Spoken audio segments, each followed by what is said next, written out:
All right. Welcome all in, everybody, to another edition of the unofficial WCC Hoops podcast, live from WCC Media Day at Resorts World in Las Vegas.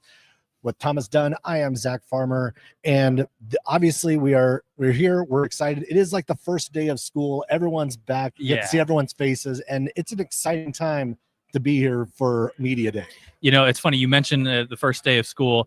You guys can't see it, but like 90 degrees to our right, to your left at home as you're watching, they're literally doing a class photo. Every single representative that is here from every single school at WCC Media Day is up on the stage, doing their stuff, getting up on the stage and having their, for lack of a better phrase, their class photo taken. It's cool to see because, you know, I think this will be as amicable as it gets until the season starts, and then we get into the heat of competition. Oh, absolutely. And of course, we get to see a lot of like the familiar faces.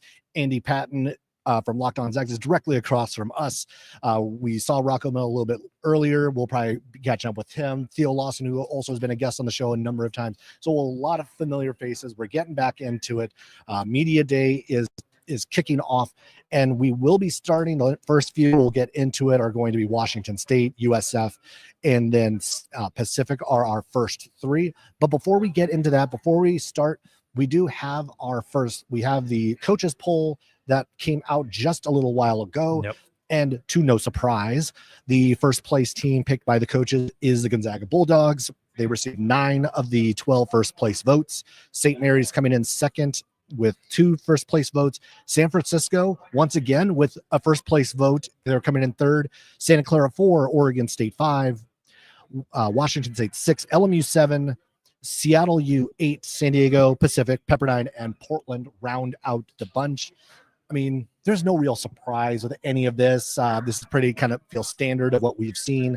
And the Zags being up top, especially considering what they return, comes as no surprise. Well, it comes as a surprise to your picks, actually. You know, they're defying your preseason power rankings. You know, one of the other things I think that when you look at the devil in the details, really, it's one thing to look at the poll and, you know, see the positioning. I kind of want to focus on the specific voting and the points within that. So, for example, Gonzaga, 119 points, voted as first place. Santa Clara, if I remember correctly, fourth place, but at 92. So very compact at the top. And then, as Zach and I have talked about, the mid-pack of the WCC is going to be so close. So many different teams can beat so many different others on any given night. And I think that's reflected. There's surprisingly a pretty big gap between Santa Clara and Oregon State from that 4th to 5th spot, at least in my opinion. But when you look at it from 5th onwards with Oregon State, Washington State, LMU, Seattle U, you can pretty much not necessarily interchange them, so to speak, but there's definitely amicable opportunity for each of those teams to punch above the weight that they were given. Absolutely. And again, there was going to be a lot of wiggle room in between that 5 to 10 marker. And I think what we see in the poll is probably a little bit more of the conservative choices and what we've kind of seen over the last year plus. Seattle U being an 8, I don't think is a terrible surprise. I like obviously I have them all the way up at 5th, but seeing them there is not a surprise. Seeing Wazoo up at 6 is not a surprise. Seeing San Diego at 9, Pacific at 10 is not a surprise. None of this comes as a huge surprise. Now, the other part to this is also we received the preseason team, and the names here are going to be familiar. Again, this is hard when you think about who's going to be some of the top guys in the WCC, because a lot of them are brand new. So it is really hard to think about how guys are going to look, new guys are going to look in their new systems. A lot of these coaches, a lot of the staff just aren't familiar with who's coming into the league. So you have a lot of familiar names on the list because of that. Not to say that they're not deserving names, but you go through it: Ryan Beasley, Braden Huff, Graham Ike, Mikey Lewis, Elijah Mahi, Paulos Morauskas, Elias Ralph, Tyrone Riley IV, Harry Wessels, and the one newcomer, Gary Darlin. You know, it's a lot of familiar faces in familiar spots. I do want to give a shout out to Elias Ralph for making the preseason team. I know he is technically a known commodity from last year, and obviously what he's trying to do with Pacific. But I think it's one thing for us to notice that. I think it's another thing to him actually get recognized for that. I do think it's important that we give Pacific and Elias Ralph the proper props, so to speak, in terms of getting that recognition. I think you look at a lot of the other usual suspects, obviously the Gonzaga mainstays of Ike and Huff, St. Mary's going up, bumbling about with a lot of Morauskas, Mikey Lewis, Santa Clara. I can see why they put Thierry Darlin on there. I was surprised they not went for it, so to speak, but there's obviously a world where he just gets left off just because we don't know who you are. No, I think he is the one where it's like it felt very obvious. Yeah. Because you look at the pedigree, you look at he's one of the G Leaguers coming in to play college basketball. He was a double-digit scorer in the G League. So you would assume that dropping down a level, playing in the WCC he should be right there in the mix with a lot of these other very familiar names. And now the one thing I think, even thinking about some of those names, you threw out Elias Ralph. I think one name to kind of throw in, there's also Harry Wessels, because he is not someone that not necessarily kind of jumps out like, yes, familiar name, but I don't think we've necessarily thought of him as like that all conference sort of level player at this stage. And the fact that we see him there now, I think says a lot to what the growth he had a year ago, and then also what many anticipate to see going into this season. And part of the deal is, I think with Randy Bennett's center rotation is you kind of want to see who's Saxon had help with Wessels. Now who's going to be Wessels' help? What does Andrew McKeever look like? I think that's a big question and an intriguing one at that for what St. Mary's looks like this year, because if you, not necessarily a free rotation, so to speak, but if you have a reliable backup in McKeever, I think that pays a lot of dividends, because at least from what we project, this will be the biggest bulk of minutes that Harry Wessels has consistently had. Now, how does that deal with his discipline? Will he stay out of foul trouble? I think that's a big question. So, it's good to get that recognition. I would maybe want a little more proof in the pudding for a preseason team, but I can see the vision. Yeah. And obviously, like, it's a preseason team. There's maybe some people put it up on a bulletin board, use it as motivation, because you can't really take a ton of stock into what we see. Again, we've talked about it, even like rip our own to shreds. Go ahead, rip the coaches' picks to shreds too, because they know, they should know more than we do, and this is how they've picked it out. And we'll see how obviously it starts to all play out as the season rolls along. Now, as the season starts to roll along, one of the things that needs to be noted is the continuing saga of Tyon Graham Foster.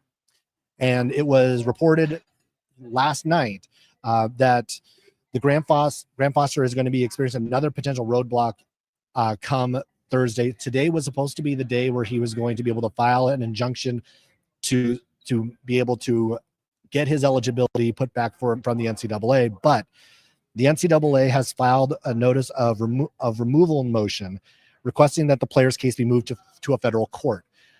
And in the long run, what this means is that his timeline is going to get pushed out. It's going to get delayed. And that obviously is going to run into the college basketball season with no resolution to what he's going to be. So, I mean, very easily you could see that this is going to be something that drags into the season, deep into the season, if it ever gets resolved at all. And this just feels like an absolute dropping of the ball by the NCAA for something that, when you do look at his case, and I understand that like that he got into college in 2018 and now it's 2025, it'll be 2026. He's been here a while. But when you look at the unique circumstances of what Tyon Graham Foster has gone through, and the fact that he only has actually played 3 years of the entire totality of his time, this one just feels out of place for the NCAA to continue down this road. I'm going to be very upfront about how I feel about this. It's BS. It really is. What I thought about this situation when he had committed to Gonzaga versus now, two totally different things. Because I admittedly had not done a lot of homework once I had seen that Grant Foster had committed to the Zags. I was like, okay, what do they really need him for? He's been in college a long time. I thought he had exhausted his eligibility at Grand Canyon. But over the course of these last few months, and especially in the last few weeks with all the legal stuff that's going on, it's like I've educated myself and found out more about why it makes sense, why he does have an extra year. And even we point to Mark Few, the quote that you put out the other day on the other episode. He died twice. He literally was not here 2 separate times. And yet the NCAA, amidst everything else, we have G Leaguers in the WCC now. And yet that's its own thing. But if you're going to do that and you're going to say, you know what, Tyon, you're done. And who knows if it's they arbitrarily ruled that just because he's about 25 years old. Like, I mean, come on. What to me, it's like a what are we doing type scenario. What are you gaining by denying his eligibility? I don't understand it. And I think when you consider the framework of the situation, it's not like he was gambling and is trying to get an extra year because he felt he was wronged. He literally had medical problems. He thankfully looks like he's gotten through all of it and is now just trying to finish out his college career.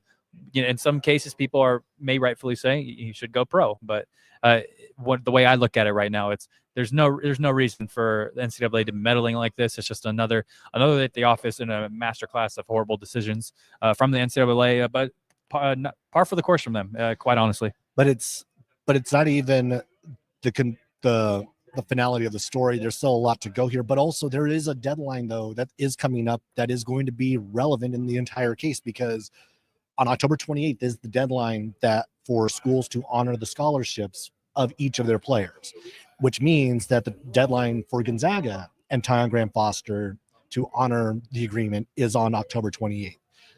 At this point, it really seems like we're 5 days out. We're not going to get a resolution to this before the 28th rolls around.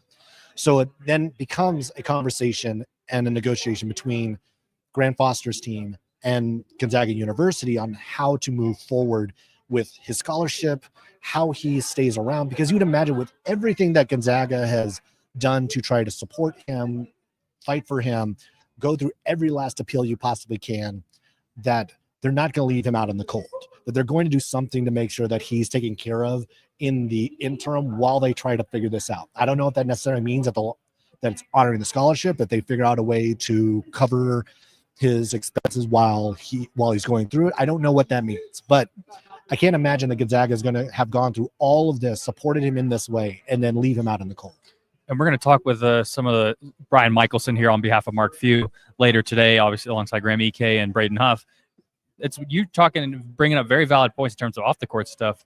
How about basketball wise? How do you make a plan for a guy who he may be here one day but not here the next? I think that is probably one of the crazier parts of this basketball wise.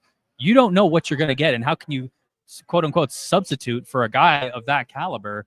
There's really no reason for this to continue as it is. But when I look at it from a basketball sense, I think it's going to throw the coaching staff for a bit of a turn, because you can't just say, all right, practice player number one, come here, come be Tyon Graham-Foster. That's not how that flies. And especially game reps when he's trying to fly downhill. I just think you mentioned the off the court stuff. I'm talking on the court stuff. I think it's everything but beautiful. It's absolutely heinous. And I think when you look at it, it's pretty much a borderline disaster. I don't see how else you can say that. And then not from the Gonzaga, not from his side. And I want to be very clear about that. Like when you look at Gonzaga and the way that this could have played out, when you look at the way from the NCAA and the way they could have made decisions, I mean, it's as disastrous as it gets.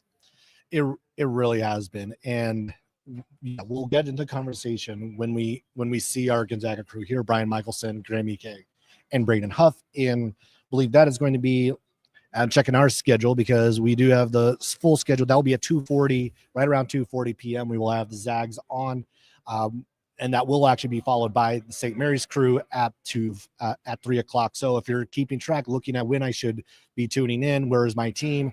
Gonzaga 2:40, St. Mary's at 3. But plenty of content and interviews to go. Yeah, we might as well give the full schedule. I mean, exactly. Everyone's got their own thing. As we got our first guest of the day, so Washington State Cougars coming over from the Palouse, coming down to Sin City, and we have head coach David Riley. As the coaches are taking their class photo right now, but currently we have Rehards Beavers, ND Okafor coming to their first station of the day. Yeah, we'll grab them in, and coach will join in a little later. Yeah, so get I imagine ND on the aisle would make the most sense. Just for his, I don't know. Well, I don't know what's most comfortable, but we'll let him in the mic. How's it going, guys? So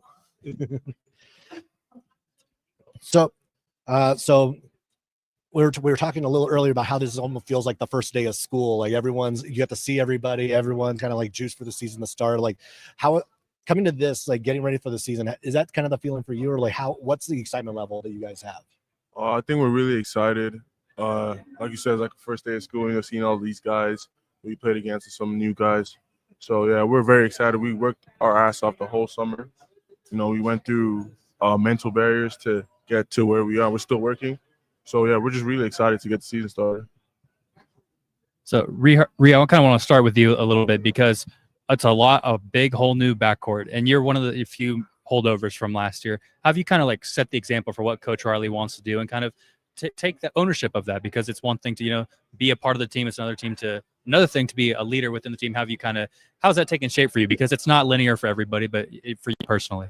For sure. I mean, I could use Seth as an example. He's in NBA now, so I had a lot of time to learn from him, how he operates with the team, but just letting those guys know what the culture is, how we practice, how we play, what the coach's expectations are. So I think summer was a big thing for us, where we introduced a lot of new things to guys, how we play offense, how we play defense. So just spending time together with the guys and just teaching them new things of how we play and how coach expect us to play. So just those little details, I think that was like the biggest thing for us. I'd be remiss if I didn't ask, did you guys get to see Cedric's debut last night? Yeah, we watched the whole game. We seen him catch a lob from Jalen too, so that was pretty awesome. So it's just cool to see your teammates being NBA and just we were just playing with him last year, and now he's playing at the highest level. So it's cool to see that. Yeah, and for those at home who aren't aware, Cedric Coward now on the Memphis Grizzlies had some clutch minutes yesterday, some clutch plays within that. ND, I kind of want to turn it to you real quick. I covered you when you were at Cal with Red for California. How would you say your game has changed from then to your first year on the Palouse and now to now? I think my years at Cal, basketball-wise and like IQ-wise, I wasn't really up there. Once I got into, David Riley's system and stuff, he started teaching me like certain things, IQ level about basketball. And I think that's what I got really better at. Also, I think like touch around the rim, playing with physical down low, and talking. It's big talk on defense and offense. That's something that really took a jump from my years at Cal to now. So you mentioned the toughness in the post. I think it's going to go without saying. You have another tough guy alongside you in Emmanuel Ugbo. How have you guys kind of like work together to kind of build the foundation for what should be a tougher team this year? Yeah, I mean, we go at it every single day in practice. So that, iron sharpens iron. If we go at it every single day, we're both tough to guard.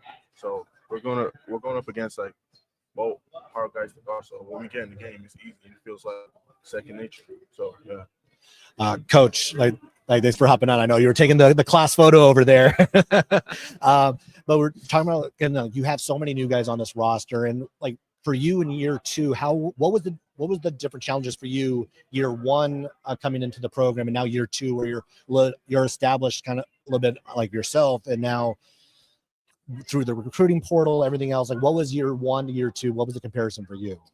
I mean, it's definitely a little calmer. We know what's coming the next day, just from a living in Pullman and being at Washington State point of view. A big part's having 5 guys that are returners this year. And so I had 4 guys who played for me at Eastern Washington. There were 2 guys last year that played at Washington State, but none of them had been in that situation before. Isaiah and Parker playing for a new coach. The Eastern guys are playing in a new school and a new league. And it's like they're just having guys like ND and Ree and Thomas, Parker, and Case, 5 guys that know what's coming, know what the program's about, I think has really helped our stability and moved us along a little bit faster than we did last year. How would you say like a lot of the new guys have kind of hit the ground running, and how has that been in camp so far? It's been awesome. I think, also having a little longer period to recruit the roster and knowing what we need based on the 5 guys returning. And I think that recruitment process helped us speed things along. And, the big thing about the way we coach and the way this program runs is it's pretty player led. And so I think now that the 5 guys know what's coming, they can teach the newcomers all these different things, and the way they compete, they kind of see what's coming, and I think that's just been a huge part of that as well. We asked the guys right before you hopped on about Cedric's debut last night. Like, obviously, I'm assuming like you saw it, like were you able to like text him or like get a hold of him and just kind of like talk him through that, or? Yeah, I got to FaceTime with his dad during the game, and I was trying to figure out how to stream the game last night, so I missed his first bucket. but got to watch the whole thing. And it's so cool to see him playing well, playing confident, like going vertical with Zion Williamson. It's crazy to see some of those plays. So I sent him a little random picture I saw on Twitter. Kind of want to dial it back towards the team this year, and I think one of the things that I noticed from last year, especially, is the relationship that you and Ethan Price had and kind of how you guys made each other better. Who are some of the guys that are taking the step up in terms of leadership and like owning the mantle of what it means to be a Washington State Cougar this year? Yeah, I mean, that's Ethan. Ethan's a guy that I got to coach all 4 years as a head coach, and those guys all played for me for multiple years, and so there's a really close bond with those guys. And I mean, you're looking at two of the guys that have really stepped up here this season, where they've been talking to the new guys, they've been showing them the ropes, they've been obviously playing a lot better because they're more comfortable, and I think that goes hand in hand, right? You got to lead by example and kind of show everyone what it looks like, but then also talking to the young guys and really helping them and mentoring them as well. And then for Redhawks, you obviously guys want to push the pace. You want to get out, and then while still trying to be tough and play defense. How have you guys kind of like struck that balance, and kind of how your personal development has taken shape in terms of owning the offense and then still working with your bigs to communicate on defense? Of course, yeah. I mean, the way we want to play, we want to be aggressive on defense, and we just want to get out. We want to play fast. Just like how I said, like this fall and this summer we've been working on just becoming as a fist, becoming a unit. So just working together with those guys, learning who likes to play where, like what position they like to be in, just those little details. I think that's been huge for us. So just learning everybody and how they play and just playing fast. That's what we want to play. So those little details have been really huge for us. And obviously we have two returners alongside us. Who are some of those guys that we don't know about that we are going to get to know over the course of this season? I mean, I think everybody brings something new, like EY, Ems, Jerome, like they bring something new every day. Like we learn something new about him every day. Like Jerome's a great defender. I can learn some from him. EY and Ems, they see a game differently. Like they've been battling D every single day. So everybody has something new to bring in. And I think that's what's like becoming the fist is like. We just coming up unit, we gelling together. So everybody's gonna bring something new. It's gonna be exciting. And I guess like thinking about, again, like we're talking about like just learning, being in the system, getting more comfortable in it. Like as you start to kind of like get more comfort into that, how has it been maybe easier for the two of you in year two, going through everything and teaching it to the newer guys? I mean, for me, it's I finally can have an off season. I had to battle a lot of injuries last year, so just being out there on the court and just feeling the game out, it's just way different for me. Like, just getting extra reps in, having that extra workout. I just feel way more fluid. Like I don't feel like I have to second guess myself, and just working on extra things. Just not being a shooter, getting downhill, reading the game, all those little details. I think that's been really huge for me. Well, I think I was thinking about something I saw on social over the summer of like obviously like keeping contact with Cedric, Jalen comes back, like Klay Thompson coming back to campus, and just talking about like that experience, just having him be involved in the program still, and what it's like to just have him, obviously like an NBA champion, future Hall of Famer, pop in. Yeah, it was just cool to see how he plays, how he sees the game. Like, you would think that if an NBA player comes back to his college, he would want to be flashy and stuff, use all the moves, but he just kept it so simple. Like, he just plays how he does in the NBA, like all the pump fakes, staying squared against the basket. Like, it was just cool to see those little details and how he approaches the game and just learn little details from him. That was really cool. ND, obviously a lot of what has been preached from Coach Riley over the back half of the season and into the offseason is about toughness. Where do you feel like you guys have grown the most in that department, and knowing that obviously on any given night, anybody can beat anybody in this league? I think one thing we focus on is defensive rebound and just defense in general. So we talk about it every single day, every single practice. So we're coming with that mindset every single game, every single practice, defense and rebounding and defending the ball. So I think when you talk about it, something every single day, and you work towards something every single day, you start taking steps. So I think that's how we gain our toughness, by just talking about defensive rebound and defending the ball. So, yeah. And when you look at that time from the end of last season to now, where do you feel like you personally have made the most strides and beyond that, where do you feel like you still want to keep growing at? I think I've made the most strides just like knowing what to do on offense, and certain things to say, certain things to look out on offense, and little openings, and even on the defensive side too. I think my talk has gone way better on the defensive side, think leadership too, by just talking to the guys who are new and, mentoring the freshmen who's first time going to college and stuff. I think that's where I've took the league. So yeah. So for Coach Riley, I have two non-basketball related questions for you, very quick. Who gets the music playlist and why? I gotta say our support staff this year is doing a better job with the music. I'm sure you guys would agree. Our music is a little better this year. Man, I gotta go with my guy Dio on the off. He's got a little rap career starting. So all right, and then a last one. Who's the class clown and why? Who's the class clown and why? Case is right up there with him. We got some guys in this team that are just unique people. I'm gonna give it to Case. Why not? All right. Coming up in Lapway, Idaho, and on the res, and he brings a different flavor to the program.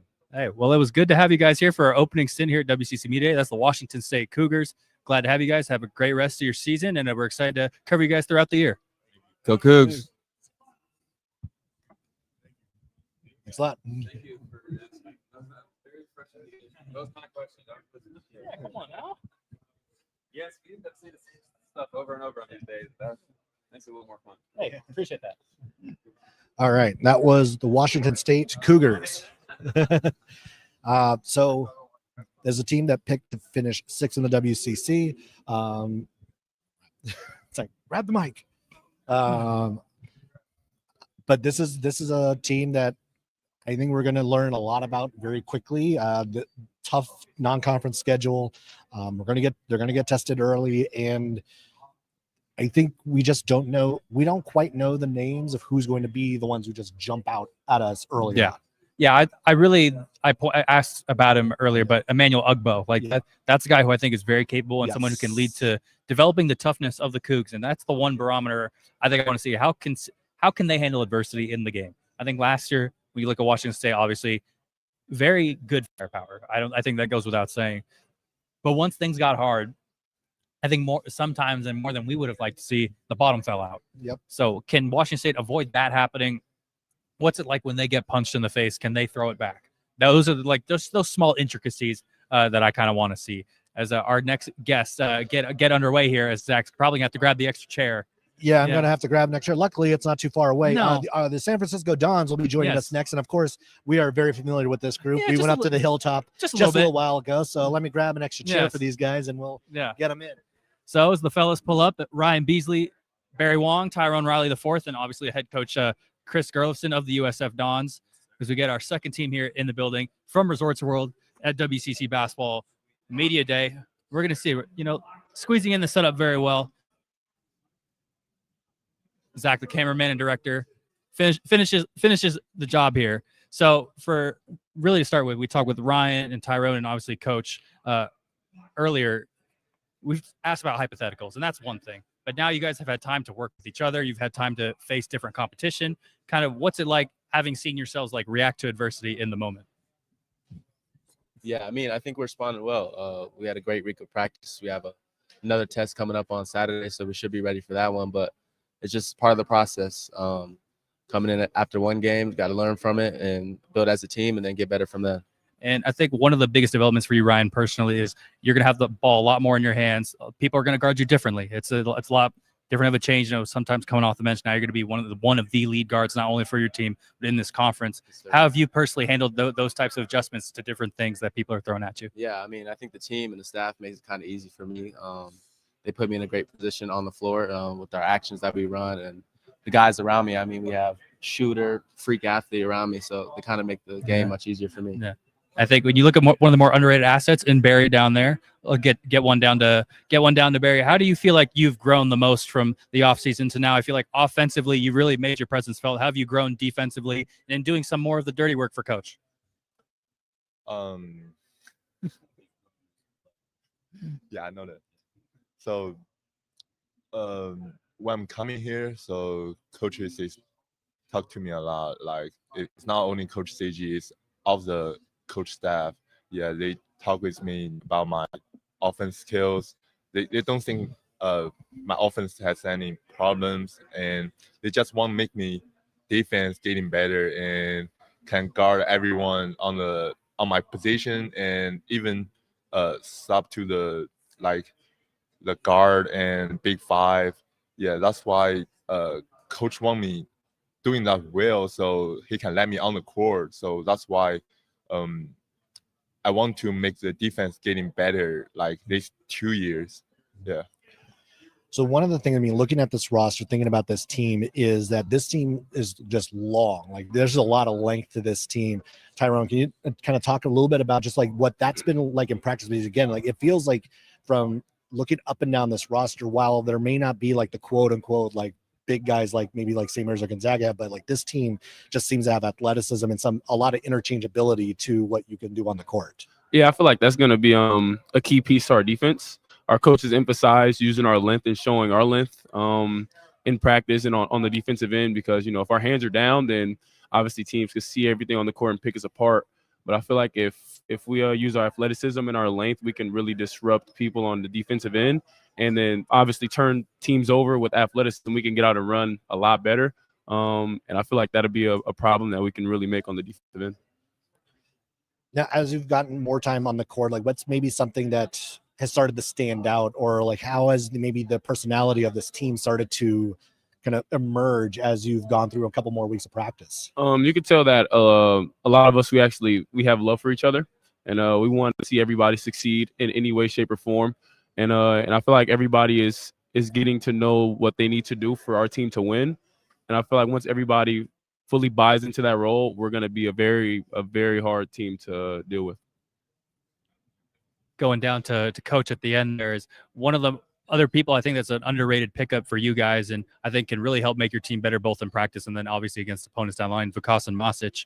How has he kind of inserted himself in somewhat of a different role compared to when he was at Portland? How has he kind of made himself known, made himself available, and how he will eventually help you guys out over the course of the year? Yeah, that's a good question. Number one, he just got back to San Francisco not less than a week ago. His father passed away. And so that's been really tough on him, tough on our team. And I want to make sure I acknowledge him, his family, for all that they've been going through. But I love the guy. He's wired to compete.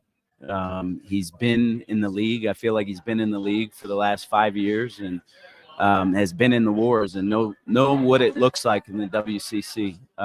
He's a veteran. He's got a high basketball IQ, and he fits what we do offensively, which I think is a sneaky good piece for us.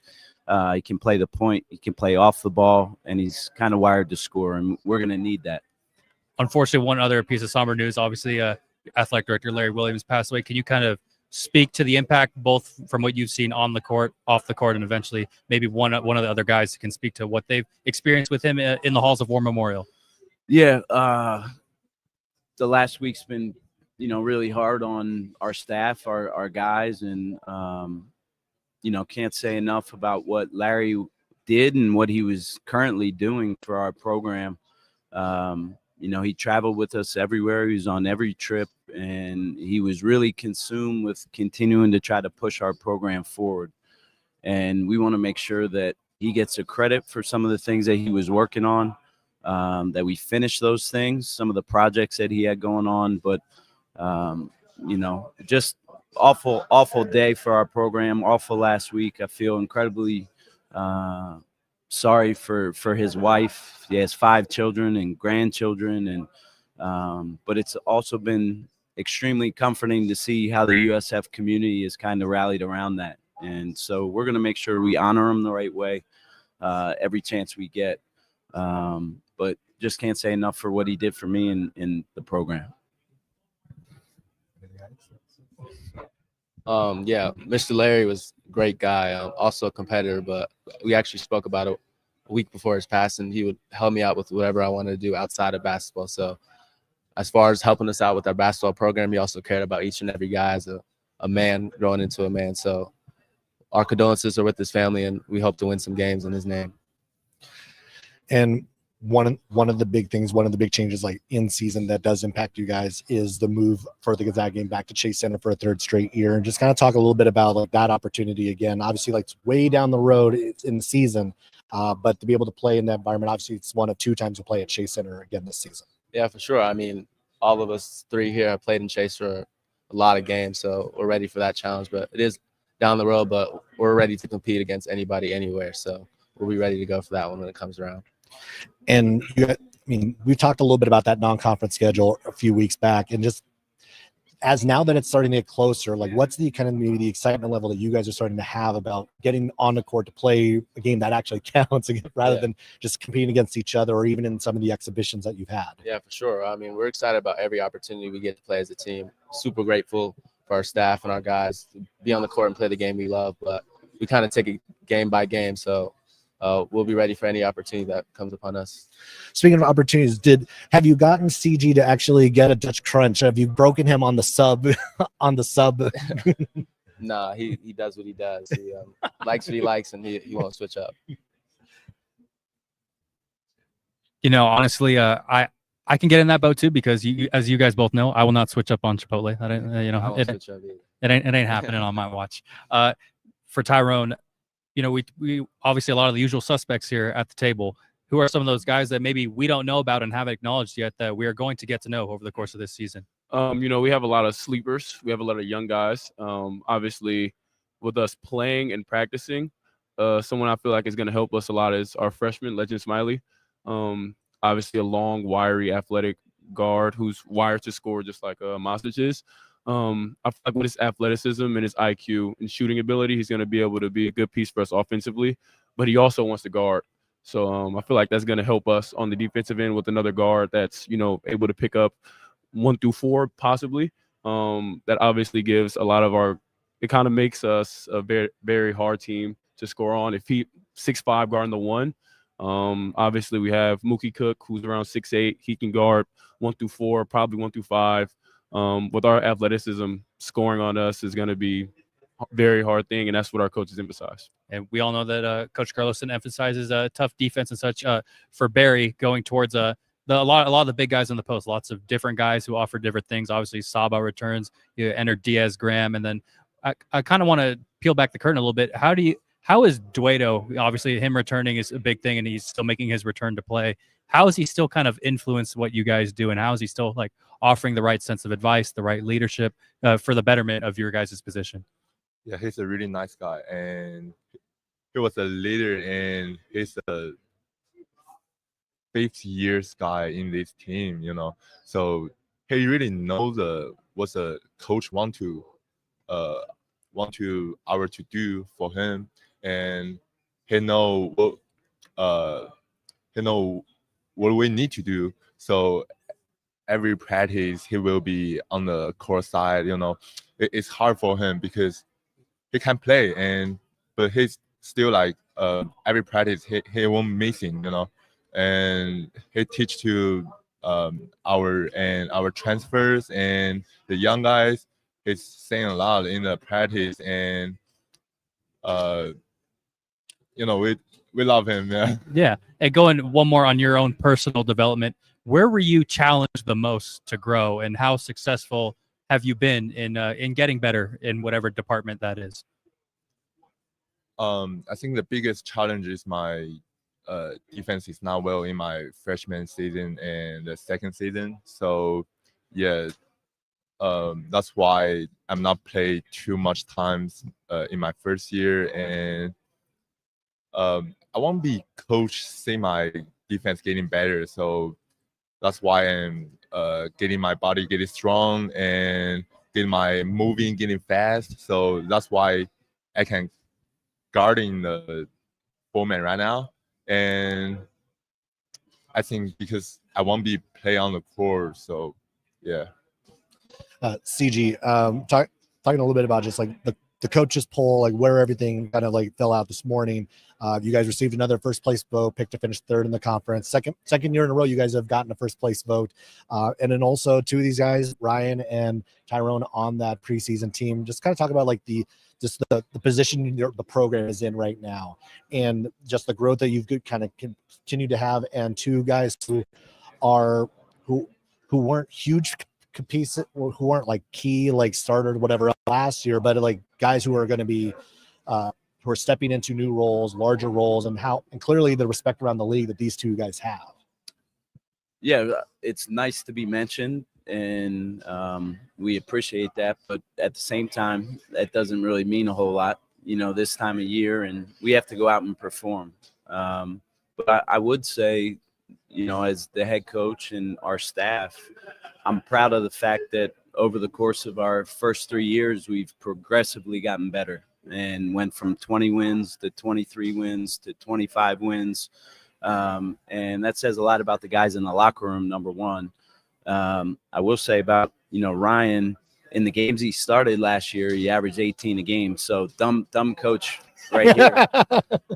And Tyrone was one of the most efficient freshmen in the country. And his offensive rating and some of the things KenPom oriented that he put up last year speaks a lot about just his potential, and he's gotten even better in the off season. So I think these guys deserve to be mentioned. I'm glad, and Barry as well. Barry's, hard on himself, but Barry's gotten so much better since he came to the States, participated in the Asia Cup this summer and was a first team all selection in that, which is really hard to do.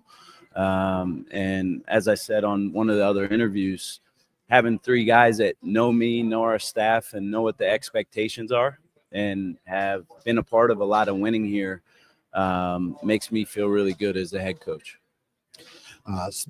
Doing a lot of the development of certain guys. When Jonathan Mobo came back over the summer, just kind of like, what was that kind of experience like, just having him back for a little bit, and how his interaction with the guys were? Yeah, it's great to actually be able to turn the TV on and see one of our future or one of our past players playing on opening night in the NBA. And when J-Mo came back over the summer, he was playing on the wing and, going against Tyrone, and just to see some of the nuances of things that he's learned since being in the NBA and him having the opportunity to share that with our guys is so impactful. And we want to continue to churn out guys that are NBA players and have a chance to play at that level. So can't say enough about J-Mo's impact on our team and how he continues to be involved in our program. He just sent custom sneakers that he had made. He's Serious Players Only is a shoe company that he's sponsored by, and he just sent shoes to our staff and our team that are Don's oriented. So it's pretty cool, and he's a Don through and through. But can't say enough about what he did for our program.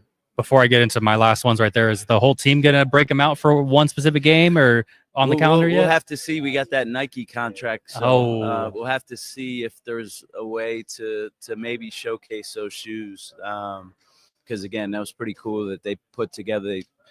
The company asked him what they wanted his signature shoe to be, and he said he wanted to be at Don's representation. So it's a green and gold shoe that says Go Dons on the back, and it's pretty cool. So we'll have to make sure we post those on social media at least. Yeah, it sounds fire, and I'm looking forward to seeing that. Yeah. 2 non-basketball related questions for you before we head out of here.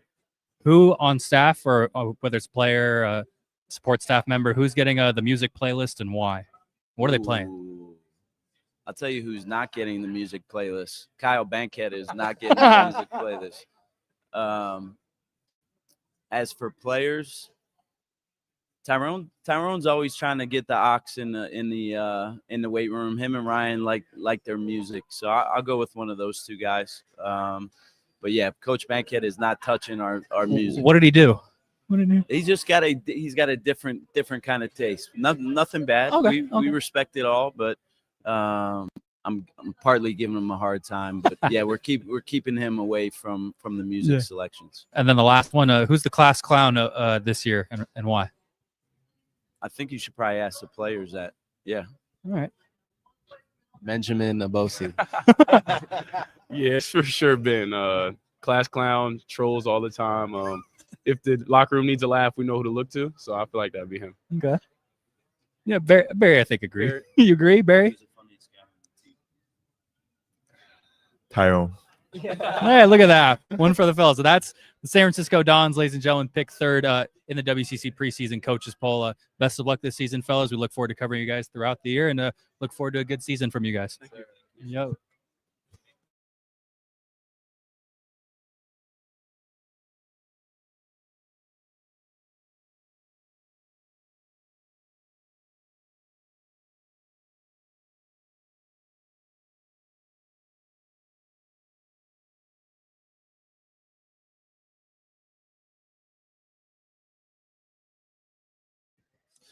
All right, that is the San Francisco Dons. How about them apples? I'm glad that people are enjoying the class clown question. That Bankhead catching a stray. He might be watching this. Okay, and even if he's not, I feel like post production we're gonna have to go clip that and then upload specifically tagging him. We may do a little inciting every now and then. We may stir the pot a little bit. Possibly. But that was super cool to have the Dons on. I think they were well spoken. They know what they want, and I think the best part about it is we're in some cases we're projecting.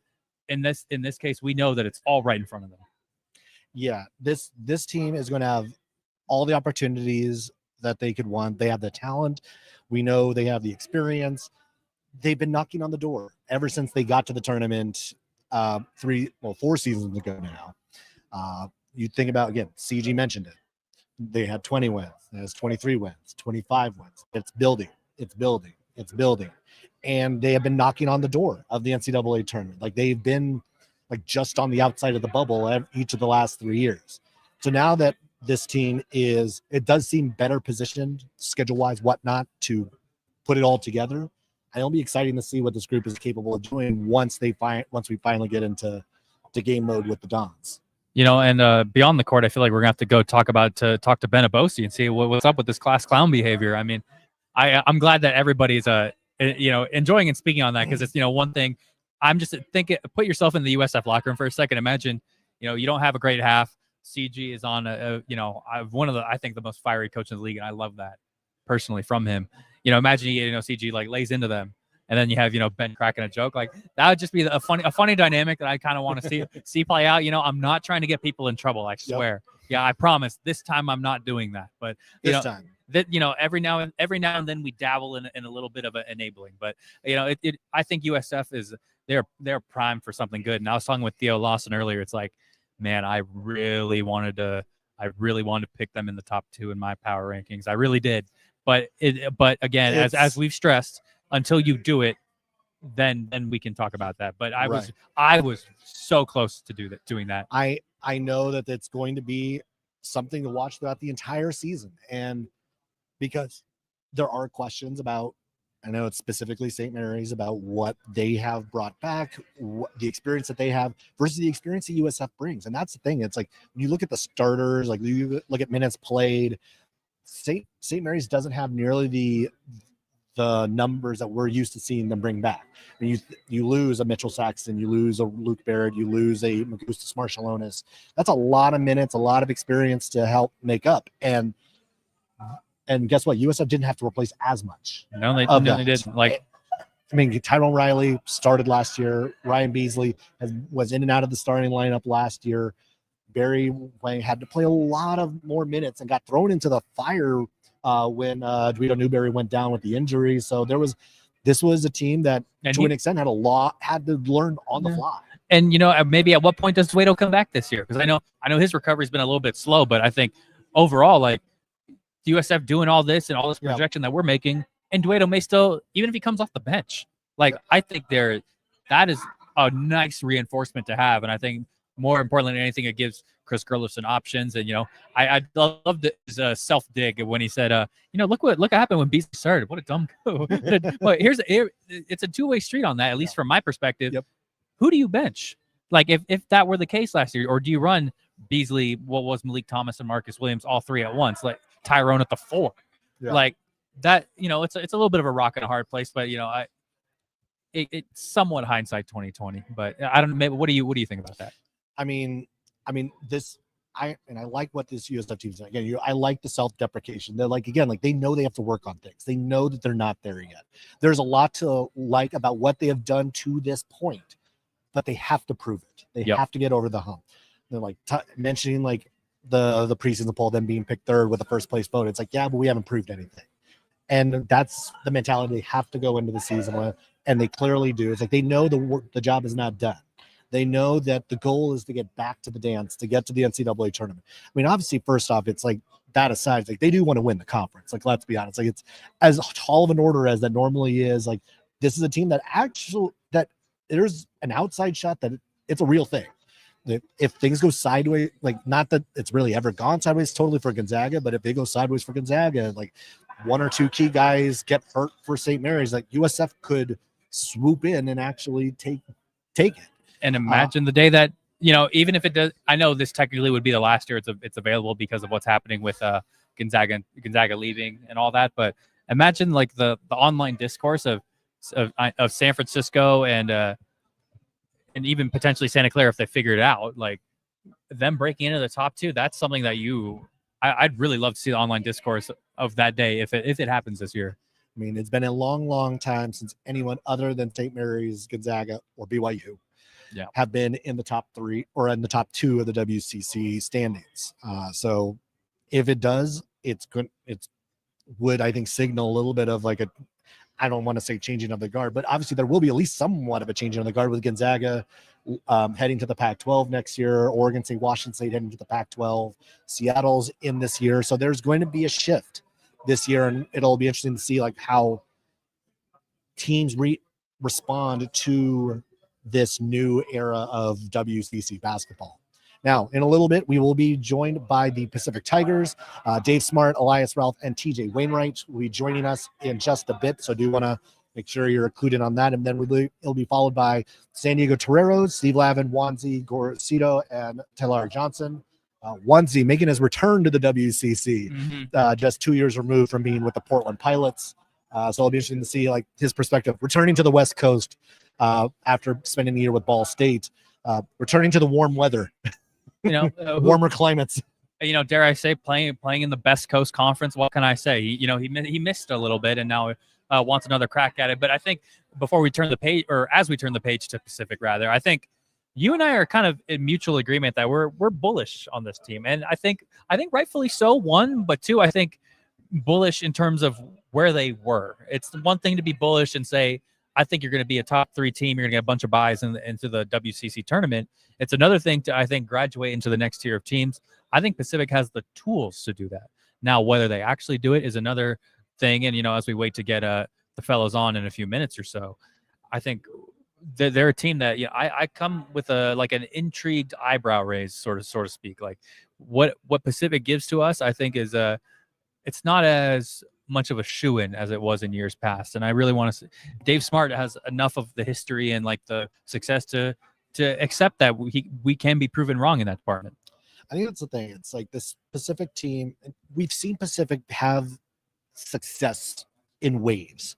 And with wind the clock back to the Damon Stoudemire years of him being the head coach at Pacific. And that was a gritty, tough team that was making some noise in the conference, and obviously knew that probably wasn't going to be a long-term deal with Stoudemire being their head coach. That was always kind of like, if he does well, like he's out of here, sort of scenario. And we did see that, but like thinking about what this new era of Pacific basketball looks like, Dave Smart looks like he's got him pointed in the right direction. It very quickly seemed like there's more of a personality to this team. We're going to have there's plenty Canadian flavor to this squad. Yeah. Can you blame Dave Smart? I know it's going to be really interesting to see just like what we all see from this Pacific squad.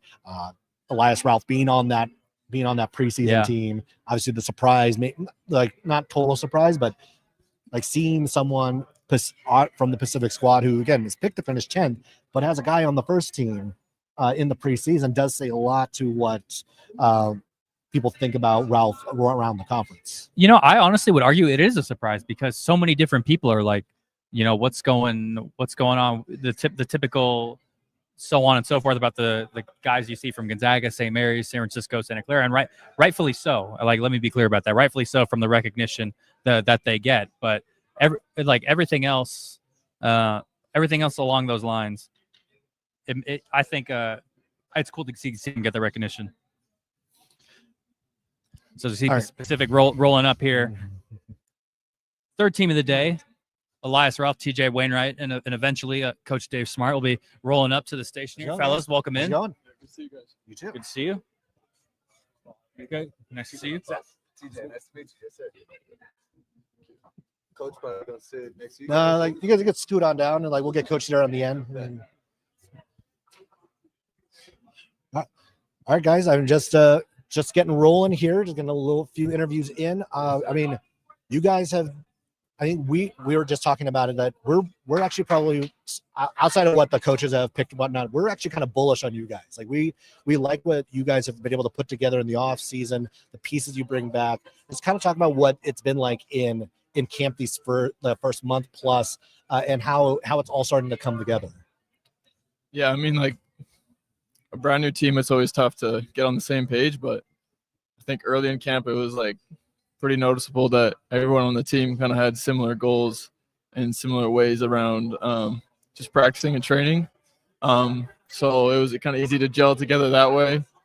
And then like after a couple months, like just started clicking, and I think we're really starting to find our groove. But Elias, I mean, this is year 2 in the WCC for you. Obviously, there was a transition to the level of play. What did that do for your off season when it came to how you trained and whatnot, and the adjustments you made from year 1 to year 2? Yeah, it was huge. That first year just really showed me like what my weaknesses are. So that was just a real easy way to find out how to train in the summer, and then just going out and executing. And taking the summer to get better at the things I needed to. TJ, I want to kind of like turn towards you, and obviously well storied, and obviously you have had your own success so far to date in college basketball. Why did Pacific end up being the right fit for you, and kind of how you kind of matriculated yourself into the team so far this year? I'll start by saying I think Pacific was the right fit for me. Just the plan that the coaches had going into this year. You know, they didn't really have much success last year, but the plan in order to get the pieces and, you know, how we need to play for this next year going in really intrigued me, and I really bought into what they were saying to me. And I just felt like it was a great overall fit. I felt like they were going to help my game grow on and off the court, and just prepare me for success for the future. Obviously, being alongside different guards over the course of your career, everyone's got their own different characteristics, properties, how they like to play. Yeah. What's it like working alongside Elias and trying to find the best version of Pacific basketball in quite some time? Honestly, it's so refreshing being around this group, this team that we have. You know, no egos. Everybody has the same goal, trying to win and get better each day. So, you know, working alongside Elias has made my life so much easier, and it's just been great so far. Honestly, that's just one word to put it. It's just great working with so these guys. We welcome in Coach Dave Smart down at the end. If we can get the mic over to Coach real quick. And I think when we look at from year 1 to year 2, I think the biggest growth actually comes on the offensive end of the floor. I think what happens when the play breaks down, the toughness that it takes to deal with in-game adversity. How have you found that your team has embraced that challenge over the course of the offseason, and kind of where you feel like you've grown the most, maybe in other areas as well? Yeah, I just think we're a very different team than we were last year. I mean, last year we put together a group late and had to recruit a different way. This year we were able to recruit, you know, in a way where we could get the type of people and players that we wanted. We shoot the ball way better. I mean, it obviously helps when you retain your best player from last year. You know, having Elias back, that's huge for us. I mean, but the guys we got, TJ and a number of our other guys, you know, the way we were able to recruit them, you know, in terms of having like-minded people, guys who wanted to work, guys who wanted to practice, guys who wanted to do more, not less. You know, it's made this year just it's not even close to the same. It's very similar, you know, personality-wise and work ethic-wise, and you know, just approach-wise to my Carleton teams. You know, guys who, you know, you can't keep them out of the gym, as opposed to trying to fight to keep them in the gym. And our depth is way better, and practices are great. They're enjoyable. Every day is fun to go to practice. I mean, everybody has good and bad days, but with this group, you know, every day 90% of the guys, and it's different. 10% of a rough day, but 90% of the guys are ready to go, and it tends to drag those other 10% on. I just think our depth and our just overall approach to the game makes us probably 50% better than we were like day 1. One more dive into that specific answer. Obviously, the holdover right here, Elias Ralph. Where have you seen him grown the most? Obviously, I think his on-court success is pretty well documented. Obviously, getting a well-deserved recognition on the preseason team that came out about an hour ago. Where has he grown the most as a leader and being off the court and kind of commanding the presence of what it means to hold the standard under your type of team that you want to showcase? Yeah, I mean, he's not super vocal, but his work ethic and his daily approach, not just basketball wise, just life wise, is a perfect example to everybody in our group. Now, I mean, we have a lot of guys who are similar minded as him, so it helps. But I mean, he shows up every day. He's coachable. He cares a ton about the team. You know, it's not about him. He's willing to play whatever role he's asked to play. I mean, he's just the bottom line is, and it's probably used too often and not I think it's thrown out a lot, but he's just a really good person. So the fact that he plays hard, the fact that he has got some talent, but he's legitimately just a really, really good person. You're going to have a tough time finding anyone in this entire league who's a better person, just day in, day out, 24 hours a day than him. So, that helps, when you walk into the gym and your best or one of your best players is like that every day. I mean, now talk about one of the few returners. You had a ton of incomers, like TJ included, and just looking at the roster, just doing our own kind of research on all the new guys. I mean, it was a clear jump up in talent level with the class we were able to bring in this year, and just kind of talk about who has maybe been some of those guys who've been able to stand out earlier, or who maybe are some of the rotation guys that we're going to be able to get to know over the course of the season. Yeah, I mean, I think I haven't really had a lot of disappointments in terms of the guys who have come in. I think, we definitely have way more talent, way more depth than we did last year. We play harder than we did last year, at least day in, day out at practice. It's not even close. I think KC is a guy who, if he plays to his ceiling, we could be really good, really good, period. Not just better than last year, but really good. I mean, he's got a world of potential. He hasn't played a lot of minutes up till now. So, it's going to take some time.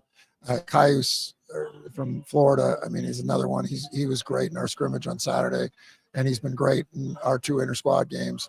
But he didn't play.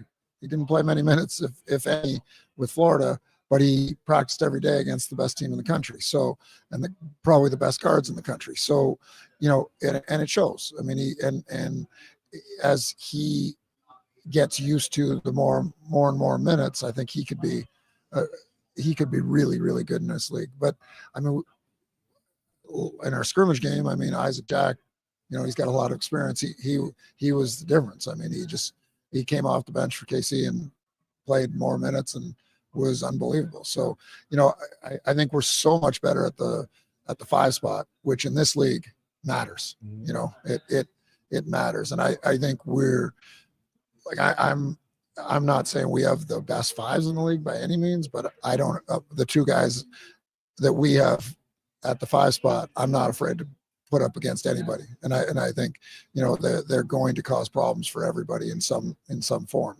They may not be the best five spots in the league, but they're certainly able to compete. So I mean, that's been good. I mean, sort of a under the radar guy is Jaden Clayton, just because he started 3 years at a good America East level team. He's a great decision maker, good passer, makes threes. He's just a rock, so he's, again, I just like our group. I mean, we talk about KC being kind of the wild card as to, because I think these 2, you're going to get what you're going to get. Most days, I mean, obviously they'll have some bad days, but most days they're going to be pretty solid. Those other guys, KC, if he's great, we're going to be great. But the guy who could be a real problem, and right from the start, but his ceiling is huge, is Jayon Pitt. I just, he could be really special. He's a freshman, but and he'll have some growing pains, but he could be really special. So I just like our depth, as you could say. I mean, you talk about AJ from Lamar, and I mean, he might be the guy who has the highest scoring game for us this year, just because he's that explosive.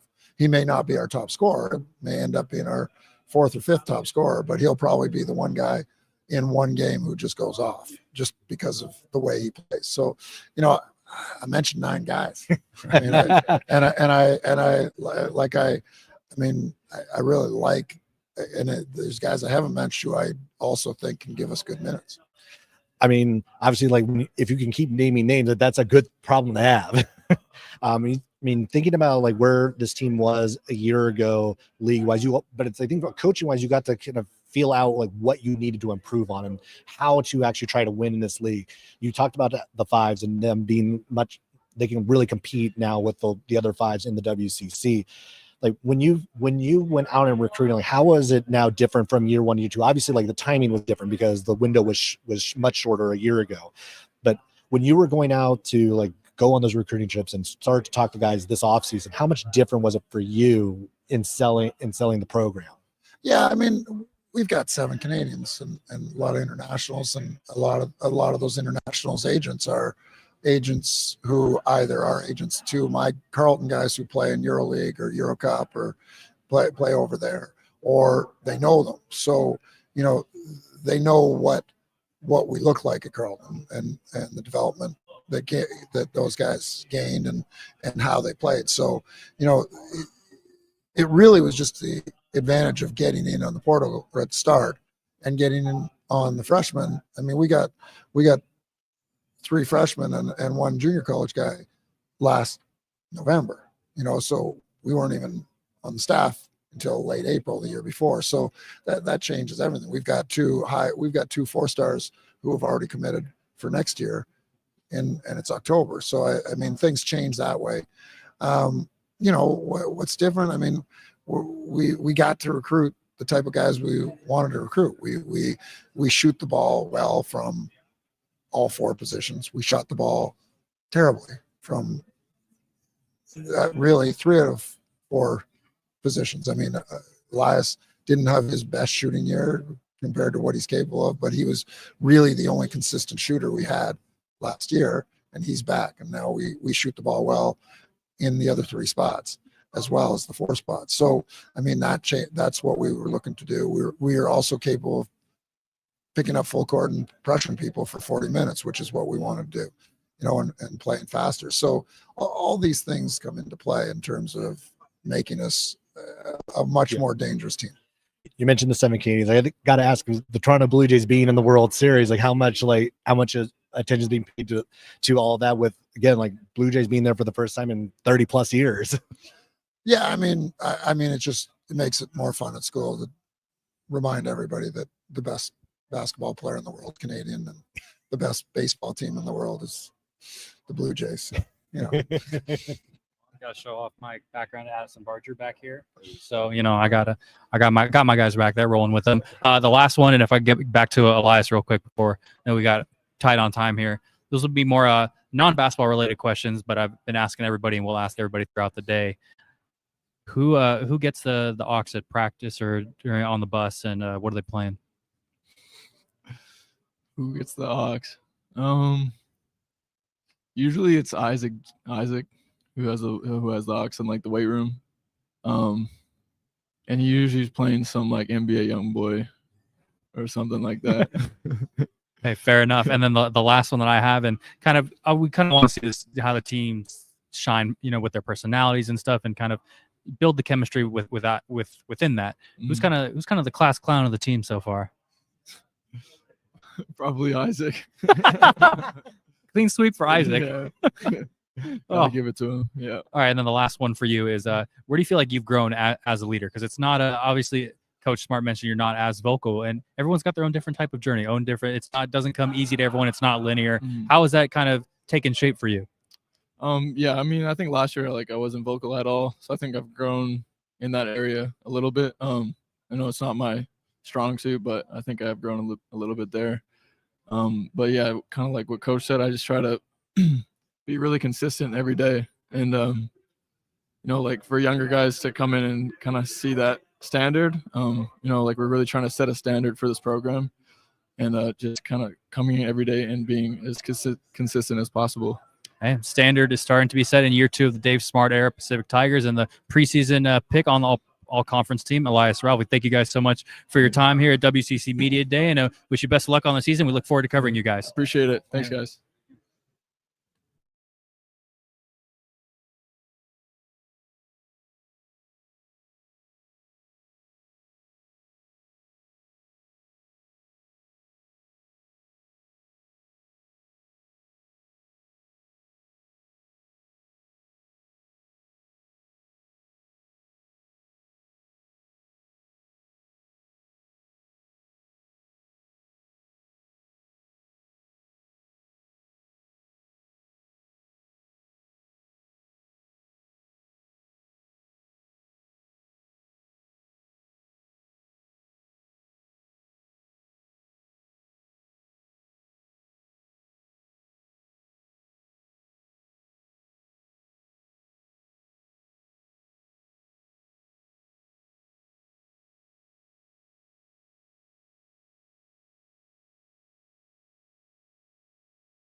All right. Welcome in the San Diego Toreros as they enter the 25-26 season. Coach Lavin will be on his way shortly. Joining us for this one, we've got Wanzi Gorosito returning to the WCC this season. We got Vuk Bosovic. I'm going to get it eventually. And then also, Tyler was initially supposed to come. Diari Goodwin coming in as well. Thanks, guys, for hopping on. And one of the things, like Steve, you actually hop on this side. How's it going? So, Wanzi, I'm going to start with you. It's like returning to the WC. What is that kind of like the choice to return back to the West Coast, being at Ball State for a year, and how's the transition been coming back to the league? Yeah, know the conference already, so kind of excited to play here again. I know how the conference, how they play here. It's kind of more like a European basketball, which I feel very well, and I feel very comfortable. And yeah, now with San Diego, I feel very comfortable with my new teammates, being in this new university who I'm enjoying every day, and I think we can accomplish good things this year. Jerry, one of the things just looking at tapes, obviously really excited to see you get on the court and play once the season gets going. What's been the first few months being at USD been like? How's it been working with Coach Lavin, your teammates? Because obviously I was talking to Coach about a month or so ago about just the different level that San Diego now has coming into this year. What's it been like? What's your experience been like the first few weeks? It's been great. It's a blessing to work alongside guys like this that have just a boatload of knowledge, like Coach talks about often, 14 new guys, and from all different backgrounds. So being able to learn, especially being a competitor and just wanting to learn so much about the game, being around guys like that is just it's just super invaluable. Yeah. All right, Coach. I'll toss the next one to you. And I mean, we talked early on because we were still right toward the beginning of practice time and everything else. Now that you've gotten to work with these guys a little bit more, what excites you about this group, and now what their potential possibly is this season? Yeah, depth is the biggest difference. We have more firepower, and we can play at a pace and sustain pressure on opponents, both defensively in terms of extending our defense, showing a variety of coverages in the full court, three-quarter court, half court, pickup, and also offensively off of our defense, off a string of stops or shutouts. We can get out and run and play at pace. And then we've got the versatility on the half court to be able to have a balanced attack in terms of three-point shooting, in terms of the ability to get downhill, get the ball into the paint after getting it to the second side and the third side. It's a group that likes to play with one another. They've demonstrated a propensity to share the basketball, as we say, share the sugar, which enhances your offensive execution, the ability to get open looks. So I think I like the versatility and the depth and the mindset of this team. It's very competitive in practice because of that depth. And you have to, bring a level of effort on a daily basis, or there's someone there nipping on your heels. And so it's going to be competitive all season long. And that's why embracing roles and thriving in those roles is going to be so important. And you're not going to be able to get the amount of minutes you want every night, or to get the amount of shots or score the amount of points you'd like to score every night. And that's where sacrifice comes into play, and having the common goal of wanting to win games. And yet we're also mindful that all our players are on their own individual journey as well as the collective journey. So it's a balance, but it feels like a fresh start, a new beginning, and a relaunch season as it is. I mean, there's going to be a lot of opportunities, obviously, to kind of like mix and match and play with a lot of those matchups in the non-conference. Obviously, like, you have a bunch of guys here who are all new to the program, and obviously, like, kind of like almost complete fresh start of, like, you think about what these three have been able to do so far. What's highlighted out for you, what these three have been able to bring early on? Yeah, Juanse, brings experience, 22 years old, that international flavor and feel for the game as a playmaker and a shot maker, but also his intelligence is on display with his decision making, and he's a terrific teammate. He can hunt, he can fish, by the way, some other qualities or traits that people may not be aware of. Vuk, I call him our anchor. He's grounded. There's a maturity about his bearing and presence on the court. Highly competitive, is more focused on setting his teammates up than he is looking to score the ball. Sometimes we have to remind him to be a threat on his catches, but it's refreshing to have someone with his skill set. He can step away, knock down threes. He can drive to the mid-range. He can get to the basket and finish and draw fouls, but he really enjoys passing the ball as much as any player I've coached in my career. And he has a flair and a style to his game, but it's also functional. And you don't mind someone having a little flair and style as long as they're winning choices, and they're going to help put us in position to win games. Diarra brings a motor that's unparalleled for a freshman, a mindset, and I call him irrepressible. Every day he shows up with the right attitude and is eager to learn, ask questions, is resilient.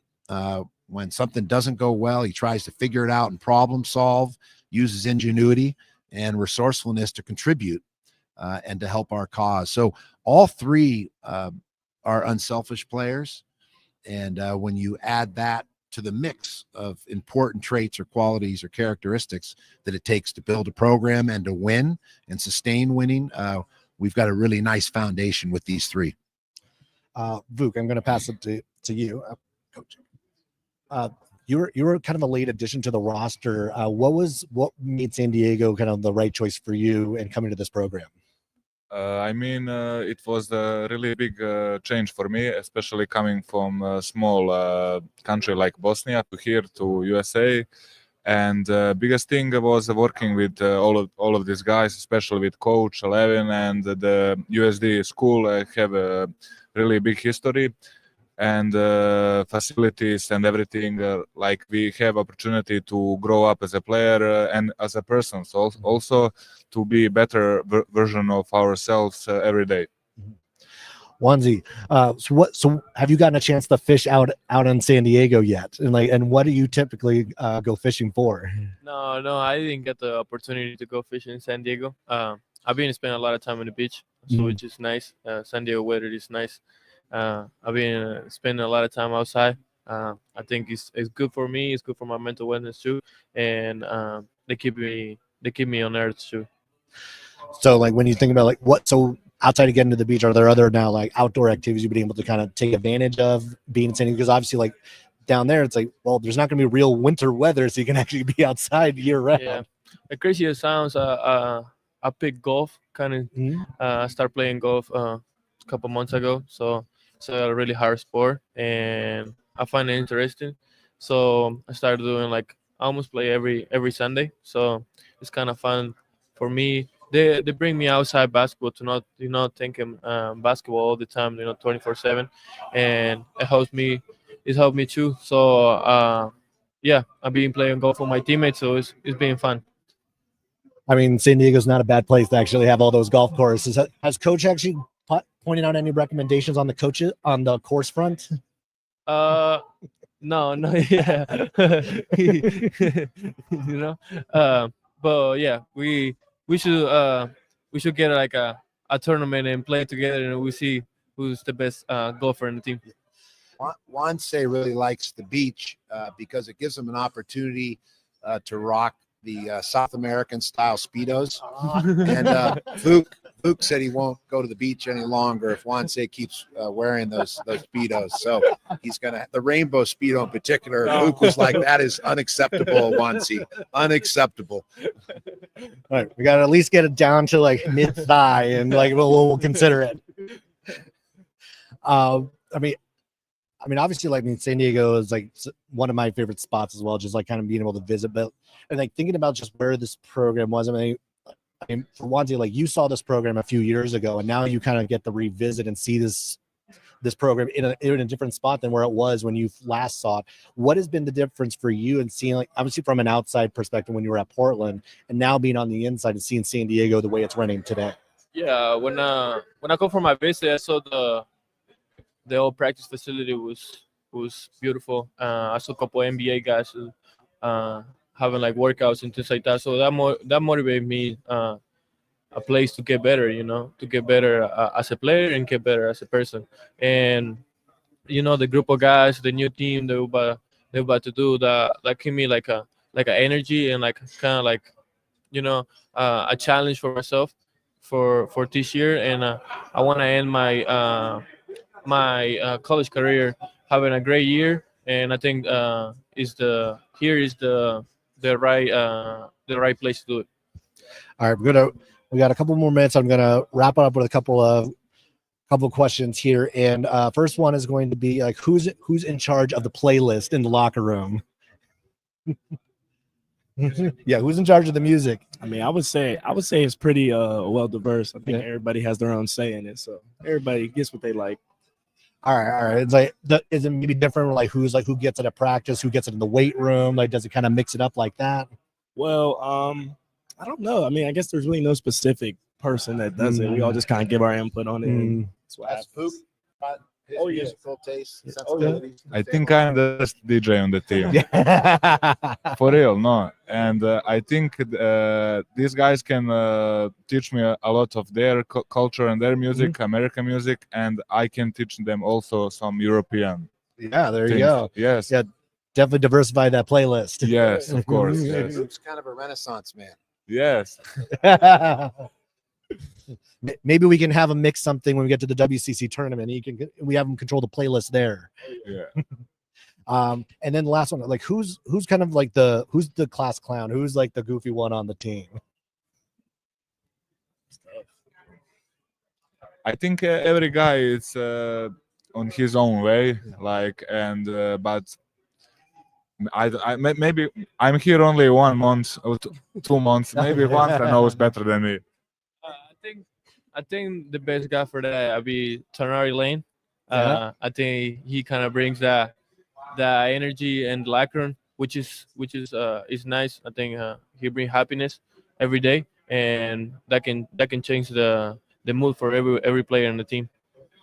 Tim Moore Jr. maybe too is kind of a ham. Yeah. Right? He kind of enjoys got a Hollywood, and of course Showtime. Todd Lauer Johnson got some Hollywood. Showtime, too. Yeah. He's an orchestrator with the ball. Played at Louisville, Wake Forest, and is playmaker, shot maker, really distributing the ball well. He with force brings the ball up the court. Him and Juanse play really well. off one another, as does Diarra and Vuk. So that's what makes it an enjoyable group to play with. But there's some big personalities on the team. To Vuk's point, it's almost hard to keep track of all the personalities. Well, we hope to get a chance to know those personalities a little bit more as we go throughout the course of the season. Thanks a lot, guys, for hopping on. I know you got the entire tour to go through today, so thanks a lot for stopping by for a few minutes. Enjoyed it.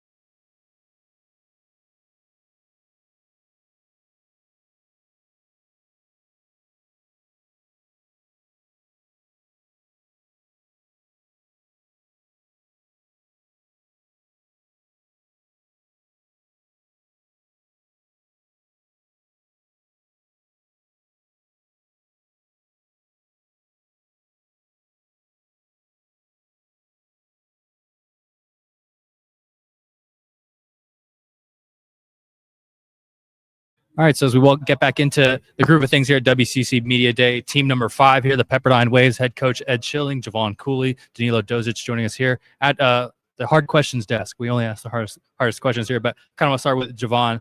You obviously last year not how it didn't go how you wanted. Obviously, now that you've kind of had time to recover, what was like the biggest process in terms of acclimating yourself back to the game, both physically and mentally? With that, it was just like a time thing, just showing up every day, just knowing that it was like a mental battle of just like doing things that I haven't done post-surgery, like just doing those things again. But once I got comfortable with just like repetition and just days on days, like it just came back like I never had surgery before. So all right, that's good to hear. And how kind of like the guys, the staff, and even your coaches kind of like helped embolden that confidence? Because I think obviously, at least for me, I'm not playing at this level, but it's one thing to get back and feel like you're doing it. It's another thing to have other people enable you to say, yeah, you can do what you've been doing and even do it at a better level. Yeah, I mean, just throughout that whole process, like coach, my teammates just doing what I can do up until I was able to do everything. So it was just like it was really all just a time thing, and them just giving me the confidence to just go out and just do what I can do when I was able to do it, and just respecting my timeline of everything, how everything was supposed to pan out. And yeah, it all worked out. Ready to go on day one? Yes, sir. Yes, sir. All right. You heard it here first. Javon Cooley will be back on the court. Yes, sir. When Pepperdine tips off. And Danilo, for you, obviously, you were on the court for last stretch one. Lots of momentum, obviously, within that run towards the end of the regular season and in the WCC tournament. How have you guys kind of like sustained that momentum? How do you find a way to, not just make it a flash in the pan, but make it something bigger and better for the program? I mean, we had a lot of bigs and ups and downs last year. We was fighting all the season. Right at the end, like during the tournament, we made a big step, and I think like this year we need to make that step way earlier, I would say, and go as hard as we can, like day by day, working hard, and yeah, that's what I say. You mentioned doing that. What's the process been like in doing so? Like obviously, everyone has their own growing pains with each of their respective teams, and kind of like everyone's got their own different personalities from year to year. How has this specific team kind of grown from what you were just talking about? I mean, we have a lot of international players. We have a lot of like American players. I think that experience will help us a lot this year and make a big step of this program. And hope we're gonna make it much better this year. I hope you guys do too. The more, the better for the WCC. For Coach Schilling now here at the desk, obviously, I think the one thing that's coming, even if I want to make sure I don't have my timeline wrong, but I know it's coming very soon. The Mountain at Mullen, kind of probably one of the going to be the more premier facilities in the conference. I've liked what I've seen from the renderings and kind of what I've noticed from both from your side, women's basketball side, even the volleyball side. Once it gets down toward that, what do you feel like the biggest difference will be moving up from Firestone over to the Mountain? Well, obviously, just having more facilities to be able to have access for our athletes to work on their game 24/7. That's probably the biggest thing. But then also to have a venue right in the center of campus where the students can be more involved with the program. And then also having just a state of the art facility for the community to come and rally around and come into, that when they walk into this place, it's going to be spectacular. And I think that's a community that will appreciate the value of such a beautiful facility. And obviously you're not playing in there yet, but how is it kind of, have recruits taken notice of that, and how have you kind of like pitched in and told the story of what maybe will be there for the future at the Mountain? Well, I think just the story of here comes an excellent facility will go kind of like from one of the worst to the first in terms of quality. And that's been great. Not only talking with potential recruits, but especially with people that donors and people that are going to financially support the program to get on board to something excellent. Towards the end of last season, obviously we saw the run you guys went on in the WCC tournament. Probably one of the funnest things that we've had to cover, like just seeing how the community came together, seeing how you guys kind of rallied together, obviously with the Malibu fires that were going on. How have you kind of seen the community kind of come back and embrace the team for what it did, and kind of what you're trying to build in Malibu? Well, I think as much as anything, it gave our team and our program a vision of, hey, this is what can happen if we buy into it, as we work towards it. And it has a vision of what it's supposed to look like. And so as we have new players into the program, it casts a vision for, hey, this will work if we work. And so that's not only for the players, but also for the coaches, that we can continue to push and have that vision of, hey, we can win 3 games in 3 days or more. And so that was great for us as a program, but then also with the supporters of the program to say, hey, all right, we got something special. We're building. And that's what we wanted to do. Certainly year one is we wanted to try to lay a great foundation for future success. And I believe those players, whether they were playing like Mo Odom and Steph Todorovic, but also for guys like Javon Cooley and AC, Aaron Clark, who were injured during that time, and Danilo and David Major, who were part of the team, that we saw that, hey, it can come together. You can do great things if you stay together, if you persevere through adversity. And going even within that answer, how have you kind of seen that play out? Similar to what I asked Danilo, is how do you make it more than just a flash in the pan? Because obviously from year to year in college athletics, it feels like no 2 days are the same. How have you kind of just tried to sustain that momentum and kind of tell these people that are now coming into the program that you can make a difference here, and here's the proof in the pudding and why?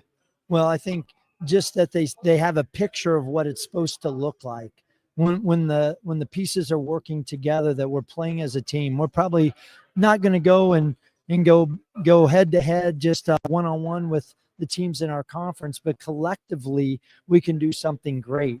And I think that's really more than anything what last year showed us, and that hopefully that vision can get us there much quicker. Like Danilo said, we want to get there quicker. We need to be building with the end in mind now. Danilo, obviously we've seen that your game offensively is very versatile. Have you kind of grown to add more in that repertoire, but then also kind of assert yourself defensively, because if you're trying to be a more well-rounded player? I mean, yeah, day by day I'm trying to get better. I'm trying to get like all-around player in defense and offense. I'm trying to guard 1 through 5, and I mean, in attack mode, like I'm trying to get more like low post, I would say. But yeah, that's what I say. So in your bio, I noticed obviously favorite player, Nikola Jokic, and my favorite player too, as a Denver Nuggets fan. So I appreciate that, and I know even though it says Lakers in your bio, we're going to focus on Jokic for the minute. Obviously, an all-world player. What do you kind of like notice about his intricacies that you're maybe trying to apply to your game? Because it's obviously 1-foot fadeaways are one thing, but what are the small things that you're like, some of the habits that you're trying to pick up from the standard that he's setting in the pros? The small things like his passes are amazing. That's what I'm trying to do, like him. His mentality, I would say, too, of basketball. Not just Jokic, I would say Kevin Durant, too. I'm looking at all of their games every day, every night, and I'm trying to be like them one day. So, yeah. Javon, a similar question for you. Who you kind of leaned on? Maybe it's someone that in the college ranks still, or someone in the pros that you're like, I want to take just bits and pieces of your game and then make myself a better player for it.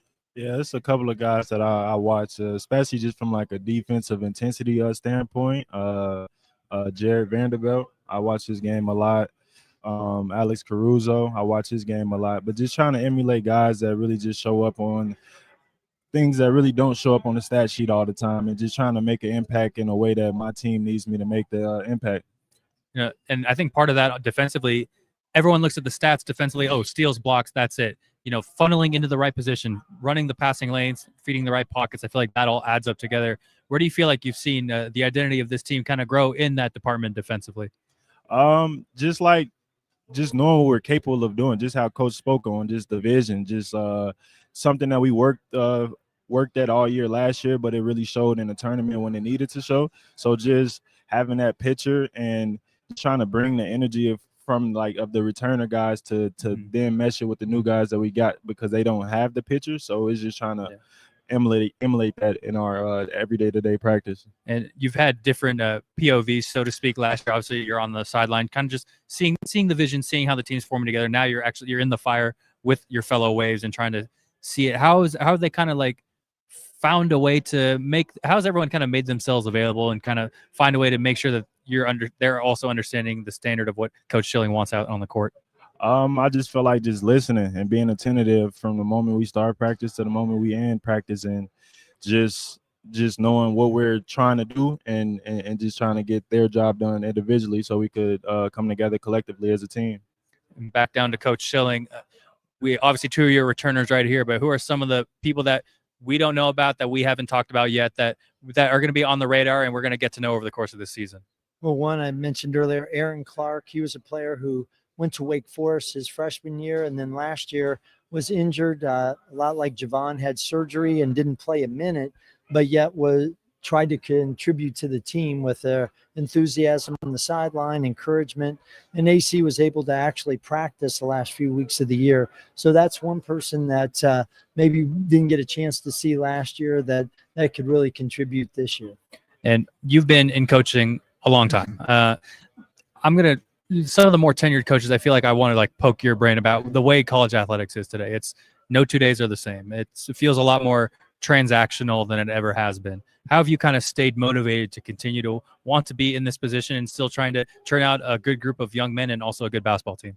Well, I mean, there's always two ways to look at everything. You can look at the negative part or you can look at the positive. A lot of people talk about the negatives of the transfer portal and things like that. I try to look at it that hey, we get an opportunity to impact more people in a shorter period of time.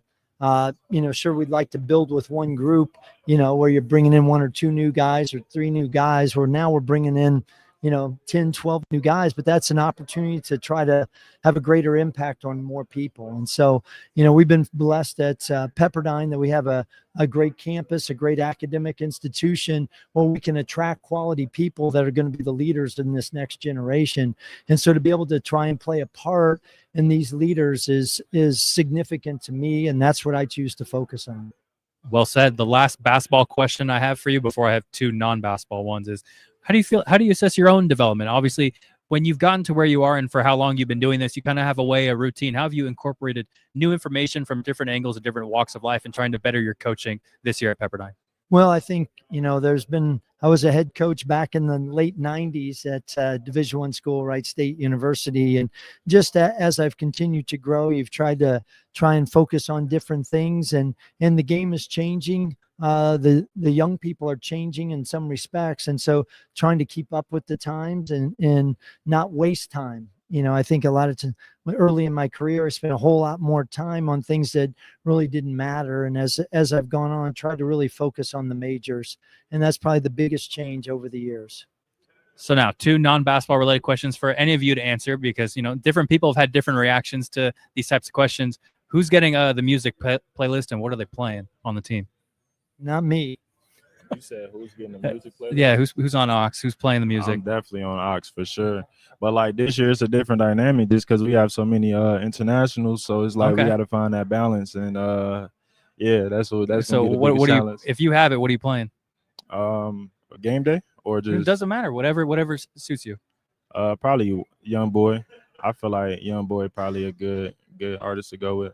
And I've heard a lot of, obviously going with Danilo and some of the international players I've seen Jokic dancing parties. So I've seen how people can get down with international music. It's very apparent when you're on both sides of that aisle. The last one I have, who's the class clown of the Pepperdine Waves this year and why? Maybe I know Coach Schilling may have a guess or two, but I want to hear we'll see. Try not to clown. Who you got? Let's say everybody a little bit, I would say. Yeah. Everybody got their own personality to them, and clown around here and there, but I wouldn't point out one specific person that we have on our squad that's just an overall clown. We don't.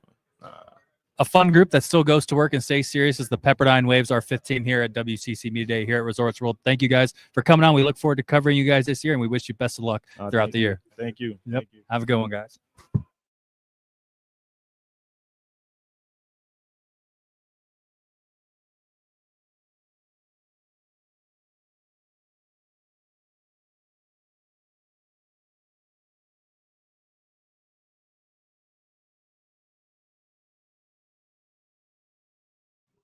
That was fun. All right, we are back at it. Or, what can I say? That was, Pepperdine was a very, very fun team to.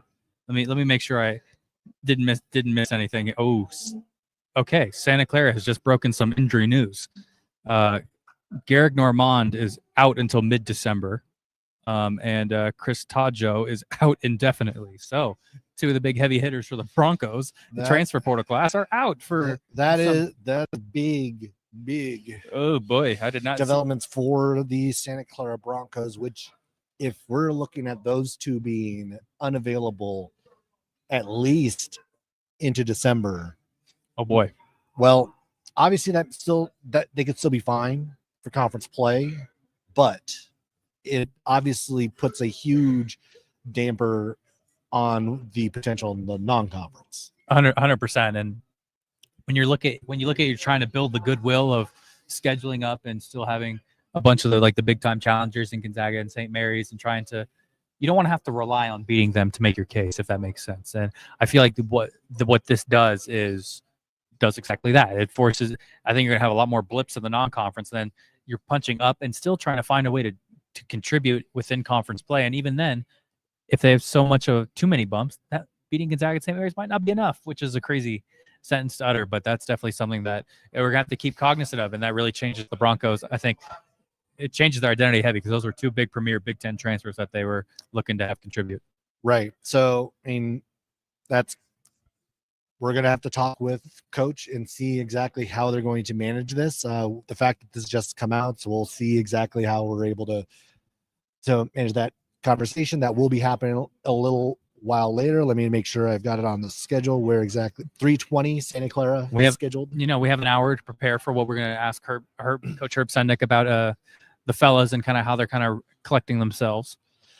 Now like back to the last two interviews, obviously we both took quick breaks in between a couple of those, Pepperdine and San Diego. The one thing I thought was good, it's like the vibes are good with those two teams. Yeah. And San Diego, like that group, like there's some personality to that. Like Boscovich, like he's the fact that like he says he's the best DJ on the team. So like bringing that Eastern European flavor, adding in the American music, like learning that. It's I picture like, hey, maybe we can get him to run the playlist for the WCC tournament in March. Speaking of which, when I was talking with Pepperdine just now about Javon Cooley and Danilo Dozic, Javon takes the aux, but he mentioned explicitly that there's obviously a lot of internationals, and I've seen Dozic's favorite basketball player is Nikola Jokic, and we've seen how Jokic and the Serbians can get down. That's for sure. And I think when I look at that dynamic, it's pretty cool to see. And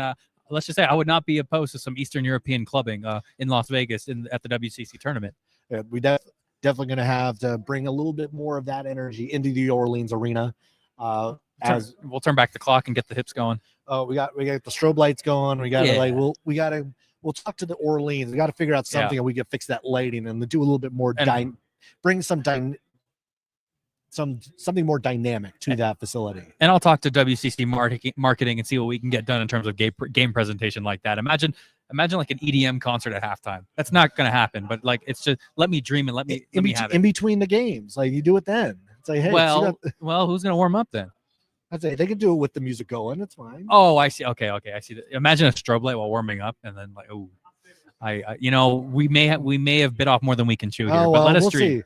Like, yeah, we'll dream. We'll think about it. We'll pitch some more ideas. If any of you have some ideas to pitch, we'll see if we can pass it along to the proper channels. Yeah. So lots of news breaking, obviously, and for Santa Clara, that's a big setback. Going back to some more basketball related things, I saw in the comments right there the feeling bad for Tylen Grant Foster and kind of the way his court battle is playing out, and I believe I know Theo Lawson of the Spokesman Review he said he was going to talk with the attorney to kind of see where it lands, because provisionally it was slated that it will move out of Spokane court and that it will probably go to the federal level pretty much right away, which I find pretty shocking. But at least it feels like it's a lot. There's so many people in the crossfire when things like this happen, and it's so unnecessary. Yeah. Well, in the crossfires just in a little bit will be the Portland Pilots, as they are next up on our interview list. We will have Shante Leggins, Jermaine Balasager-Webb, and Matus Hronsky coming over. And so we will go through what the Portland Pilots are going to look like this year. This team was picked to finish 12th this season. Now, I will mention the fact that this is a team that, even though, yes, they picked to finish 12th, we both picked them 12th. This is a team that has not finished any lower than 8th since Shante Leggins has taken over the program. They've been 6th, 8th, 8th, 8th. They've been actually pretty consistent about where they have placed in the WCC. And obviously, it's not an overly good position to be in at the 8th spot, but they haven't finished at the bottom. And even last year, this was a team that really started to get it rolling toward the end of conference play. Yeah, I think they play better when it counts, like towards the end of the season. And I think that's a good piece of development to have on its own accord. I think you just don't want to. You want to make sure that there's nothing that goes wrong in the interim. And we talked about it on the Portland preview episode. Shante Leggins is unfortunately in kind of a vicious cycle right now. Like that, I just don't really think there are many ifs, ands, or buts about it. Like there's so many different things that have gone wrong. And now can he and the Pilots pick themselves off the mat again? Like that's the thing that we both struggle with the most. And we take no pride in picking someone to finish last. Like let us be clear about that very, very quickly here. But we know Portland. We've seen them be capable. We've seen them be offensive firepower. Have that offensive firepower. Now can they find a way to just basically dig themselves up off the mat once again? That's, I think, part where we have the biggest question. Yeah, and I think the one thing is now we'll hear a little bit more. I've been talking with a few people, and there's at least there's a lot of actual optimism about what this Portland team might be able to bring. Obviously, we're not talking top half of the league, but this is not a team that would finish last. While we are waiting in the queue, let's have our good friend Andy Patton just hop on in here. Yeah, we got 5 minutes. Let's make them count. That's right, Andy. All right. We've both been going through all the interviews. What's something that's jumped out at you so far and what you've heard from the teams? Yeah, it's been a lot of fun so far. I had a great conversation with Coach Wayne Tinkle in Oregon State. Really enjoyed getting a chance to talk to them. I'm excited to see what that team is able to do. Shout out Josiah Lake, who's going to be a big part of their team and went to my high school, Tualatin High School. So got to give some love there when we can. But no, a lot of fun conversations. A lot of really talented players and coaches in this league, and I'm excited to see how it plays out. Yeah, and I mean, one of the things, I don't know if you've gotten to get to them yet. Seattle U, obviously, your other alma mater. There's Gonzaga, and then of course Seattle U. Yeah. So getting to them, I know we're all kind of a little bullish on that team and what they're capable of doing. Yeah. So they'll be coming up here, and I think we've got them in about 2 hours. Yeah, however long. Actually, are still here. Yeah, I got them in a while, but yeah, I'm really excited. For me, this only 1 year overlap where my alma maters are in the same conference, unfortunately, but I'm very excited. I'm excited for Seattle U to get a chance to play all of the other Division I teams in the state of Washington this year. They're playing non-con with Washington, and then of course we'll play both Gonzaga and Wazoo in conference play. I think this is a really good team. Chris Victor is a great coach. He won 20 games, I think, his first 3 years as the head coach for that team, and they bring back some key pieces. Maldonado comes back, Arrington's coming back, and then they got John Christophoulos back as well. Some fun transfers. I'm really excited about this team, and I picked them 5th. I think that's a little bit bullish compared to where I think the coaches had them 8th, but I wouldn't be surprised to see this team competing at the top. I mean, even thinking about just where you had them 5th, I had them 5th, and you had them 6th. We're in the camp of we're high on this team. There's I don't think there's going to be too much of a challenge of the talent that they have. I think maybe one of the challenges is that they're not going to get all that tested before they get the WCC play, and maybe that's going to be the one thing that can hurt them when they get to conference play, is that the best teams they'll play are going to be in the WCC, and they will have not faced more of those challenges in the non-conference. Yeah, I think too the big challenge is just getting used to the travel schedule. The WAC is crazy. And for them, they were traveling more than most teams have to do. That was part of the challenge of the WAC. So maybe staying more on the West Coast will be good for this team. But I think ultimately just getting used to new environments, new venues, new coaches that you got to compete against. I mean, Coach Riley, I just spoke with him at Wazoo. He mentioned just the challenge of getting used to those road trips, even for a program that, kind of came in with higher expectations. I think that Seattle U is going to have some bumps because of that. But I think ultimately this is a team that maybe it takes 2 to 3 years, but I think they're going to be in really good shape in this league.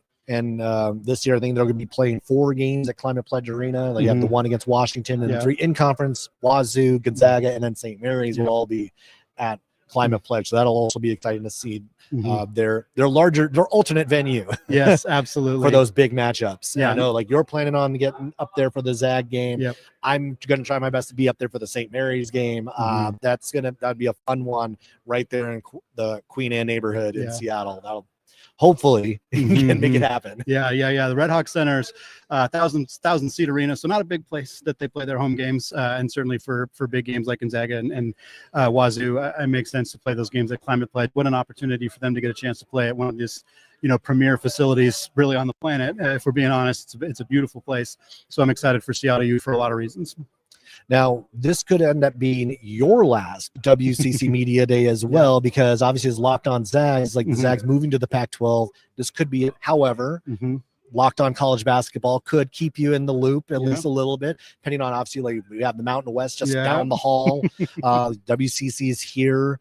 Who knows? I mean, the Pac-12 will probably end up having its media day here as well. Be in Vegas. I don't have any inside information, but it's going to be in Vegas. I'd be shocked if it wasn't. And so that could be end up like a 2-day turnaround where it's like Pac-12 one day, the WCC Mountain West the next. Not going to have a voice at the end, but it'll be fun. No, it's we are definitely making sure that we have the tea, the lemon, any lozenges on standby just to make sure that we can survive the entire day. Because obviously 5 hours is a long time doing this. And of course we have the Field of 68 crew across the way from us, and they were coming straight from Mountain West Media Day coming over here. So that's the 10-hour turnaround, which is a wild one. It's going to be wild. I'm excited for Gonzaga, obviously moving to the Pac-12. I'm sad. I love this conference. I've loved the WCC for a long time. That's why I'm a regular guest on the show here. But I'm still going to follow this league. Obviously, still got my alma mater, Seattle U, in the league, even after Gonzaga leaves. So very excited. I think this new Pac-12 is going to be a lot of fun too, though. Yeah, I mean, think about just the number of teams. Obviously, we were talking about Theo Lawson from the Spokesman Review a little while ago about travel schedule, and he's that's what he's going to miss is no more LA, no more Bay Area, no more Seattle, no more Portland. It's now you're going to be going over to Boise, and you're going to go over to Fresno. And not as fun. Fresno, Boise's all right. I mean, you get San Diego still, so that's nice. Yeah. Fort Collins, a beautiful place, but it's a lot farther of a trip. It's also Fort Collins in January. Yes, exactly. Yeah, no, I was I made a ranking of the new cities in the Pac-12, and I was like, I'm not gonna. At first, my plan was to compare it to the WCC cities, and I was like, no, this isn't gonna. This is not gonna go well. It's San Diego's the WCC's biggest advantage, and the Pac-12 has it too. So you kind of SOL there. Yeah, it's at least San Diego is the one crossover between the two. I think we were talking. Got to milk that San Diego for all it's worth. Stockton, which is probably the worst in the WCC, is not much better than Fresno. So. No, apologies to those of you out there in Fresno. But shade at Fresno, shade at Stockton. Yeah, sorry, Gonzaga's not sorry. excited about the Fresno road trip for a lot of reasons. Let's put it that way. All right. Thanks, Andy, for hopping on. I mean, we'll catch up down the road. Probably in a little bit when we have a little bit of time. We're bringing on the Portland Pilots.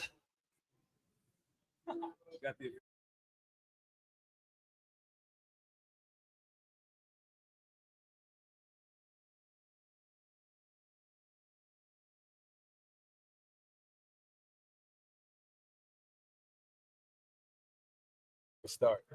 Just letting you know. It's no, really? That's a couple. Well, great. All right, great to bring on the Portland Pilots. Shantae Leggins entering year 5, is it now with the Pilots? Yeah, year 5. Year 5 has gone by very fast. Yeah, it's gone by very fast. I go by how tall my daughter gets. So yeah, it's gone by quick. So I mean, one of the things going into this year, I mean, unfortunately, we've seen the coaches poll pick 12, but we've also been starting to talk with some who are who are excited about like the talent that you guys have, and just talk about like what the off season has been like, and then also what training camp has been like for your squad as you're going to be looking to buck every last trend, even our own predictions of what this team can be. Well, the offseason's been great for us. You know, we've gotten to be able to get some older guys. You know, in the past, we've had 11 freshmen last year, year before. You know, we had some guys with some injuries and some different guys we had to bring on. But these guys are all a bunch of winners, you know. And so, you know, Matoush next to me, he's been to the NCAA tournament. Riley Parker's been in the NCAA tournament. We got two guys that played, you know, in the junior college national championship and won that, you know. So we've brought along some winners with us this year. And I think they all sacrifice a little bit of their game or something for the better of the team. And so we've been able to see that a lot more this year, especially earlier. You know, usually we have to wait a little bit. But this year, I think that's one of the things we hit really hard is you know, being a team and having that winning mentality, and also coming in understanding that you're not getting any respect from anybody, and you know, have that chip on your shoulder. And we've been picked, you know, last in a lot of the polls, and this, that, and the other. But the guys, I think, understand, you know, going into the season, everyone's 0-0, and we just got to be able to play our game. And thinking about that, of just like thinking about some of the guys who were able to come back and know, again, like last season, you guys ended up playing really well toward the end. Like yeah, you game out of 6. Yeah. Right. It's like this was a team that finished, I think, was like 5 of the last 7 you guys won. And there was some momentum kind of building toward the end of the season. Even though there's a ton of new pieces, how much can you take from what you were able to do toward the end of the season last year to bring it into this year? Well, it's tough because it's new guys, you know, and so they didn't have any feel of that last season. And for me, you know, I've been able to compartmentalize and move on from last season because it's not the same team, and Jermaine's not the same player as last year, and Micah's not the same player as the year before, and Kelson Gebers isn't the same player. They've gotten better, and so bringing other guys and other pieces along with that has been huge for us. And these guys understand, you know, I think what it's going to take for us to make a real big jump. Even though last year we did really well, and everyone, you know, I mean, I'm pretty much the whole WCC except for the top, you know, the teams that, you know, Gonzaga, St. Mary, Santa Clara, and San Francisco. Everyone else had to reload with new players, you know, and so looking at that, you know, you're looking at, okay, well, you know, from the top 4 on, who else is going to be in there? And so these guys, you know, feel some kind of way because everyone's brought in new guys, you know, and if you guys are thinking about last year's team, well, we're ahead of those last year's teams, but they feel it's about them now, you know, that they were chosen last, and I'm right with them. And so we're excited to be able to go put what we put together this summer, you know, and this you know, early fall right into the season. So joining the ever exuberant Shantae Leggins is Jermaine Balsager-Webb, Matoush Ronsky.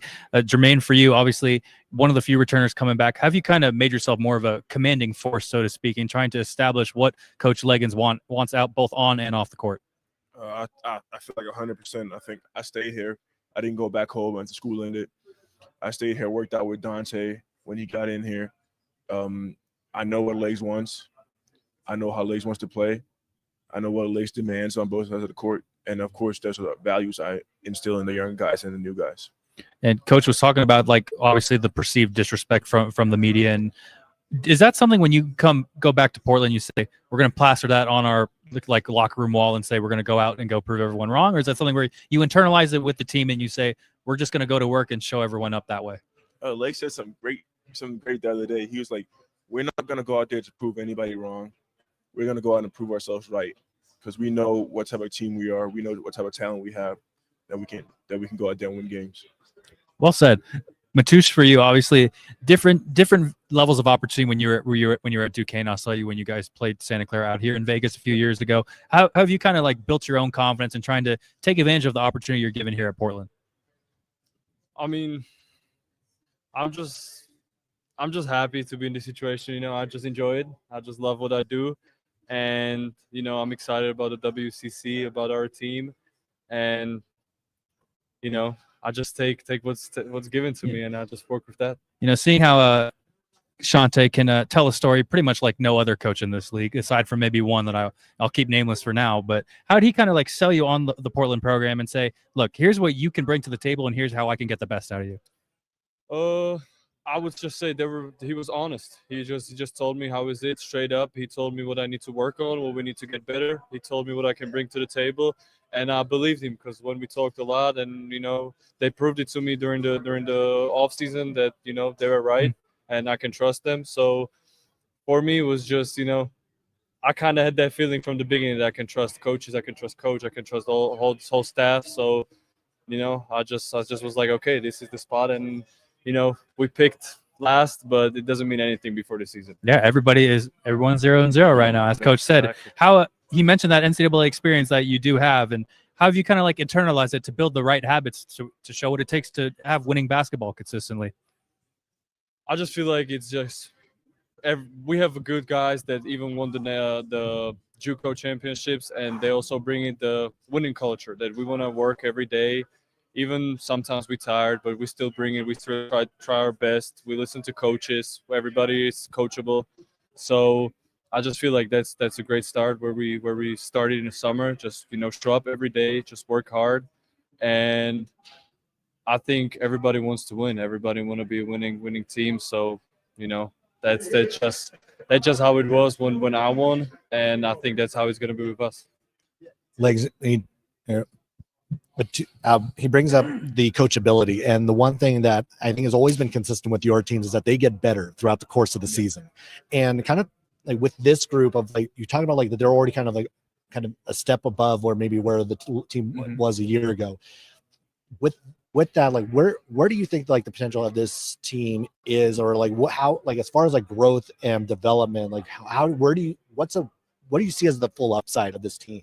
Well, I had to change how I coach in the summer, and how we get our players there. And so that was the number one thing for us, at least number one thing I looked at when I was seeing what could I have done better with last year's team and this year's team. And these guys will tell you it was really hard right from the beginning, because we do get better at the end.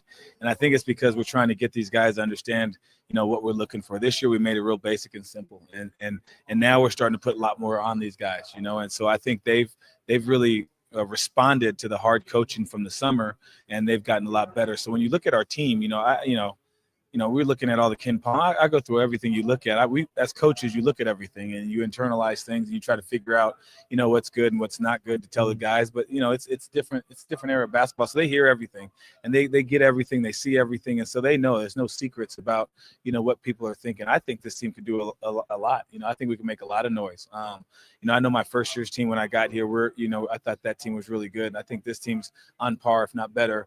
Than even with my Eastern guys that came over with me that understood what we were doing. I think, having Jermaine and having these young guys, these older guys understand what we're looking for is huge. And everyone in that locker room has a chip on their shoulder. And so, I'm going into the season very optimistic and excited about where we're going to be at the end of the season, because, I think these guys will keep getting better and better every game. It's been every day. I think we've only had one practice last Monday, I believe, where I didn't think our team got better. I think they just stayed, they were very energetic about things. I just think it was a Monday, right? And that was the first time, even from the summer, where I felt these guys, and I think it had a lot to do with our scrimmage. I think they thought they played well. But I think they have gotten better every single day. We talk about getting better a percentage a day, a play a day. I think these guys understand that. Now, the one thing you mentioned as a difference is that you had a lot more veterans that are coming into this team. Or last couple of years, you've had a lot of freshmen, so there was that growing pains very early on. And while you did see the growth, like it wasn't as the high starting point. Yeah. So has that maybe been as simple of a difference as the fact that you have some veterans on this squad, even like between the two of these guys, Riley Parker, and guys who have some years behind them at the college level? Well, it is. And I mean, you can see us, we've tried everything, Jason and Scott, we've put our heads together and try to figure out how to build a roster and how to do different things. And our coaching staff's been all involved in how can we put our roster and get it to where it needs to get to, where we're competitive every single game and we could put ourselves in the top half of this league. And I felt it was like, hey, let's go get younger guys and build on those guys. And, that's some of those guys were either too good or not too good, and they ended up leaving anyway, right? And so what we decided was we got to find out some young guys that will play early, but we also need older guys that are mature, that can help these younger guys get to where they need to get to, but also be very, very, I think it's a competitiveness that they bring. Older guys bring a competitiveness because I think they can see the end of their college career, and who knows with the NCAA and how it all works out and if they get the extra years or whatever, but they see it and they play a little bit harder and they understand a little bit more. Every game, every practice could be, it's getting closer and closer to the end. Like Jermaine has probably, I hope, 37 more games left. I'm hoping that's the case. I hope, his career, but he can see that now. It's like, I got 30 plus more games left in my career, and you don't want to take those games for granted. You want to give everything your all. And I think with older guys, they see that. Younger guys, I got another year, this could go bad, but these older guys, I think, see that a little bit more, especially the ones I'm dealing with in our program. Jermaine, as time is ticking, how have you seen this team's identity kind of form, and kind of where do you feel like you guys have grown the most in this short time, and what more do you want to see going forward? I think our biggest growth all comes from the fact that, as Coach Legg said, that chip on our shoulders. Like, we have Jimbo transferred within the conference. He wants to prove someone wrong. Riley wants to prove he can do it at a higher level. Like, everybody has something they want to prove, and that had all push us to push each other to get to a level where we want to be at. And for you specifically, the last basketball question, then 2 rapid fire ones, and then we'll get you guys on your way. How do you feel like this team is kind of taking that hard coaching that Coach Leggins was mentioning? Because everyone's got their own different types of personalities and how receptive they are to that. I think everybody, Lex doesn't bring in guys who can't take the coaching. He delivers. So everybody has taken the coaching to heart and wants to improve. All right, for any of you guys, including Coach, these are 2 quick-fire non-basketball related questions.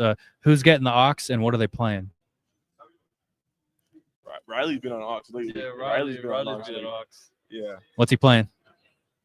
He's versatile with it. Yeah, he plays. Yeah, he's all over the place. He's all over the place. Whatever he feels like that day. So you're telling me if I show up to a Portland practice, I could be at an EDM concert potentially at some point? Yeah, 100%. 100% that could happen. And then the last one, I don't know who's got the best read on this yet, but who's the class clown of the Portland Pilots so far this year? Class clown? Yeah. No. It's Jimbo. It's Jimbo. Dante. I would say Dante. Jimbo and Jermaine. 2 J's. Yeah, I agree. Jermaine, you gonna defend it? You gonna own that one, or what are we thinking here? I still say as much as the clown for Jermaine. But I think it's more of a troll. Yeah. I'll take that one. We got trolls. Yeah. I agree on that one. Oh, ladies and gentlemen, that was our officially the halfway point. The Portland Pilots. We wish you guys the best of luck this season. We look forward to covering you guys, and we know there are better days ahead, and we look forward to seeing them. Thank you very much. Yes. Thanks so much. Yeah.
Well, halfway home, Zach. We have gone through half the teams. How do you make sense and take stock of what we've done?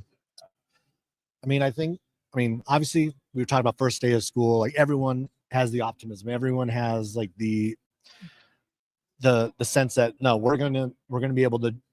We're feeling good. We're feeling confident about where we are in practice. We're going through the paces.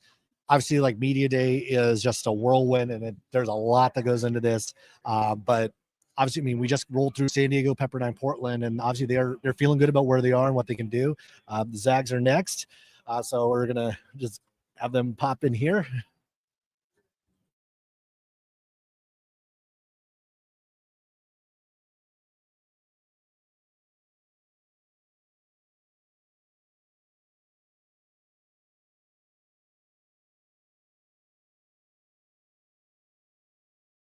All right, now to the back half, joined by the Gonzaga Bulldogs, picked to win the West Coast Conference this year. Graham Ike, preseason All-American selection.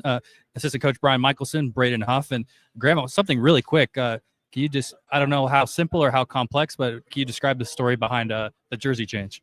Yeah, I had went home and talked to my mom just about my grandpa. He's very dear to me in my heart and why I do what I do today. But I talked to her, and she was like, he had brain cancer, stage 4 CTE as well, and she was like, the doctors that gave him 30 days to live, but he ended up living 15 months. So I just wanted to honor his fight. Well said. Yeah, and because obviously, like it's not often you see the jersey change and everything else. I'm like, as you kind of like think about like that story, I'm like, when did you kind of make the decision, or how did that kind of come about of like when you had the opportunity to do that? It was early in the summer, maybe like May. And I just texted Vima, like, can I change my number? And he was like, yeah, what are you thinking?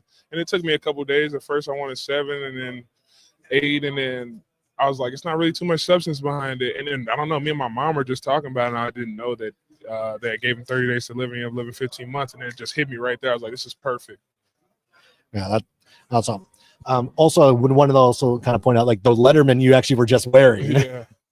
Because we were noticing as you were walking in, because like, even as someone who went to St. Mary's, I'm like, that thing is like, I need that jacket. Because that thing, like, just got, I mean, so where did the Letterman come from? Because obviously, like, you guys always have some really good stuff. Came from the best in the nation, Ryan Nemhart. Yeah. It was a great gift to us, a parting gift that he had gave to us at the end of the season to the whole team. He's still throwing dimes even when he's not here, man. But appreciate Ryan for that.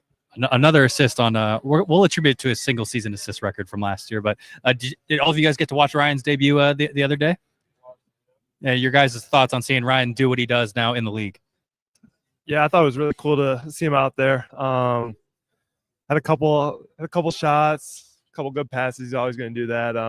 But yeah, just to see him out there on that floor is something really cool. And I mean, we see it every day. He works so hard towards that goal. So he deserves it for sure.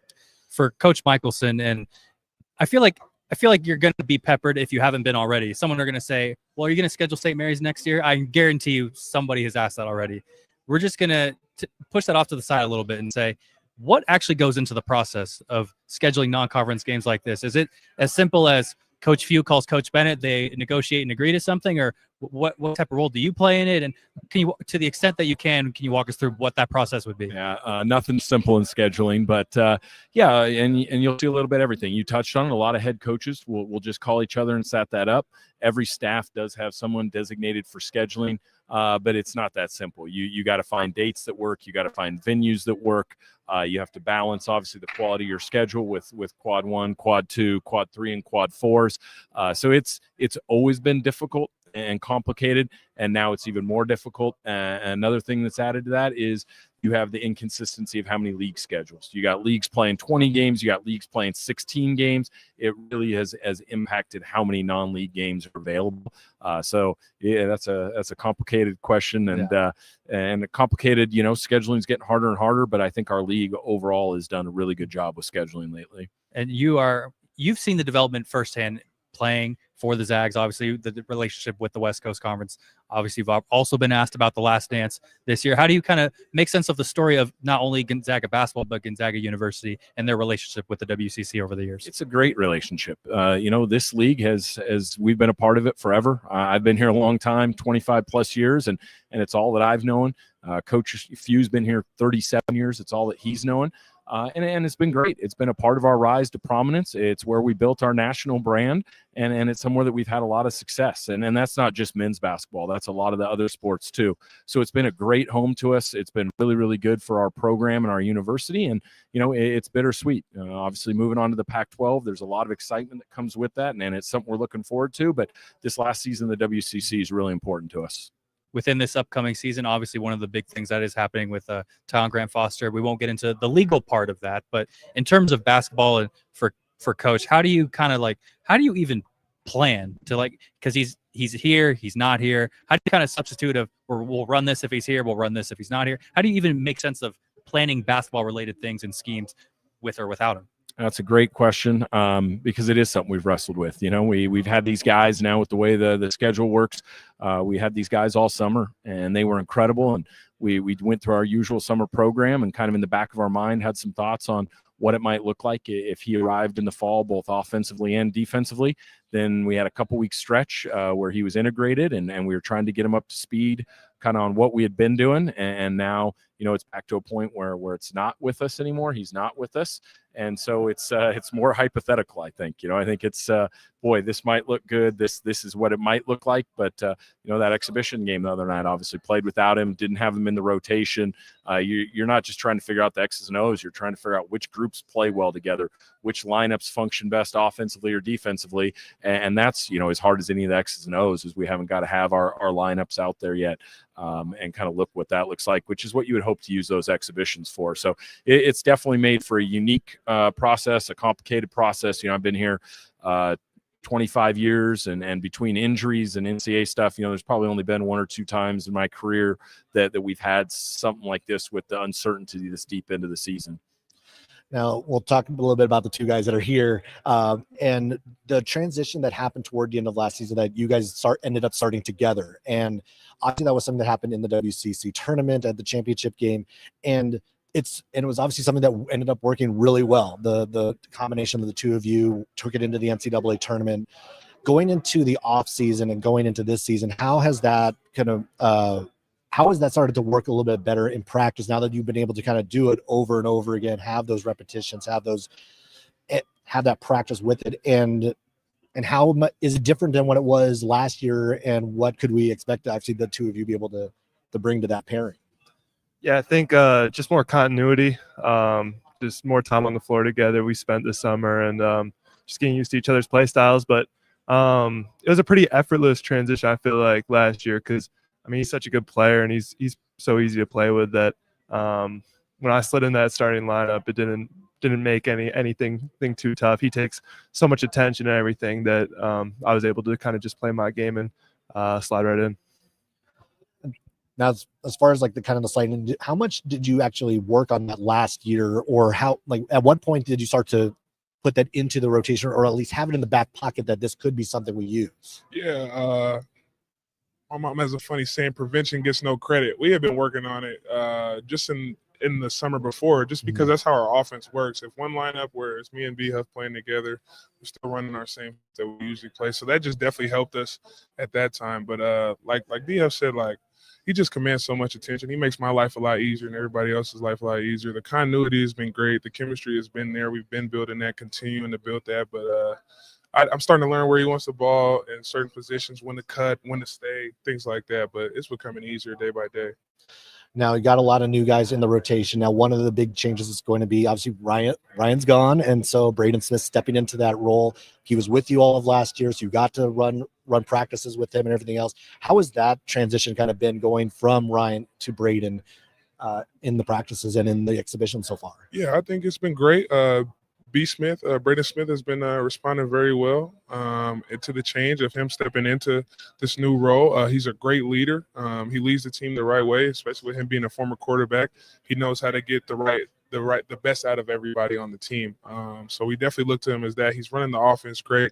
He's playing hard every single possession, pushing the break with great pace and just playing great defense. And his mentality has just been positive, growth-like every single day. Does he still throw the football around, and how accurate is he actually throwing that thing still? Oh man, super accurate. He was teaching us how to throw it the right way over the summer. But we like to have a little fun in the weight room every once in a while, and just throw the ball around. Have a little fun, keep it light, sweet. Obviously, not having Ryan, and another element to that is his leadership. Have you guys kind of both in tandem grown as leaders? Because it's not linear for everybody. It's not everyone is as vocal as a freshman as they are a senior. How have you guys learned to develop and kind of own your voice as leaders? Yeah, continuing to, like you said, be vocal on both ends of the floor, or also bringing the team together for team events outside of basketball, and making sure that we're just continuing to build the chemistry on and off the court. But I think the biggest focus for me as a leader is just making sure the guys are together and just being around each other and enjoying each other's time. Braden, for you, obviously, it's been well documented how good of a shooter you are, both on the interior and outside. How have you kind of owned the complementary parts of your game over the course of the offseason, and kind of what the coaches challenged you to do, and how do you feel like you've met those challenges? Yeah, a big challenge for me was just getting better defensively, being able to guard, especially with the big lineup, guys on the perimeter, quicker guys. So spent a lot of time on that, and then just making reads too. Throwing doubles, being able to play out of doubles, all that stuff. So Yeah, but like I said, he commands so much attention that makes my job easy, and the guards do a great job defensively with the ball screen coverages and everything, getting through screens. That they've been making my job real easy. When it comes to improving on that end of the floor, it's people will like lean on others, whether it be on your team, some of the alums that maybe come back to campus. Who have you kind of leaned on, whether it be coaches or anybody else that have helped you kind of framework how you wanted to grow on defense? Yeah, I mean, we've worked a lot with B Mike this summer. It might not be too much fun, but he's got us guarding a lot of ball screens and just guarding switches and all that stuff. So we put a lot of time in, and I'm always asking Graham or just guys if I have any questions of what do you do here, what's like, what do you see, whatnot. So just always asking questions and kind of learning from these guys. For Coach, obviously there's a long lineage of post players. Obviously Karnowski, Sabonis. We've seen lots of different. Timmy Holmgren obviously just got his ring and such. How are these guys kind of making their own identity within that kind of historical database that is Gonzaga post players? Yeah, I think that's something that these guys take a lot of pride in. They know the lineage. They're great guys that understand what those guys before them have meant. And we've been blessed to have an elite run bigs for a long time. I mean, going on 2+ decades now. And these guys take that responsibility very seriously. And part of that is the way that they approach it. Part of that's their leadership. And part of that is just what they've done with their games. And I think they've done a really nice job being willing to listen and see what guys in the past have done that's been successful and add little elements of that to their game. But, as a duo, these two are elite. They play really well together. They flow within our offense how we want. And that makes it really comfortable for our staff. And then they've put in the time. These guys are both elite workers. And, this being Graham's last year, his first 2 years here were really special. And he's put himself on par with any of those names that you mentioned in terms of the great bigs to be at Gonzaga. And I'm excited for him this year to continue to expand that and to be able to kind of put himself as a legacy member of what we've had here, with this being his third year. And B Huff's a great story of a guy that appreciated the guys before him. What people I think forget was here with Drew for a year and kind of took that as a mentor, Drew, and then Graham coming in and has learned under those guys and has developed himself into, one of the best well-rounded and one of the better offensive bigs we've had. And, he's got a couple more years to cement that legacy, but these two are going to be right there on that list of the guys you named. And you mentioned the flow of the offense along, obviously, with B. Smith coming in for Ryan Nemhard. There's obviously more guard positions that have to get filled out. No Nolan Hickman, no Caleb Battle. Who are some of the other guys that we're going to get to know over the course of the season that you've noticed that are going to, have some of that anticipated and existing Zag guard firepower? Yeah, a lot of turnover, which I think is common for college basketball right now. Obviously great that we got the two bigs back and kind of anchored things, but we do have a unique situation. Obviously, Emmanuel Innocenti played good minutes for us last year. He's back. He'll be a huge piece of what we do on both ends. And then a little bit of unique situation in that, Venters has been with us for 2 years, unfortunately injured, but he's been around the program. Jalen Worley is another really talented kind of do-it-all guard that's got great size that played with us the second half of last year, and then Braden Smith. So we had 3 guys that were within our program. They don't necessarily have game minutes, but they have some experience with us. And those 3 will all have big roles. I think our depth at guard is a strength of this team. And we have great size in the backcourt, and we have great depth, and I think we have versatility. I mentioned those guys. Mario comes from Spain with a high level of experience. He obviously played in Eurobasket this summer. He's a dynamic guard that can really handle the ball and make plays. And then bringing in Adam Miller, a guy that's in his 6th year, that you go back to the COVID year, started as a true freshman on an Illinois team that was top 3 in the country. He's made a bunch of shots in his career. He's experienced. He plays both ends of the floor. I think adding a guy with that type of experience was really important. Losing Nemhard, but like you mentioned, Hickman and Battle too, were obviously really, really good college players. I want to round back to Steele because he has missed the last 2 years because of injuries. For basically the entire team, how great has it been to see him finally back on the court, healthy, and really he's for many who are watching, kind of almost see him as a potential X factor or someone who's going to bring a lot to your team, because he's able to stretch the floor for your team. Someone who was obviously the Big Sky Player of the Year just a few years back.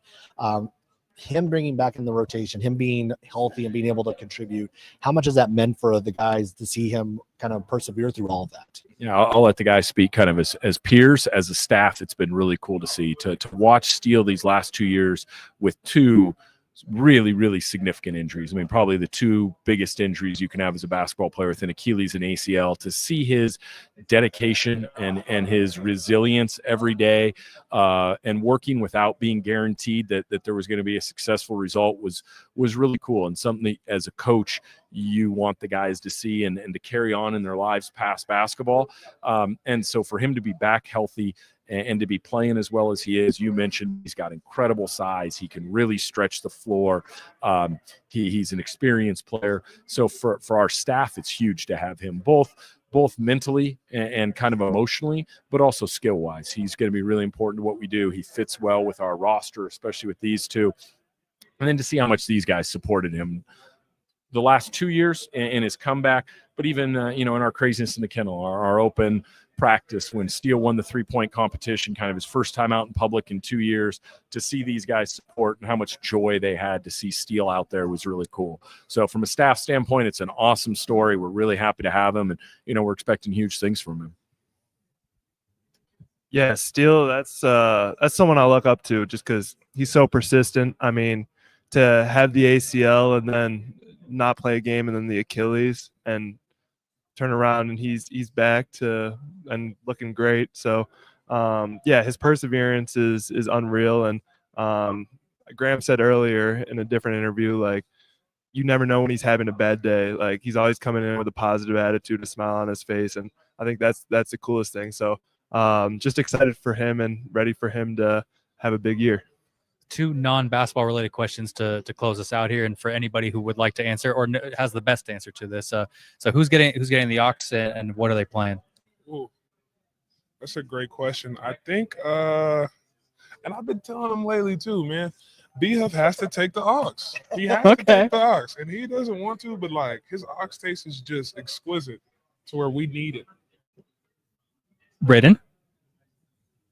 Graham's got way more broad taste in music than I do. Mine's like, it's like little, like it's not like, he's just got a broad knowledge of music that I think would suit the team well.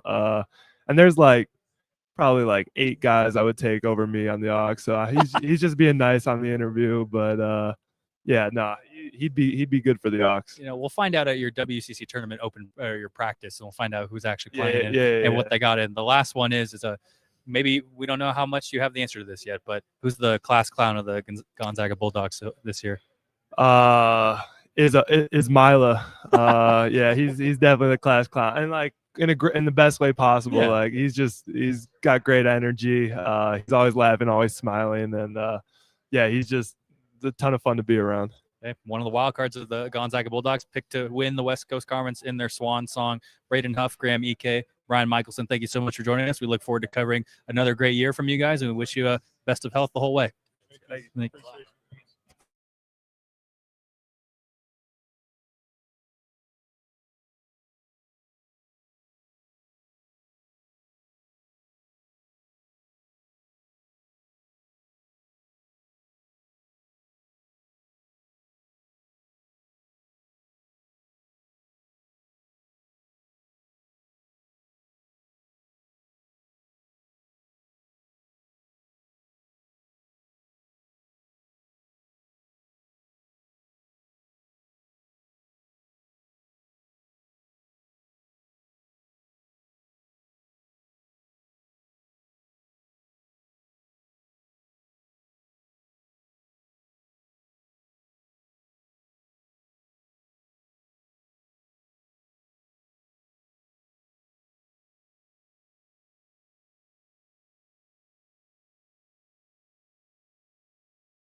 So now joined with the St. Mary's Gaels, picked to finish second in the West Coast Conference this year. Head coach Randy Bennett, center Harry Wessels, guard Mikey Lewis, and kind of to start with here, as you guys kind of get set to go, Mikey, we'll start with you.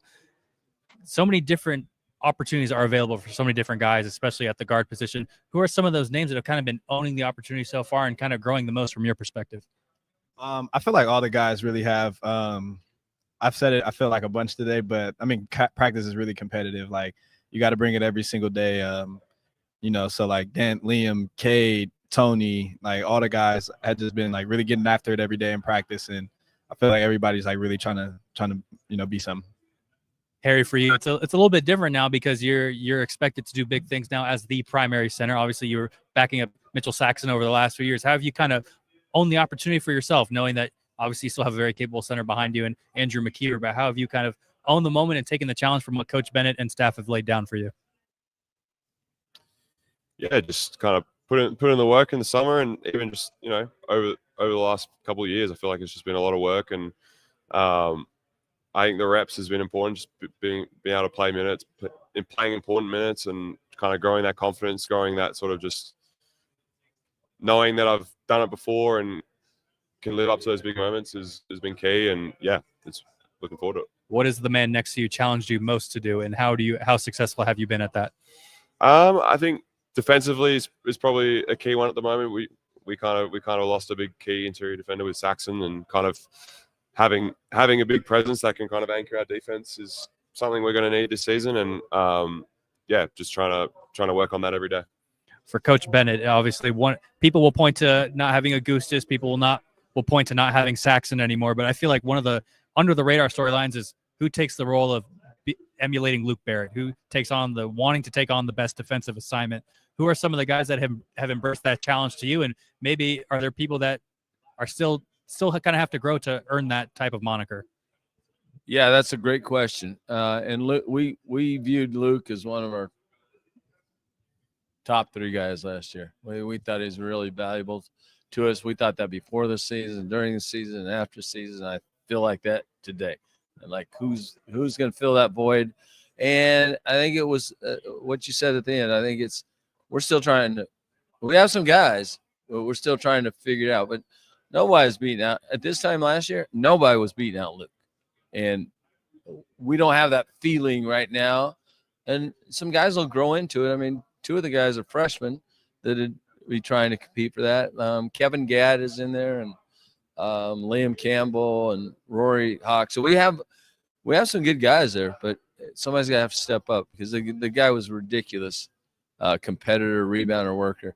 And the biggest thing we're going to have to replace, not only his, but those 3 seniors' leadership. And these 2 guys right here are going to do it with the help of some others. But that too, you have to get reps at to do it. And so they're getting reps right now, and they've had reps this spring and summer. And they knew it was coming, and they're getting there. We're getting there. I mean, it feels like over the last 5 or so years, I mean, you've had 2 big senior classes. I mean, you turn the clock back to Logan, Kyle, and Dukas, and then you get this past year Saxon, Augustus, and then Barrett. That's a lot of leadership and a lot of defense that you've had to replace. Just kind of talking a little bit about just the maturation that these 2 have had, and then some of the other returners have had, Paulus and whatnot, in stepping into these new roles, because to an extent, I mean, it's kind of unusual even from the past year. You've had the player of the year and the defensive player of the year for 2 straight years. And so replacing those obviously is a big lift, but so how have some of these guys kind of started to step in on a leadership front? Yeah, you could go back a lot of years, and that's kind of how it's happened in our program.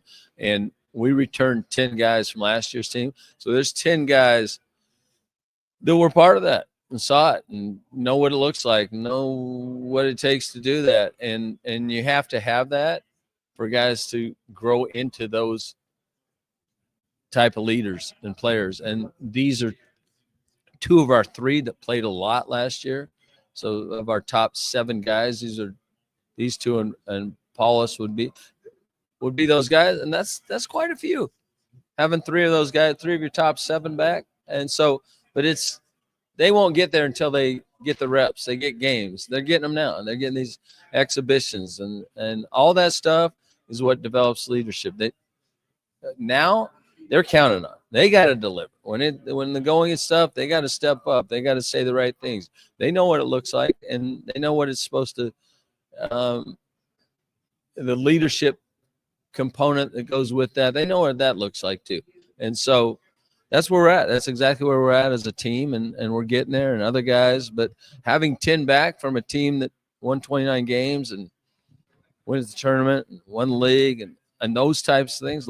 Some of them been in there multiple years. So it all helps, and that's how you lay the foundation in a program.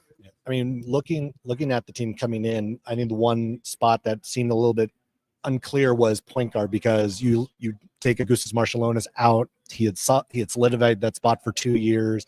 And typically we're used to seeing like a junior or senior kind of ready to step into the role or whatnot. And right now it's kind of like it's Josh Dent. It's a collection of like Mikey and Tony Duckett, whoever is going to be filling in those guard spots. How have you kind of seen like the maturation on the point guard role? Because we're so used to seeing Augustus and Tommy Kuzi and like guys who are like prototypical point guards and senior point guards. And that's something that is going to be different this season. 100%. And that's that's one of my questions. All right, how are we going to replace Augustus? But you know what? Augustus' first 2 years, he was just a guy. And then he kept working. The second half of his second year, he started coming around. And then he went player of the year. So that's how it happens. You got to eventually you get the reins, and then you got to do it. Mickey McConnell, same story. His first 2 years, played some for us, then he got the ball went in his hands, and we went to Sweet 16.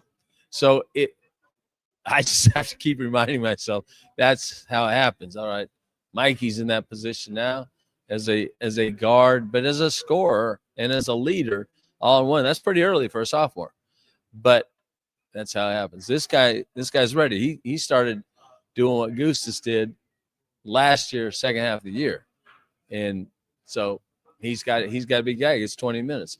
McKeever's going to have to be one of those guys for us, and they can, but they need those game reps. You got to have the game reps. We can only do so much in practice, and then you got to do it when the lights are on, and that gives you real confidence. So that's where we're at. That's what we're getting through, and it's never easy.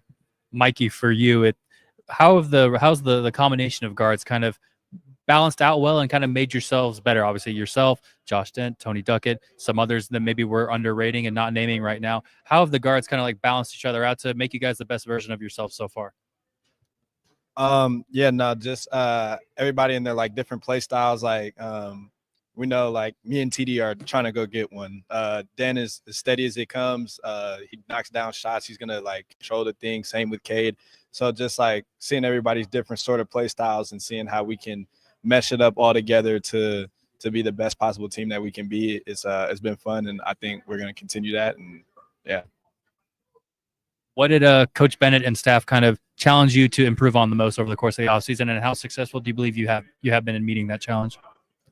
The two things that come to mind the most are my leadership and then getting my body right.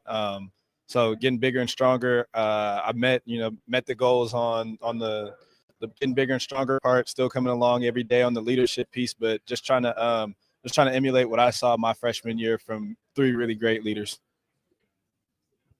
Coach Bennett, going back to you, we've seen different teams in this league take different approaches to scheduling. USF playing at Chase Center, Gonzaga playing at Spokane Arena and Climate Pledge.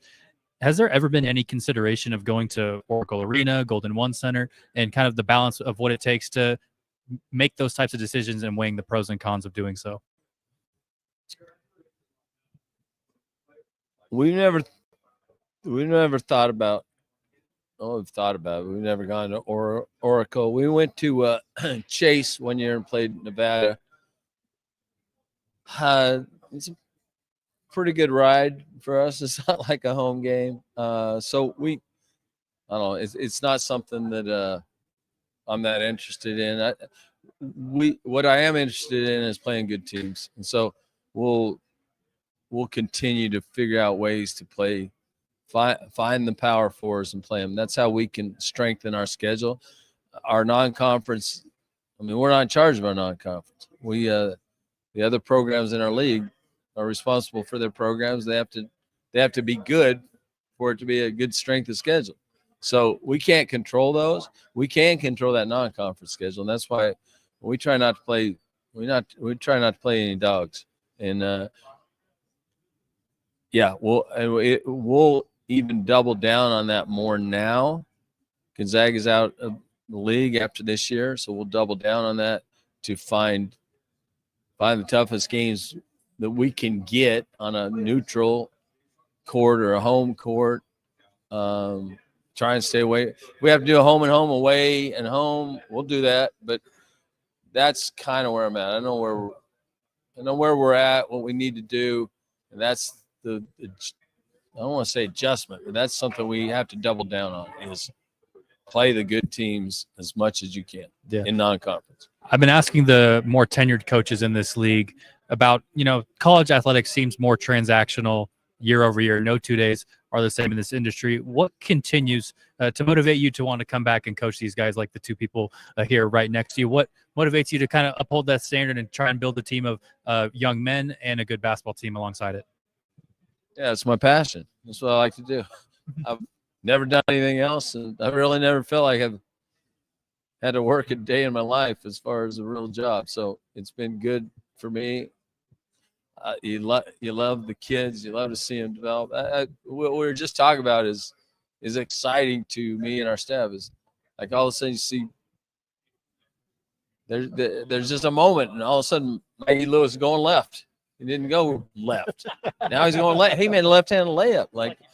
And then all of a sudden you see, hey, you can keep guys in front of him. Those little steps, they happen. You don't know exactly when they're going to happen. You probably see them in practice first, but then all of a sudden they're in the games. They're part of their game, and that's how guys improve. This guy, all of a sudden it just started happening last year.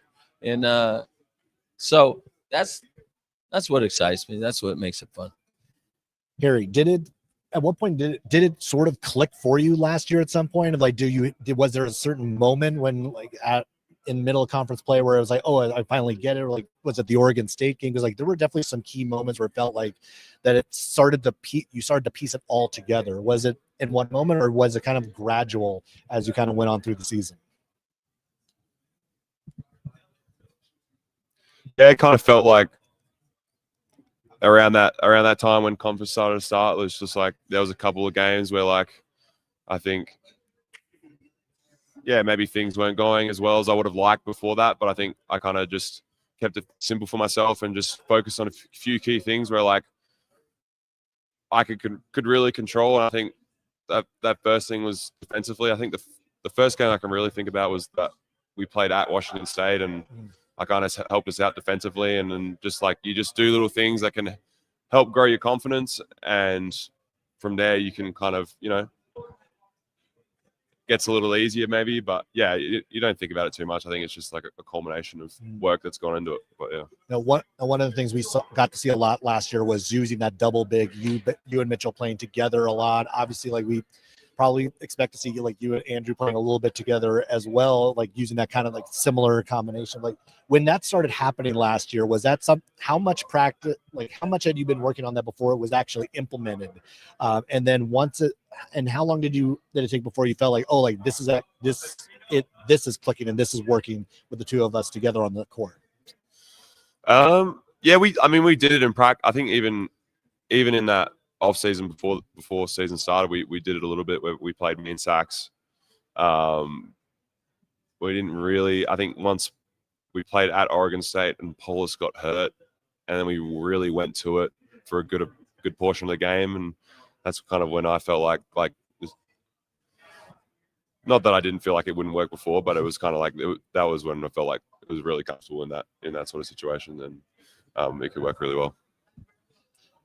And I mean, thinking about that, that big rotation, we did get to see moments of McKeever really starting to kind of step up. And think back to the Utah game where he had a couple of those solid minutes. Obviously, he didn't get a ton of playing time early on, but we got to see a bit more of him in the Arizona exhibition the other day. Randy, kind of talk about a little bit just his maturation and what he's going to be able to bring, kind of in that backup role, or just the minutes that he's going to be able to get in the game. Yeah, I don't know if I'd call him a backup. I think we'll play these two together for sure. I think they're both starter type players. Yeah, he's in there. He's in there as one of our top 6. And I thought last year he was ready. He actually got ready to play, but we ended up going with Harry was a little bit better. We went with Saxon and Harry, and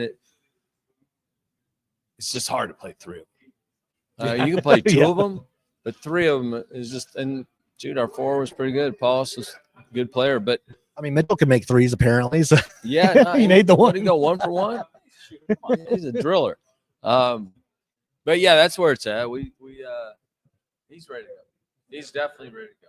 So he'll get better as he gets more minutes, just like Harry's getting better and will get better this year. I think Harry will have a really good year. All right, 2 non-basketball related questions to close us out, Mikey. If for you, who has the aux and what are they playing? Nobody has the aux. We're all two different. Really? But I think our common ground that we've been slowly coming to, it's mostly been me coming around, is getting into like house music a little more. Okay. So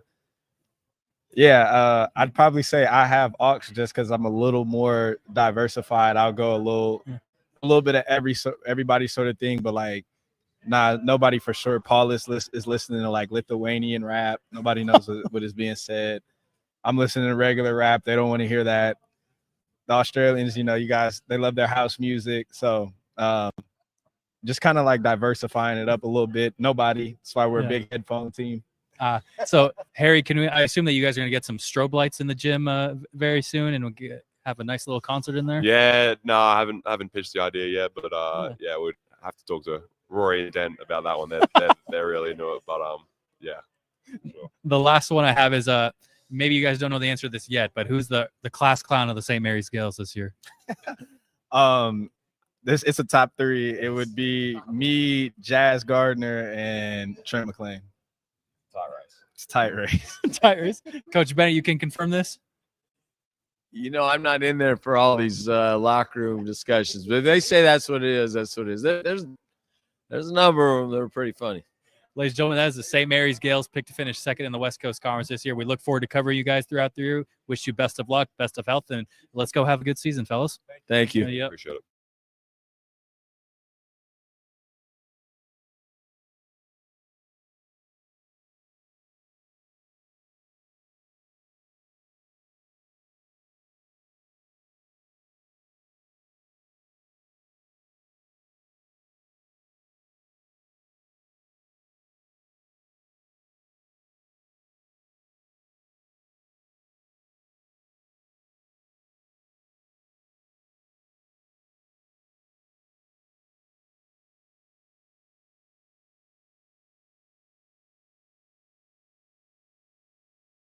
All right. Well, that was the talk with 2 of the heavy hitters, Gonzaga and St. Mary's, and Zach. Some well articulated points. Fun to talk to both squads and kind of what.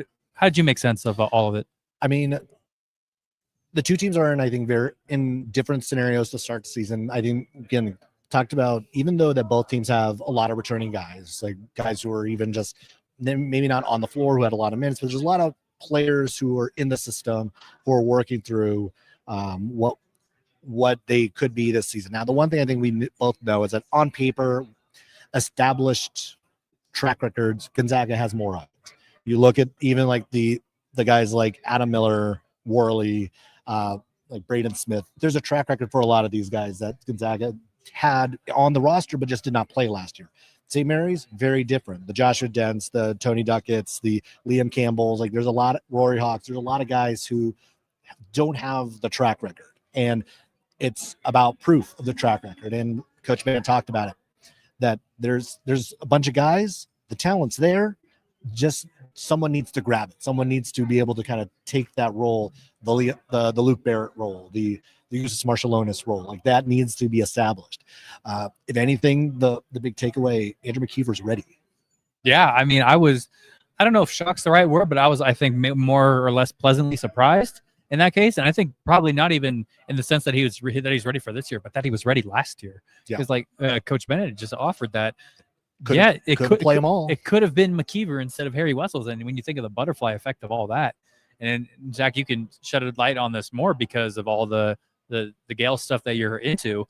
Like that's a crazy like butterfly effect for me to even talk about right now. It is, and maybe that does reflect a little bit differently. And now when you think about the Arizona exhibition and the minute distribution there, because we did see McKeever get a lot of the minutes in that one. He started the game, and I don't know. Again, exhibitions, you never know. Like they could play everybody. It's play everybody. Like it could mean absolutely nothing, but based on the comment, maybe it does mean something. Maybe it does mean that we're going to see a bit more of a split on the minutes front. They're going to play. Obviously, they're going to play together. Like that seemed very clear that there are going to be plenty of times where those two play together. Now it'd be interesting to see if like those two play together and Morauskas is also on the floor with them, because that becomes a very big St. Mary's squad. That's a tall tree lineup, and imagine the reality of last year. Imagine all three of them played at the same time. Yeah, you'd have Morauskas at the 2. And then would you even play? You probably play Goose at the 1, I imagine. Good God, that's what I'm saying. Like Mitchell Saxon would have had to actually start shooting more threes. I mean, he was 50% shooter last year for his career too. I think. Come on, that sounds pretty good to me. I mean, why not let it fly? I mean, I'm sure that was part of the offensive game plan that you would have drawn up. Exactly. So, I mean, the St. Mary's team has a lot to work on still. Clearly, like it's like there's things they're going to have to fix before the season starts. Like, and whether that be point guard, who's the hustle guy, how do you do the center rotation? Rotations are still in flux, it seems. But the guys who are going to be the mainstays. Mikey Lewis, Paulus Morauskas, Harry Wells Beans a part of that as the mainstay. Sounds like McKeever's going to be in that mainstay group as well. But yeah, I think that's maybe one of the things that is maybe a pseudo big revelation of what we've heard today is that we're going to be seeing a lot of Andrew McKeever this season. And I think in addition to that, from the St. Mary's perspective, I think from the Gonzaga perspective, when we just had them in there, and even dating back earlier to like Chris Gerlison, for example, so many different options for so many different teams. And I think when you look at that, I think it's much more of a puzzle piece chess game, so to speak, than we have seen in years past. And I think that's the most like intriguing part about all this. Like you can put up the preseason poll and say whatever, but once you're actually playing the game, so many different coaches have so many different options. All right. And next up is going to be the Santa Clara Broncos as they start to get to come on in. How's it going? How's it going? All right. So welcoming in the Santa Clara Broncos head coach Herb Sendek, Jake Ensminger, Brenton Napper coming in. And guys, there's a lot of changes there down in Santa Clara, a lot of new faces. But the two of you being kind of some of the holdovers, being able to kind of like kind of teach the new guys about what this program has been the last few years under Coach Sendek. Think about even back to like the Jalen Williams, Brandon Pajemski, like Adama Ball, like just the number of guys that have come through, just like kind of the standard that has been set and is growing. How have you kind of started to teach this to the new guys that are starting to come in this off season? Yeah, pretty much just like trusting what we do here, trusting the process and trusting like the coaches and just, play a role. Like, we all have roles here, and if we all want to win, we always want to play hard and do what we need to do to, make it as far as possible. So just come in and trust what we do and just play hard. That's it. How have your roles changed this offseason, now being a little bit more of like kind of like the leaders of this team as certain guys have started like filtering out? Brenton, how has your role changed? Jake, how has your role changed? And how much is that on the leadership front? And also how much is that, has your game grown in pairing with that? Yeah, for me, becoming more of a leader, like vocally. So like, sometimes getting on guys, holding them accountable a little bit more. Also teaching. It's a lot of teaching and a lot of patience and everything that comes with it. So it's like, when it looks like somebody's confused, like just going over there and talking to them, and just, that's pretty much it for me. Just being there for each guy and helping them out little by little. I'd say some of the BK kind of just what you mentioned, the standard, kind of upholding that, making sure that we're all following what the coaches want of us offensively, defensively, on the court, off the court. And then, just playing your role. What that looks like, we're all going to find out soon enough, but just kind of doing whatever it takes to win. And I think everyone's doing a good job of that so far, of kind of just following what the coaches want us to do. So just following that path. Jake, throughout your first few years, you've been very high intangible player. You do the dirty work. You do the things that don't show up on the stat sheet. Over the course of this offseason and kind of up to this point now, how have you kind of polished the rest of your game, kind of like your offensive attack and your jump shot? How has that kind of come together to kind of be probably what I would argue one of the most versatile players in this league if you are as consistent as you can be? Yeah, kind of just putting the work in, shooting, ball handling in the spring, in the summer, playing pro-ams, playing pickup, kind of just doing all that. And I believe like it'll all come. Sometimes it takes longer than you want it to take, but I think it's all going to come. Just sticking to the work, believing in myself. My teammates believe in me. My coaches certainly believe in me. So kind of just sticking to it and not swaying from the path. And who have you kind of leaned on throughout that process? Everyone has different people in their own circles, whether it be coaches, your teammates, alums who may be coming through. I don't know if Keyshawn Justice came through at all, any point during the offseason. Who have you leaned on in that process to kind of push through the hard days where maybe the jump shot isn't going down when you're down at the athletic center, the new athletic center? I think obviously my parents, they're my biggest supporters. They helped me a lot through the process. And then obviously just like every coach and every teammate, we're there for each other. If they wouldn't believe in us, like we wouldn't be at Santa Clara. Coach mentioned it on the live show earlier, like he wouldn't want anyone else except the guys that he has right now. So kind of just reassuring that they believe in you and that you got to believe in yourself too. So for Coach Sendek, and obviously we heard the news a few hours ago that Garrick and Chris are not going to be with you for the first part of the season. How have these guys kind of stepped up here in the interim and kind of emboldening the other people down who may have not been slated to be in the early rotation, but are now kind of earning those keep because of just the situation that you're in? How have they as leaders kind of said, it's time, the time is now and you're ready? Yeah. All along, BK and Jake have enriched our culture. They've been superstar teammates, and they continue to grow as leaders. So I think as we had considerable turnover going into this season, they did a tremendous job starting in the summer of setting the tone of what our program stands for and who we are.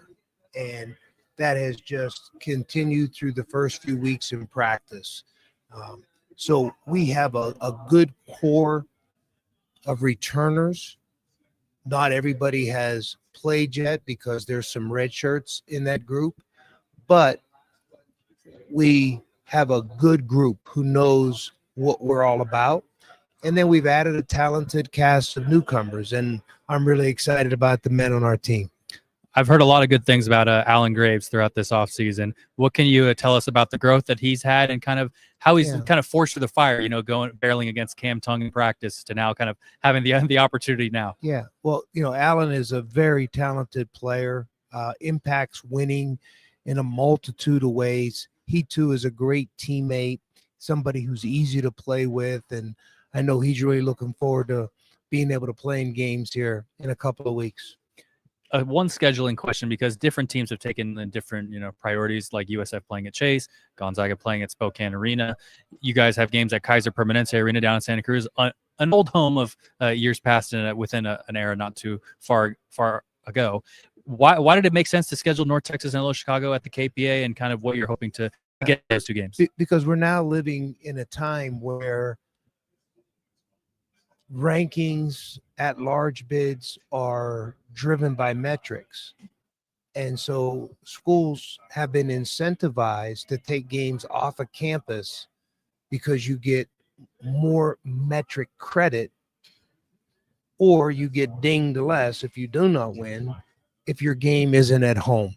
So obviously road games, right, count the most, followed by neutral, and finally at home.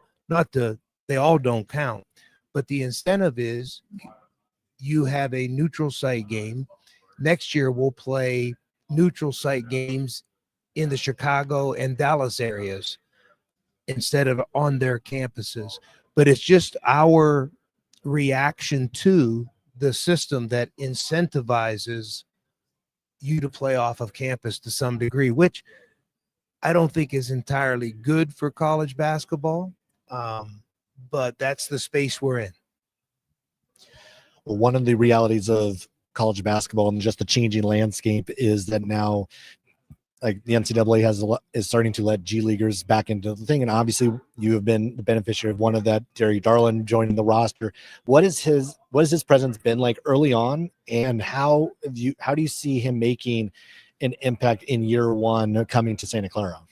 Well, he's very much in the transition phase. Okay, he's somebody who joined us late in the summer, early in the fall. We've only had a few weeks of practice. And so, like any of us who take a new job, go to a different school, move into a new neighborhood, there's a transition.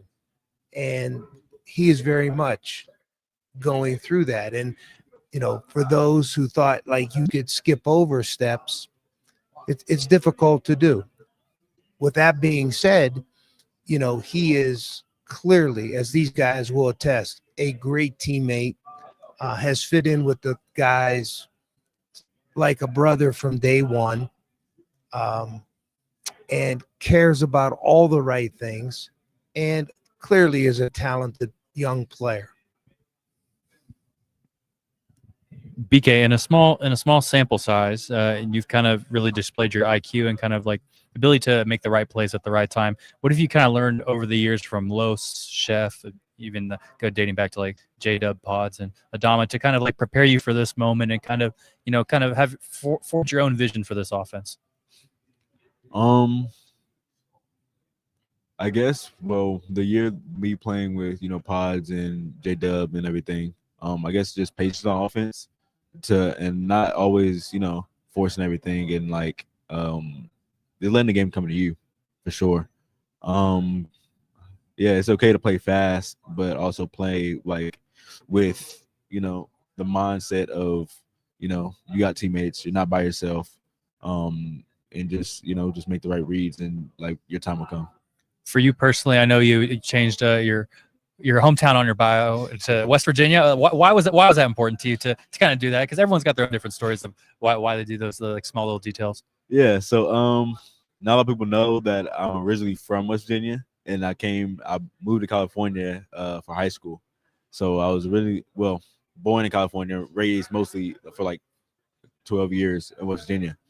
So I feel like they didn't get enough credit because that's who like the coaches and the players out there that I really became very close with and grew up with, like pretty much molded me of like who I am. And like I feel like I learned a lot in West Virginia of like the player I was going to become for high school and all that stuff. So yeah, I feel like they got me in the position I am in now of, going into high school, starting out as freshman on varsity and just playing throughout those years and then coming into college and everything. So yeah. For both you and Jake, how do you kind of make sense of, when J-Dub comes back with the Larry O'Brien trophy, kind of living proof that you go through this program, you can't succeed at the highest level, and kind of, making sense of that, and then obviously having his jersey retirement in December when he comes back?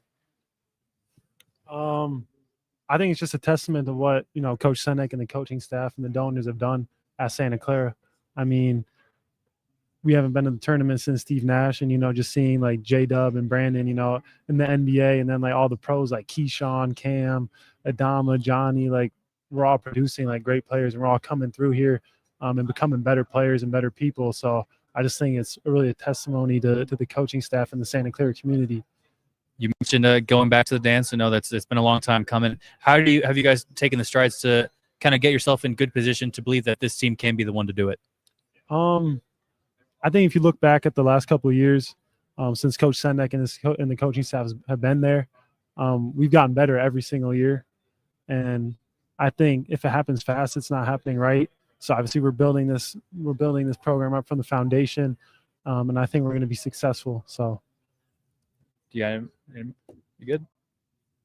All right. Well, I have two non-basketball related questions for you guys. For whoever has the best answers for these, who's got the Ox and what are they playing? Who's playing the music? Who's playing the music either at practice or in the gym, and what are they playing? So it really depends. who gets there first. Okay. So, Okay. It's either Chris Tajo. If he gets in there first, he's gonna play like TikTok music or like something like I don't know. Some questionable choices apparently. Yeah. Then Buki, he controlled the aux in the weight room automatically, or Christian. But yeah, like most of the time in the gym, it's like basically whoever gets there first and can put their, the thing in first and the code. So like, yeah. So Is there a clear winner of like who's the best? With the music? Yeah. You're like, this guy's on aux. I trust him with my life, basically. It really depends. I don't agree with any of their music, but at the end of the day, it's like I probably go with Buki because I can understand what music he is playing. Because if Terry gets on it, he's playing like language, like I don't understand it. So it's like, yeah. And then the last one, you guys may not have the answer to this yet, but who's the class clown of this year's Santa Clara Broncos? Gehrig. Oh yeah. Go on. No, he's just a goofy guy. Like he's funny. He brings great energy, like something I haven't experienced yet during my time here. So, he's goofy, but he's also he's also a good leader. He's also a great teammate. So, it's kind of funny because it kind of like balances itself out. So, I don't know if Coach would agree with that. Yeah, you agree? I better take the fifth on that. We have a number of candidates. I don't know if it's a slam dunk for Garrick. He's in the conversation. But we have a number of guys that have quite the personality. Hey, don't sell yourself short. You threw on. I saw the outfit when J-Dub returned. I saw that. No. I would use a different adjective. True. If I was going to bring myself into the conversation. That's fair. Ladies and gentlemen, the Santa Clara Broncos picked to finish fourth this year in the West Coast Conference. Thank you so much, BK, Jake, Coach Sendai, for hopping on. Best of luck this season, best of health, and hopefully you guys get to avoid Benson when you go back. Thank you.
As we get in towards the last hour here from WCC Media Day here at Resorts World in Las Vegas, up next is the Commissioner of the West Coast Conference, and Stu Jackson. Obviously, a big time ahead, a big fork in the road for the conference that we know. It may not technically be dubbed the Conference of Champions, but it's the Conference of Champions to us. As Zach, we're making it through here. We're into the last dance, and we have the commish up next.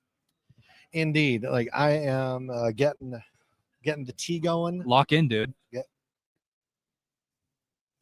Make sure we've got that throat still in good shape for another, I think about an hour plus. I think is what we have about left here. I think I think relative to what we thought would happen, I think we're in good shape.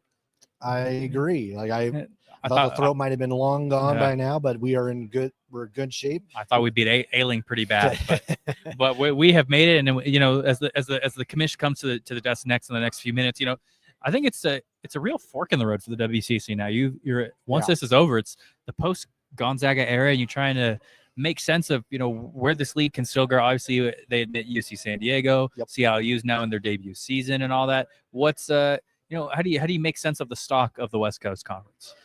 I mean, I think it's hard. I think it's tough right now because Obviously, we know Gonzaga, Oregon State, Washington State on their way out. Seattle is a solid addition, but it's not. You can't replace Gonzaga. You can't do it.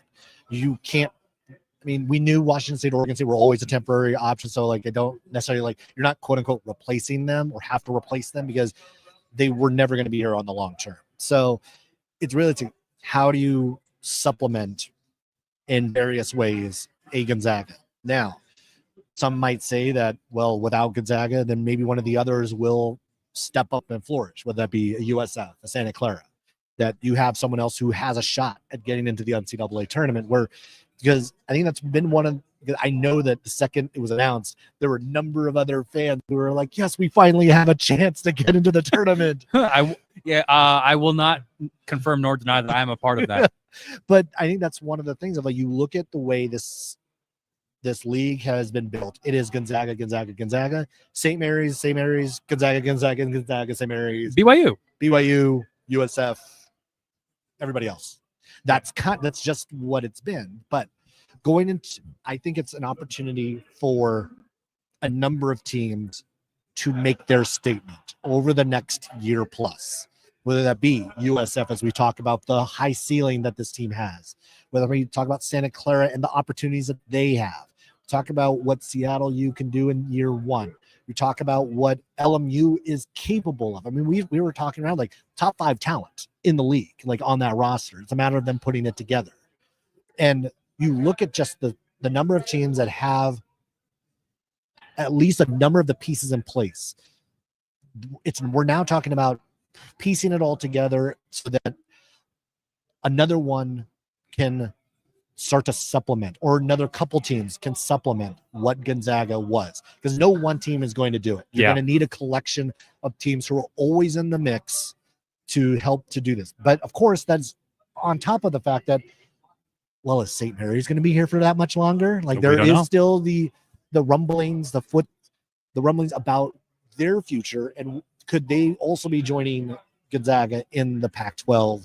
Of course, that is still rumblings, whatever else. There's still nothing in concrete, solidified, whatever else about that option. Right now, they're in the WCC. They will be in the WCC next year. That's not going to change in the next 12 months. So it's going to the next year. You're looking at a league that is going to look very different, feel very different. But a lot of teams, I think, are going to feel like they have a better shot at getting to the dance, because now you don't have to get by Gonzaga and St. Mary's. You only have to get by St. Mary's. I sincerely believe that if they do make it there on a consistent basis, keyword being consistent, I think San Francisco can fill some of that void. I think when you look at the Bay Area, and when tapped correctly, absolute basketball market. I think it goes without saying, the Warriors over in Oakland. I know the dynamics are different in Chase Center, and we will fully acknowledge that. But when you look at the environment that they already have in War Memorial, and let me be very specific to War Memorial, I would I know there could be better, quote unquote, better environments, but it's my favorite. It is absolutely, without a doubt, my favorite environment in the conference. And when I look at just kind of the long-term play, the urban city approach, and everything else going on, I look at them as they can have a real big piece of the puzzle to fill. I agree, and I think about, again, it's almost 2 sleeping giants, like USF and Santa Clara, I think, is along with that as well. So as we start to continue to talk about the case of where the league is and everything else, we are going to be bringing in Commissioner Stu Jackson to talk a little bit about that. All right, it's going. Media Day is going. Or in the stretch run of Media Day here, it's in the last moments.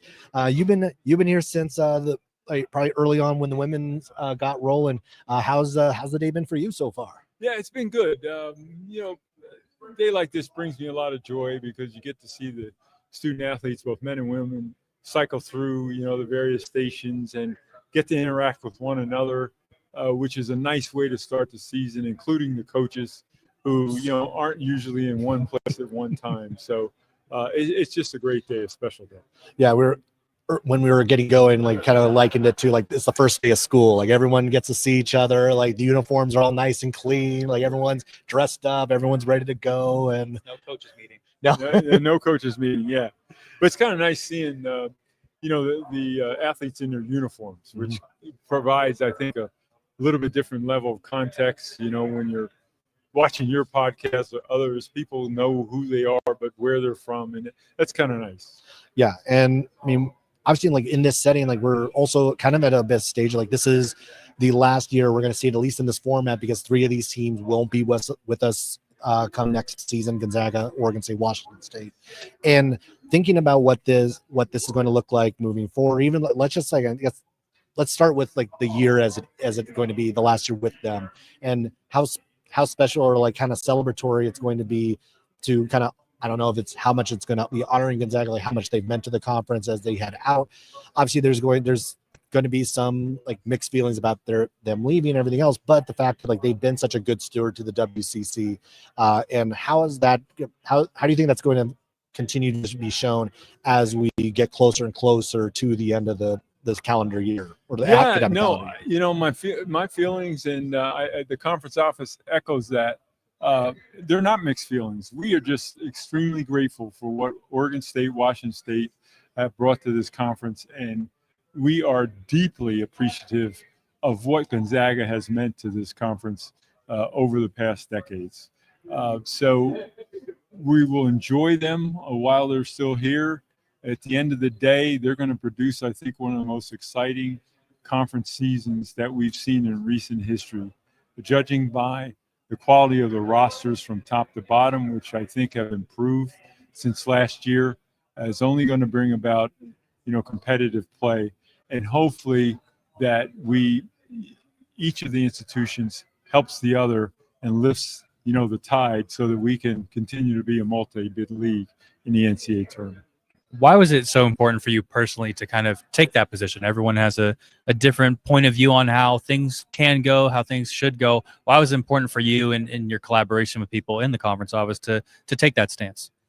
Well, because listen, you can embrace change or you cannot embrace change, and we tend to embrace it and figure out how we can enhance everybody that's a part of an effort that's bigger than any one individual of us. So that's why, stay in the moment. What's going to happen in the future will happen. We'll continue to thrive as a conference.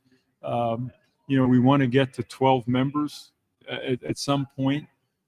Currently, the way it stands next year, we're only going to be at 9, and then the year after that, 10, but we'd like to get to 12. So we'll be fine.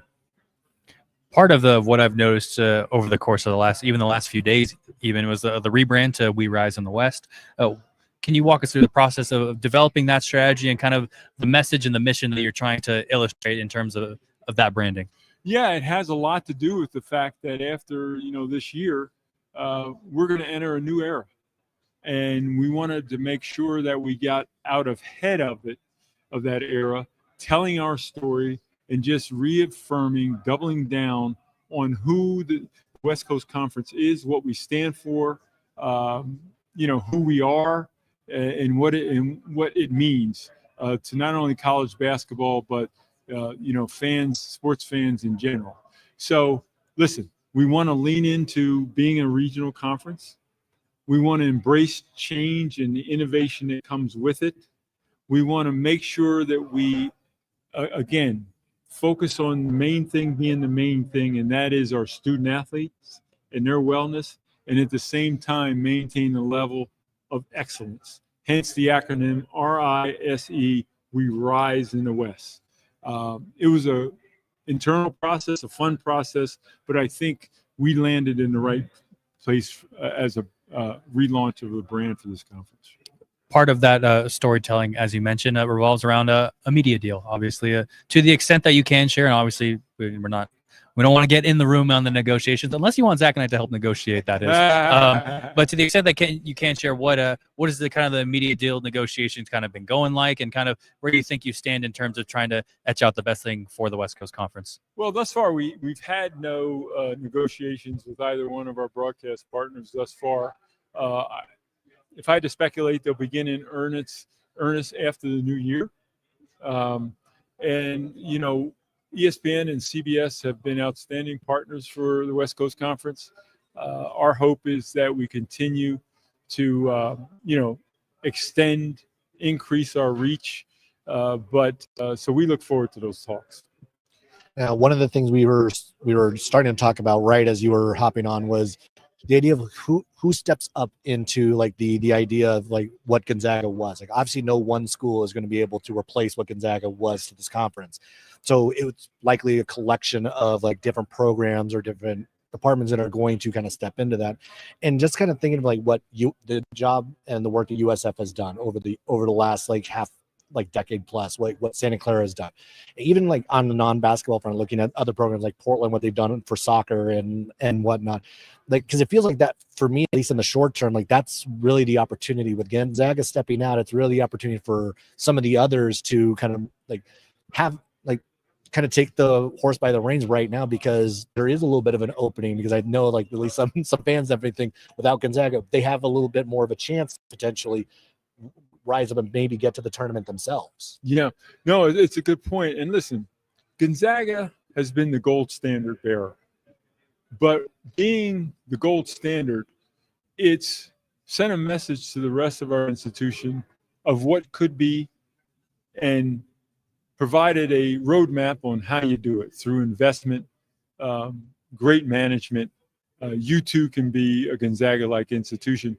And I think we've seen the fruits of that standard, and it's going to be on full display this year. St. Mary's is obviously going to be terrific again. USF, who has had some success in recent years, once again, I think is poised to take another step up. Santa Clara, who's played consistently, and if they avoid the injuries they have in the past couple of years, could step into that role. So, listen, Gonzaga leaving, what they've left is a legacy of excellence, and it's going to benefit this conference greatly. Now, aside from that, our members need to continue to invest, right? Because that's a key component. And we have to continue to evaluate potential new members into the conference that can help, again, increase that summation of all the parts, because there's not going to be another Gonzaga, in the foreseeable future in the West Coast Conference or any other conference. They're a special brand in that regard. Yeah, they are one of one. Like there is, yeah. The way they were able to do it in the conference, they were able to do it. Yeah, it's like there is no duplicate anywhere else. But now you talk about like new members.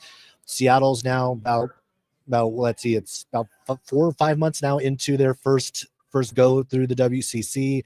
How has like that continued to grow? Like how have those relationships been over now that they've been able to kind of get their feet wet and are starting to hit the ground running in the conference? Yeah, Seattle fits like a glove. I mean, their inclusion in our conference is just a signal that they're back where they should be. They've embraced it, of being competitive across all sports. I suspect during the basketball season, on the men's side, that Coach Victor will have them right in the thick of things. Having some returning players from last year's roster. So it's just been a good start to, I think, a long-lasting relationship. The uniforms look pretty good too. The little redesign that they did, yeah. Any WCC uniforms? Yeah, WCC. But I mean, like thinking about this conference now, again, we're talking about like just the kind of where this conference can go. We know right now there's only we have 1 year left at the Orleans. Are certain the negotiations for the Orleans again, or where kind of does that stand as far as like the conference tournament goes? Yeah, no, we have 1 more year, as you mentioned, at the Orleans. We have an option for yet another year. We need to notify them, I believe, by April or so. We continue to make that evaluation. We haven't made a decision yet, but Orleans has been a terrific partner for this conference, and we'll have to weigh that heavily. You've been very consistent that basketball will be the decision-making driving force of this conference. How have you kind of seen basketball kind of almost serve as the trickle-down effect to other sports? I know Zach mentioned the soccer. I've seen tennis be very successful. We've seen different other iterations like USD baseball previously. How have you seen like the success of basketball kind of trickle down into the other sports within this conference and success for your members? I don't think the trickle down is necessarily needed. I think the characteristic of this conference that really makes it special is our traditional success and level of excellence in other Olympic sports. I mean, you look at over the years how we performed in the soccers, in tennis, in golf. That's not by accident. That's because those programs at those respective institutions have managed themselves to, a top level the way that basketball has. And I think if we can continue to excel in basketball, it's just going to enhance the conference even greater because they're performing at a very high level in many of those Olympic sports. When you look at the goals for the conference this year, what comes to mind in terms of what you guys are trying to execute, whether that be from a social standpoint, from a marketing standpoint, from a actual sport product standpoint? What are some of those goals that you have just for this specific academic year? Well, we've gotten a head start with the relaunch of the brand, from both a social standpoint and a branding standpoint. But my expectation is that we just methodically continue to improve, both at the conference level and the institutional level, and the rest will take care of itself. Then the last basketball related question I have, obviously you have experience on the D1 basketball committee and all the choices and the metrics and how the team kind of helps you formulate the positions that you take. What was the most surprising thing now that you've kind of had a chance to do it, sit on it, and kind of learn to adjust yourself as you go? What was the most surprising thing about that whole process? How difficult it really is, particularly when you get down to the teams that are, quote, on the bubble.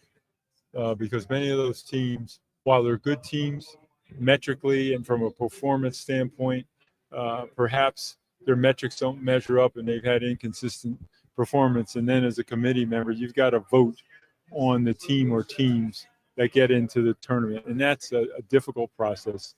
It highlights the fact that when you're one of the 12 committee members, your vote really does count.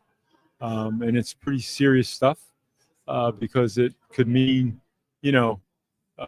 financial gains for an institution. It could mean the livelihood, of coaches and staffs.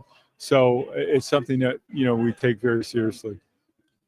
And on the tournament front of just the news, about the potential expansion of the tournament and whatnot, where of what you can say, where is that, or what do you think it's because I keep thinking to the 76 of I keep thinking it's just going to end up being more of the Power 4 teams that end up in there rather than probably some of the other mid-major teams. And so how does the conversation maybe like that kind of balance out when it comes to those extra teams potentially in the tournament?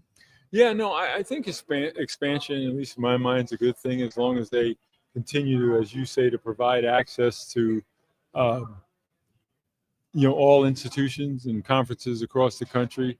And expansion makes sense as long as they don't compromise the basketball performance fund or the unit, going forward when they do expand.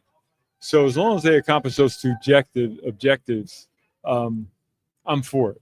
In terms of mid-major teams getting more access to the tournament, you've got to perform. Yeah. You got to schedule, you got to perform, and the rest will take care of itself. Yeah. All right. Well, thanks a lot, Stu, for hopping on. It's great to have a few minutes with you to get the chats, some of the particulars of what the conference is up to, and then we'll definitely catch up with you at some point. All right, great. We'll catch you down the road. Yeah.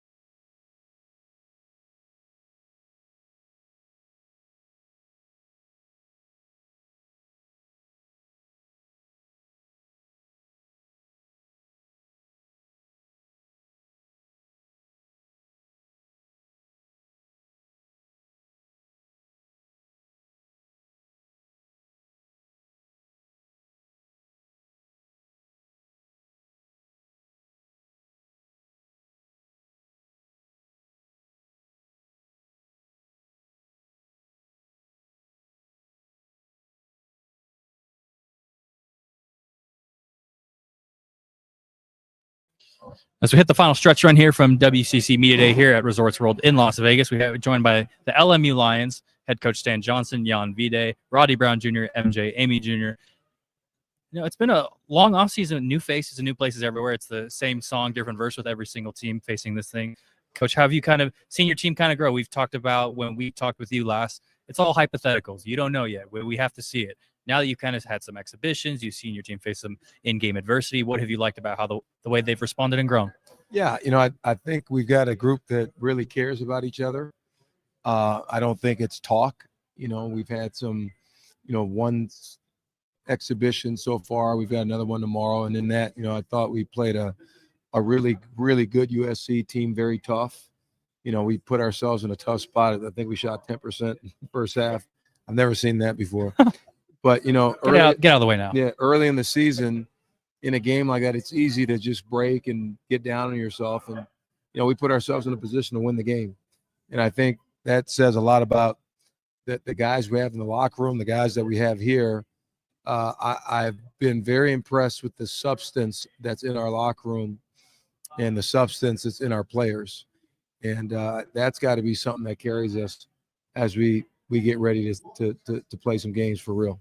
So the three players that you have next year are all going to contribute in the backcourt significantly in a myriad of different ways. How have they each kind of owned the opportunity now that camp has fully gotten underway and we're less than 2 weeks now until the season? How they kind of define those roles, both in terms of on the court play and then off the court leadership? Well, I mean, all three of these guys, they really complement each other. MJ is kind of the heart and soul of our team. The passion that he brings, the leadership that he brings it's better than any I've ever been around in 20-something years of coaching, because he lives what he speaks. His actions back his words. Rodney has brought a versatility to our program, a calmness. He's extremely calm, and that's a great attribute to have. He's not too high, he's not too low. His skill level is something that we really need. And then Jan being a more confident, big point guard. You don't really see a lot of guys 6'6", but his ability to play downhill and create for others are things that could make our team really special. So these guys, and on top of that, again, I think they're setting the tone and how we want to practice, how we want to compete, and how we want to respond and how we want to act every day. So I've really admired that and respect what these three guys have done so far. For Rodney, and I covered you your freshman year at Cal with Right for California. Now, obviously, I have the year at VT and now here. How do you feel like you've changed the most since then, and how have you kind of implemented maybe new things into your game to help deliver the best version of yourself and then eventually the best version of LMU basketball? For sure.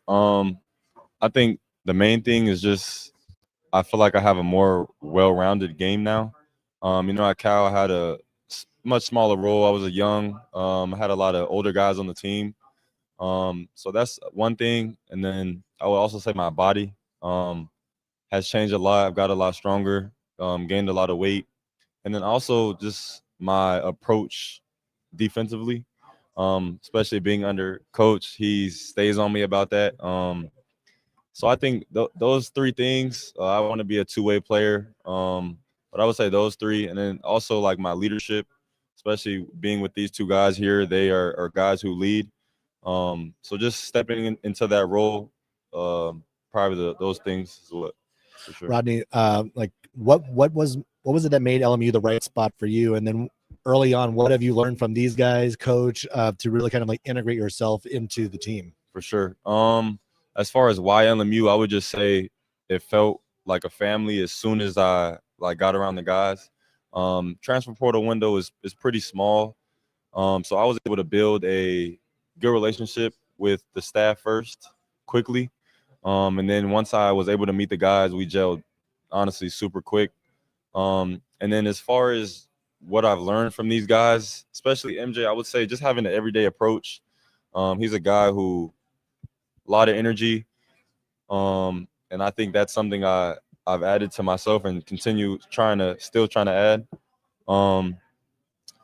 So I think that's it. And then with me being new here, I would just say I'm learning from the both of them just how we want to play, and just who we are as a team. So, yeah. MJ, like, and Jan, like both, that's year 2 for you guys here at LMU. What's been the biggest difference between year 1 and year 2 for not only yourself as leaders, but then also just kind of your games? Because it does feel like obviously like the expectations internally obviously are going to be the same, so have high expectations, whatnot. But what do you think has been the difference between last year and this year for you? Kind of the main focus I'll say so far. It's just for me, I'll say personally, just being more confident in who I am and stating on who I am. As well as, you know, kind of installing to the guys, you know, how we want to play, our principles, and just kind of being that example of what we want to get done. I'll say that's the biggest thing this offseason that I definitely try to grow in and take in, you know, feel like I gotta own and become. So I mean, same thing to me, you know, knowing the coach now for the second year, knowing what this program is all about, the culture behind it, showing to the other guys, the newcomers that got in here. And one thing that's like very interesting in our program is that like we literally have 13 guys that can be put into the game at any given moment. And that just give us, like, you can feel the competitiveness that we have in our practice.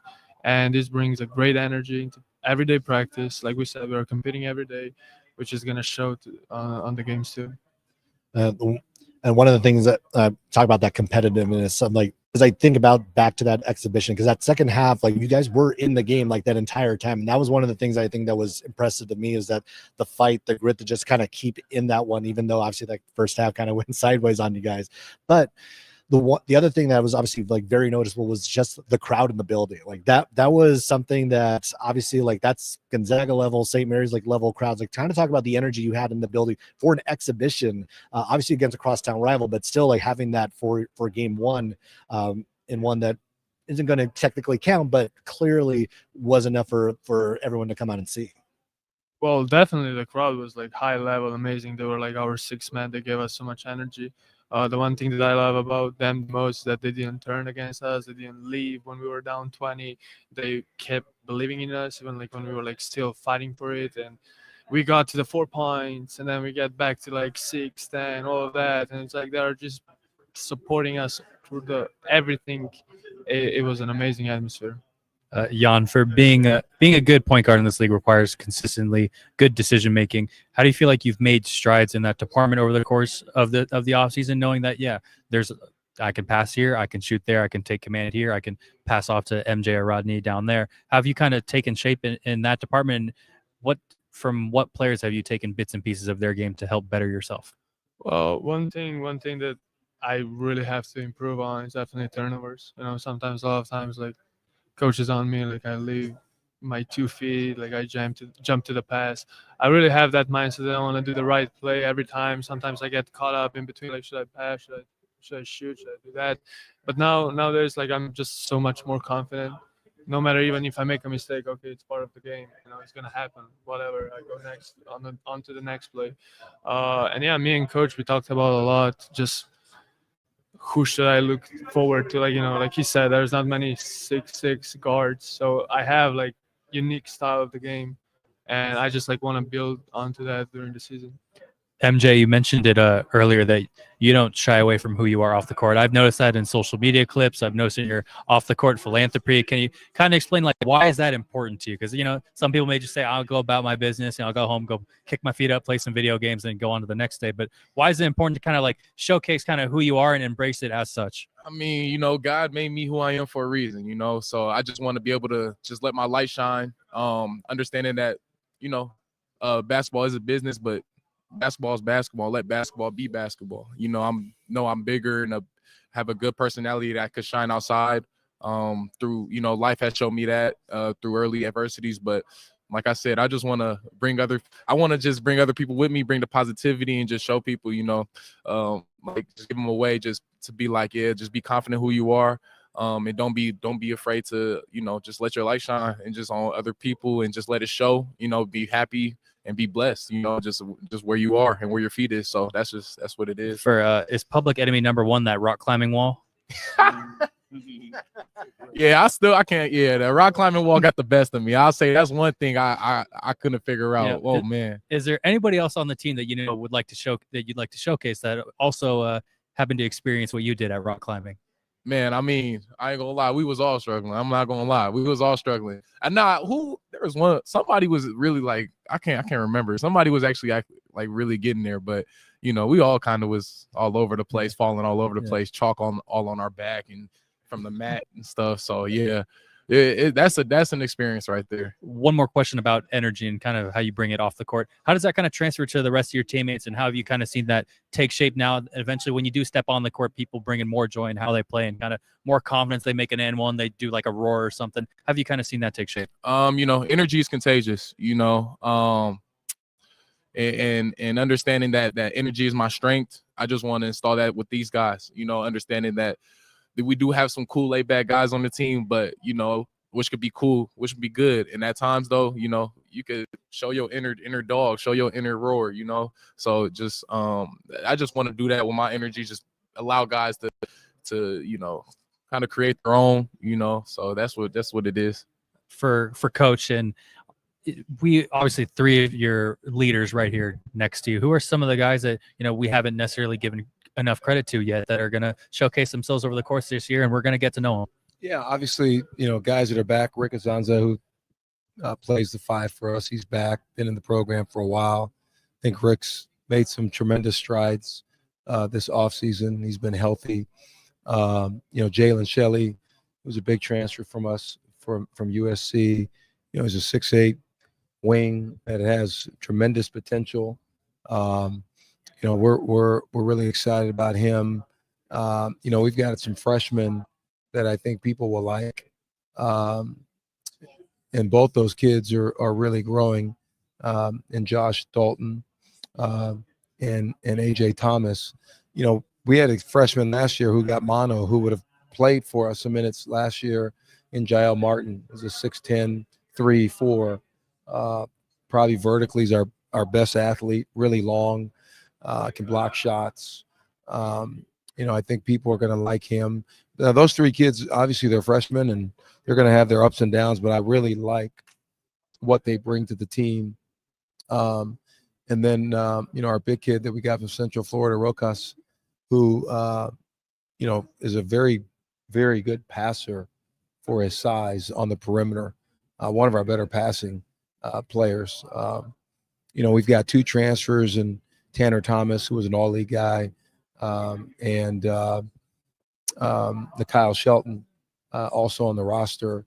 And I'm leaving some guys out, but to Jan's point, we feel like we've really improved the floor of our team, and we have a lot of guys that are competing. Everybody's competing for a role. Nothing is set in stone, and that's been really fun to coach because we're not coaching any egos.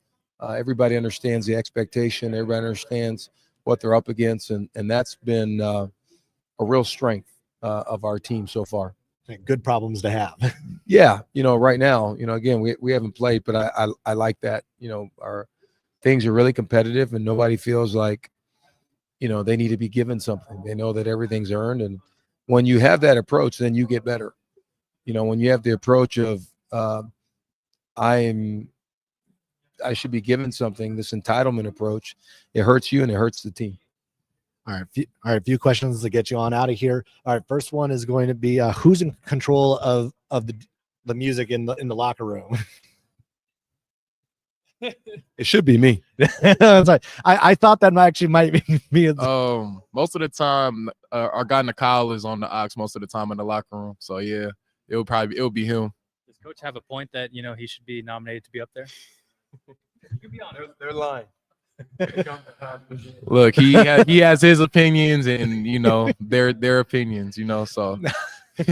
All right, and then also who is there a nominee at this point for maybe the class clown of the team, or who's? I'm sitting right here with him. It's definitely this guy right here, and I think everybody would agree with that. So. Oh yeah, I was about to say that too. It seems that you're gonna make it unanimous. Just go to his Instagram. The guy's doing dancing inspiration videos in the locker room every morning. All right. I saw the TikToks earlier. We were right here. We hey, MJ, it's not did we see, it's how could we miss it? So we saw that. So MJ, Amy, Rodney Brown, Jan Vide, Coach Stan Johnson, LMU Lions. We thank you so much for copping on, and we wish you best of luck, best of health. And Thank you, guys. We look forward Appreciate to it. covering you guys.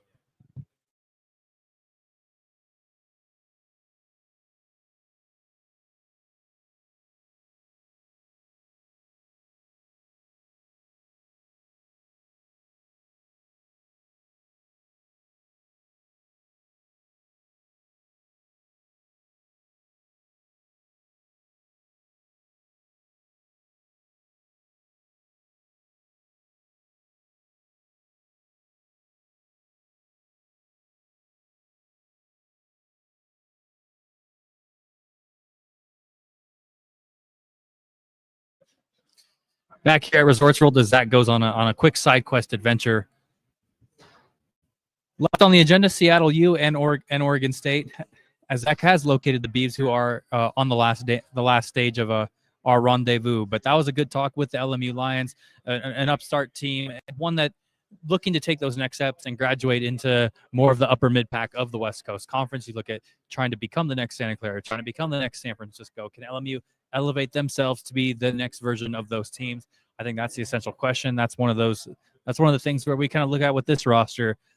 Again, much like every other team that we've covered here and every other team that that's going to come here in these last few teams, new faces, new places, new roles, so many different options available. And you heard from both Stan Johnson and Jan Vide and saying we can get up 1-13. There are so many different people that can get out on the court.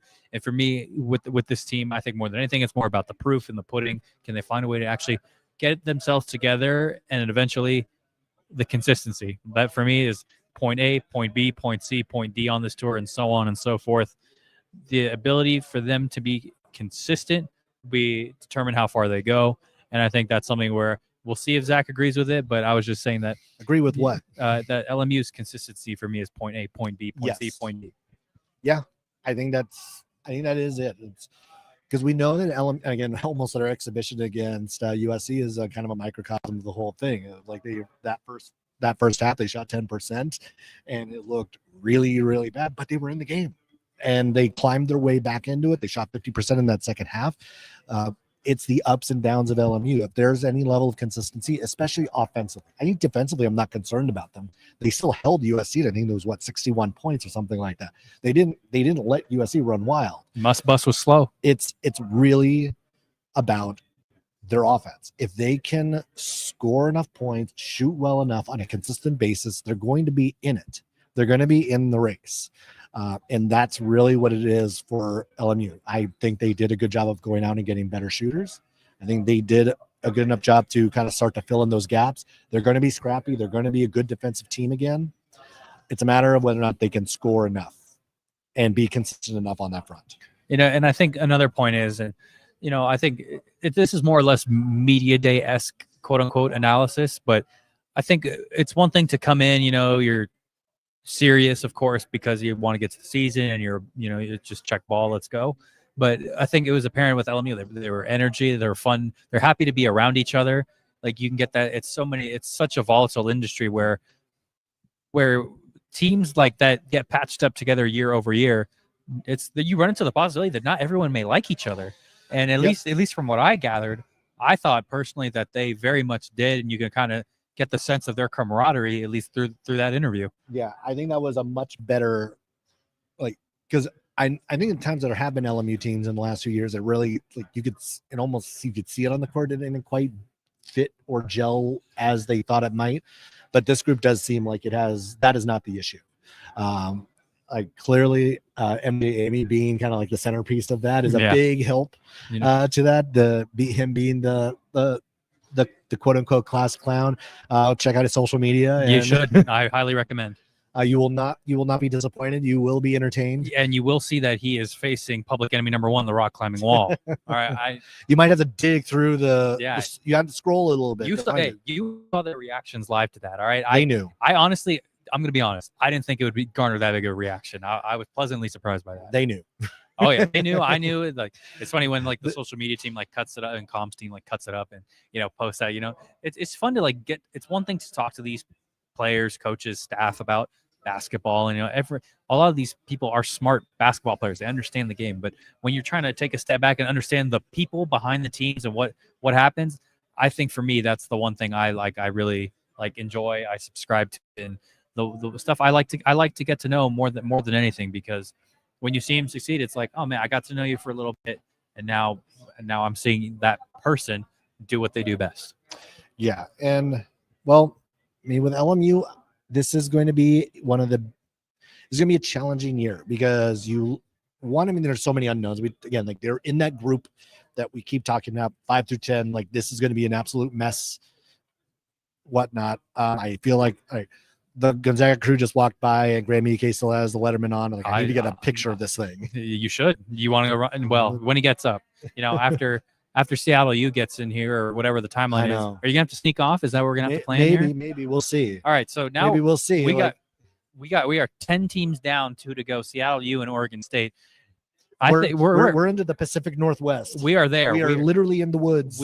Oh God, we're on I-5 with nothing in sight. We're in the woods. So I think this next team in Seattle U, as they start to make their way over here, we are both really bullish on them, and I think rightfully so. Mm-hmm. I think for me, it's how the matriculation, I think, is the big thing, and part of that is we talked about their non-conference schedule. Yeah, I think we both agreed that it left a little bit to be desired, and now that that they're starting to get into year 1 of the West Coast Conference, how do they implement their standard into this conference? How does their defense carry? Because I feel like it will and it should, but then now how does the offense come along? That there are no off nights in this conference. Yeah, I mean, it's not like that they're coming from a conference of a bunch of bums either. Like the WAC, it wasn't like the WAC was completely devoid of talent. I mean, it wasn't WAC. It was not WAC. Like you had Grand Canyon, you had Utah Valley. Like you had some really good teams in that conference. So Seattle coming over they're not going to be shell shocked by what they see here. As we get the Redhawks hopping in, Braden Maldonado, Malik Arrington, head coach Chris Victor. Guys, welcome to the set. Braden, how's it going? Long time no see. Malik, Zach, nice to meet you. Chris, how's it going?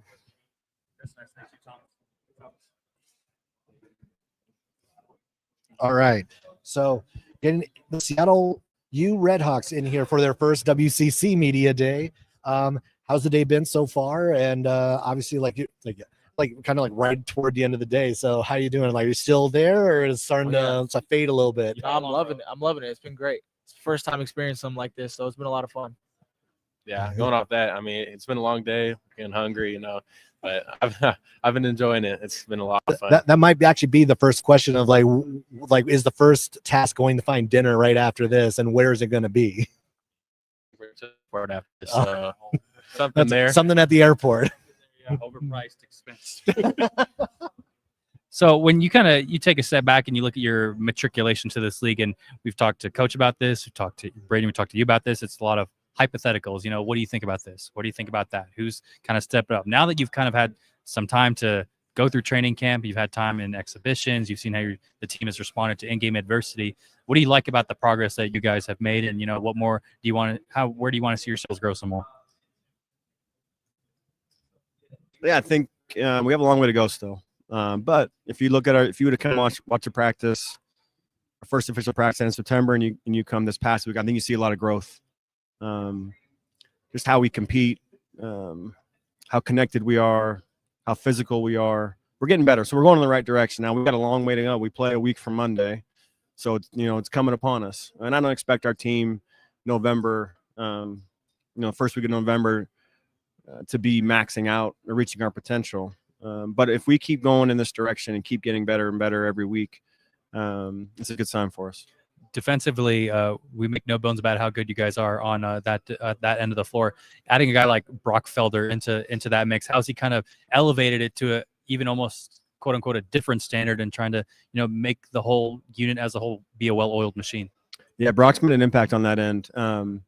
We scrimmaged Montana, and I think he had 5 or 6 blocks in 12 minutes. And when he's on defensively, he's a difference maker. Physicality, athletic, and he got great timing off the floor. So him in there blocking shots and doing his things has been noticed in practice and even in our first scrimmage against Montana. the thing, one more for you before we hop to the players, is the thing that Zach and I were making note of is that the more you make strides offensively as a whole, I feel like the higher your ceiling is. How have you made strides offensively, and where do you feel like you're still trying to make sure you have the right pieces to the puzzle? I think one of the things in the offseason was to bring in some skill, bring in some guys that can shoot the basketball, and we're trying to play faster this year. You know, I think one of the ways that we can get better is to play a little faster with a little more pace. I think last year we were playing slow, that hurt us at times. So we can play a little faster, get up on the court a little quicker.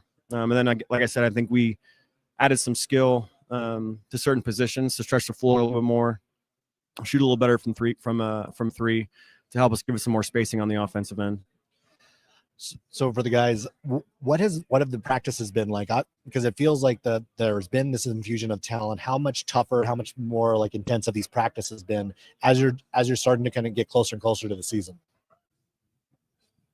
I mean, they've been great. I mean, we've always had intense practices. We always go after each other, always very physical practice, not a lot of fouls being called. But I think it always helps us. Like I said, we get to the line a lot as a team, and I think that's due to how physical we are with each other in practice and how intense we get. Like, we hate losing against each other in practice. Like, if you're not on my team in practice, like, I don't want to talk to you. It's that type of thing. And I think that helps us in games, and it just helps prepare us for our opponents. So practices have been great. Like I said, they've been super intense. We've been getting after it. So it's been a lot of fun.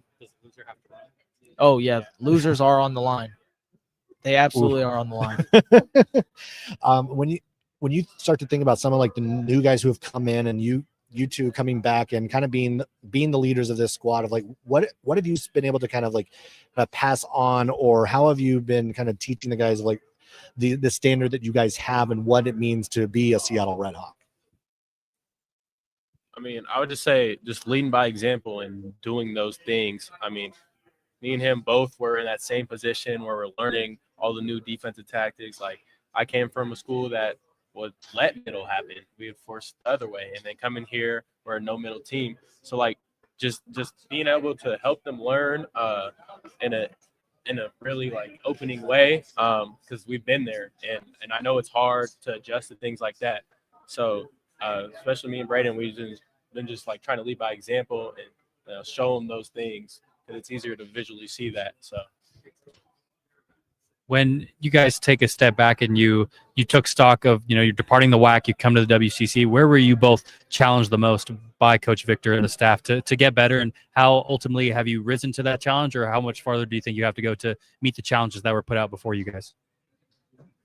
Well, I'll just speak for me personally. We're obviously going into what a lot of people say is a better conference, a more known conference, bigger teams. So for me, it would be physicality, just getting more physical, getting stronger, being able to hold up on the defensive end of the ball. And then I think leadership, like we said, that goes a long way in our program, especially with the new guys that we have. So he really challenged me to make sure our guys are always ready for practice, make sure the guys are staying, getting their extra shots up, getting work in and stuff like that, and make sure that we're not taking this opportunity for granted and we're going in and we're all into this. So for me, it was getting bigger, being more physical on defense, and another leadership role is just making sure everyone's prepared, holding guys accountable. Malik, for you?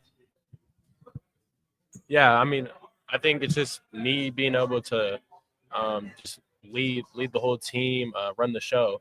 That's been a main part of my game, is just being able to direct guys where they need to be, and run the show, take care of the ball, those things. I mean, that's been a big challenge for me, is just, getting more comfortable running the show over here. Did have a year here, but I feel like I've, over the summer, learned a lot more things, especially after last year, and just taking those things I learned, those skills, and applying it to my game. You both have mentioned leading by example, and that's obviously one area of leadership. How have you guys come to terms with owning your voice on the court and off the court? Because that's not a linear process for everybody. It's, in high school, maybe in a different role. Now in here, you're expected to lead, be vocal, both on the court and off the court. How have you guys come to own your voice? Yeah, I think a lot of the guys, they respect us. They know we've been here, especially like the younger guys. I enjoy like teaching them new things. We had a freshman last year, Ray.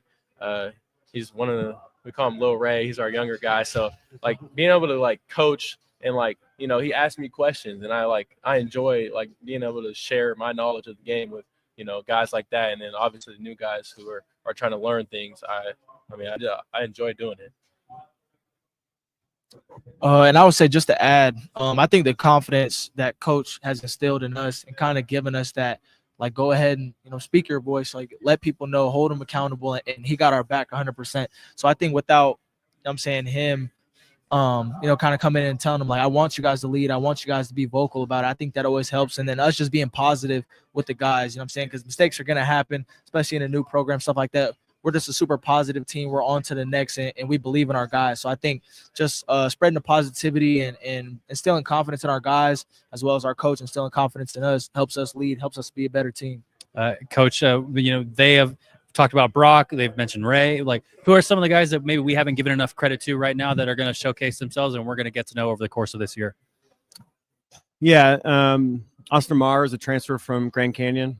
Kind of like a similar situation to June. He was only there for 1 year, but didn't have the role that he was hoping for. I think he's going to make an impact for us.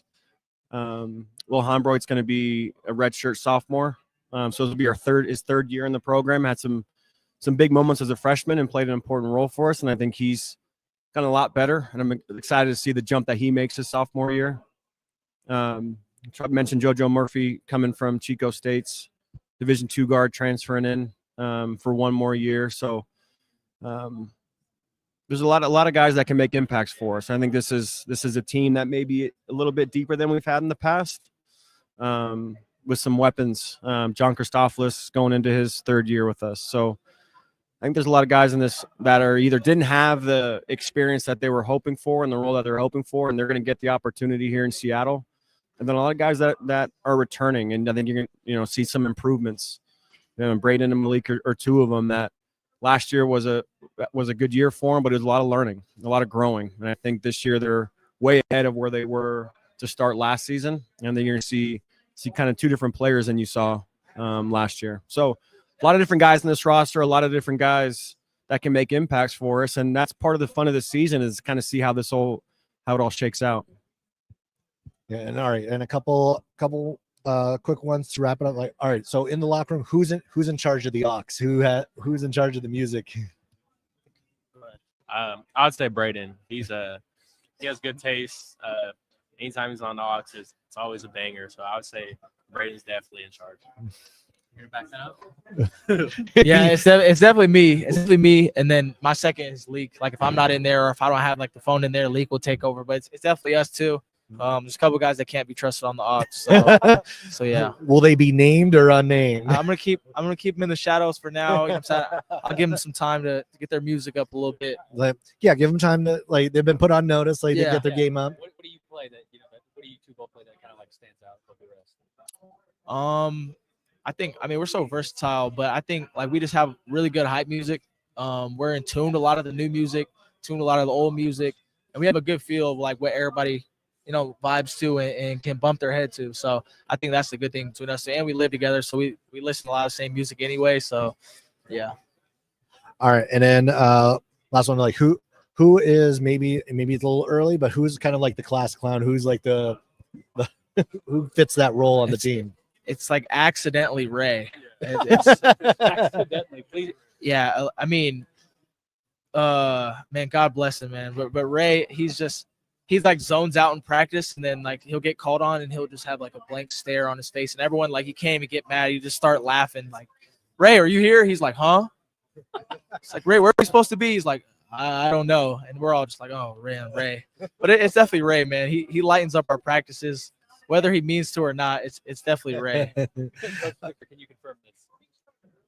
I'm not killing my guy Ray like that. Yeah.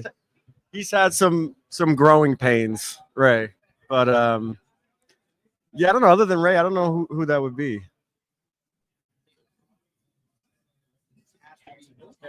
Yeah. No.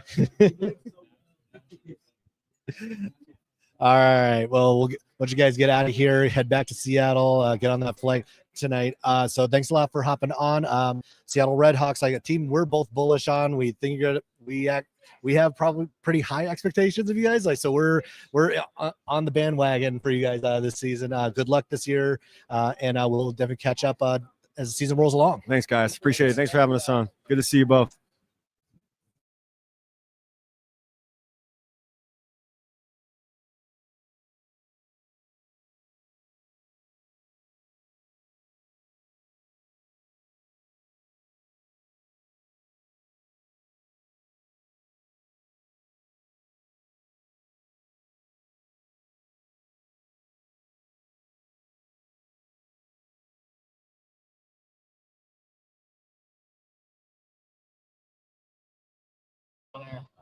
And then there was one. You stole my line.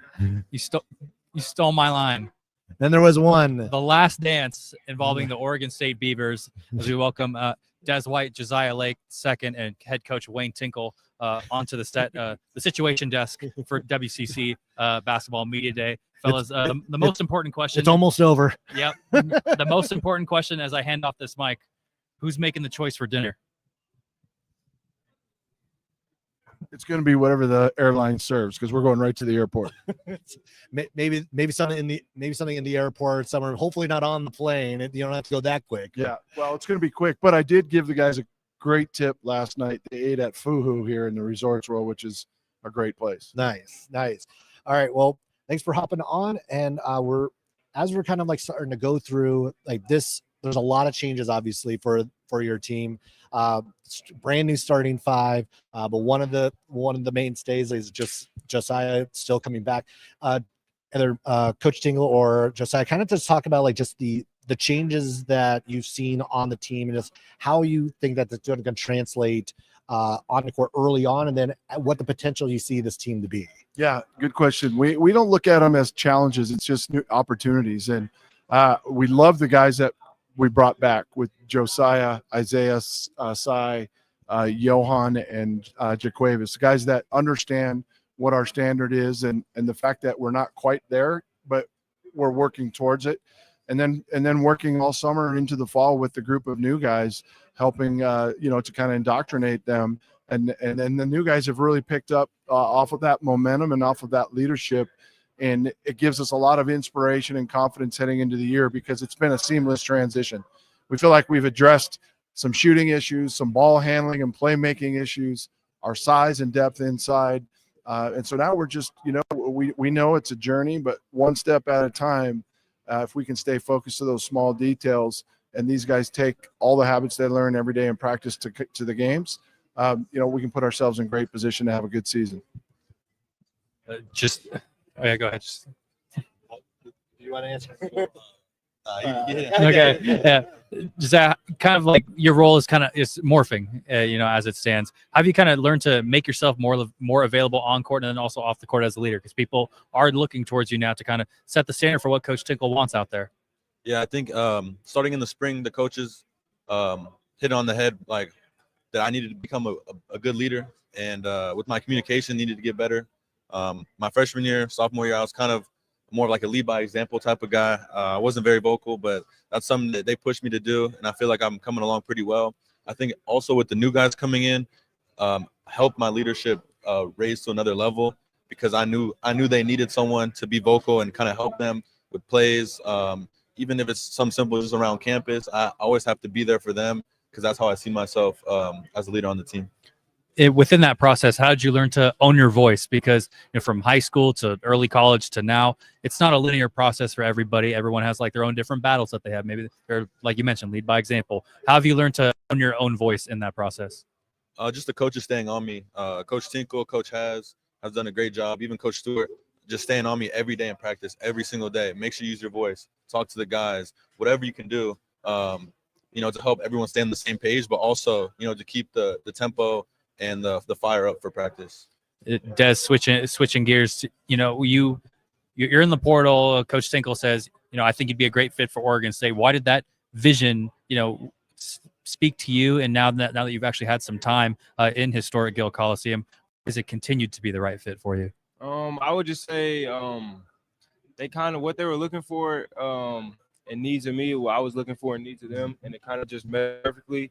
And then ever since I've been on campus, stepped foot on campus, it's been really straightforward. All the things that they said that they've had to offer, they've offered, and it's just been a really good fit, really smooth transition. And I credit that to the guys and to the coaches making that smooth transition smooth for me.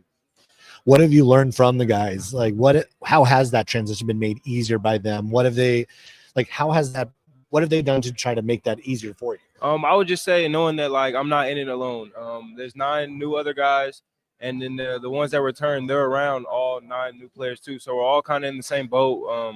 We locked arms, just got tight, super quick, and just knew that we were going to need each other to get through this time. And it helped our chemistry. And I would just say being close together, it makes the team way better. So we learned that kind of soon, and we've just been building on it ever since. Coach, I mean, trying to rebuild this roster obviously is always a challenge, especially when you think about like just the landscape of college athletics today and just the transfer portal and everything else. How quickly did you have to know that you had to rebuild an entire starting lineup, like bring in a bunch of guys? Like how early did you have to know that, and then how quickly were you able to turn it around? Yeah, good point. The thing is with this ever evolving landscape, you've got to learn while you're on the move. And so some of the things when we started talking about what we were going to recruit for this upcoming season was not make some of the mistakes that we had in the last year or two in the portal. Number one being we couldn't compromise character. Let's go get great guys that are going to be coachable and respond to the way we coach. And that's a hard thing, especially for maybe some assistants that haven't been in your program for a long time.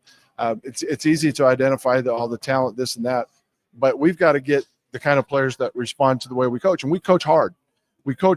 But I think to Dez's point a little bit ago, the reason he was able to make that transition so quickly as well as the other guys is because we're fair and consistent in our message. And the same things we said in the recruiting process was how it was once they got there. There was no fluff, no grand illusion, this, that, or the other. And so once that trust is earned, it allows us to build what we're building. But we knew we had to identify some of our weaknesses: depth on the interior, shooting on the perimeter, multiple handlers.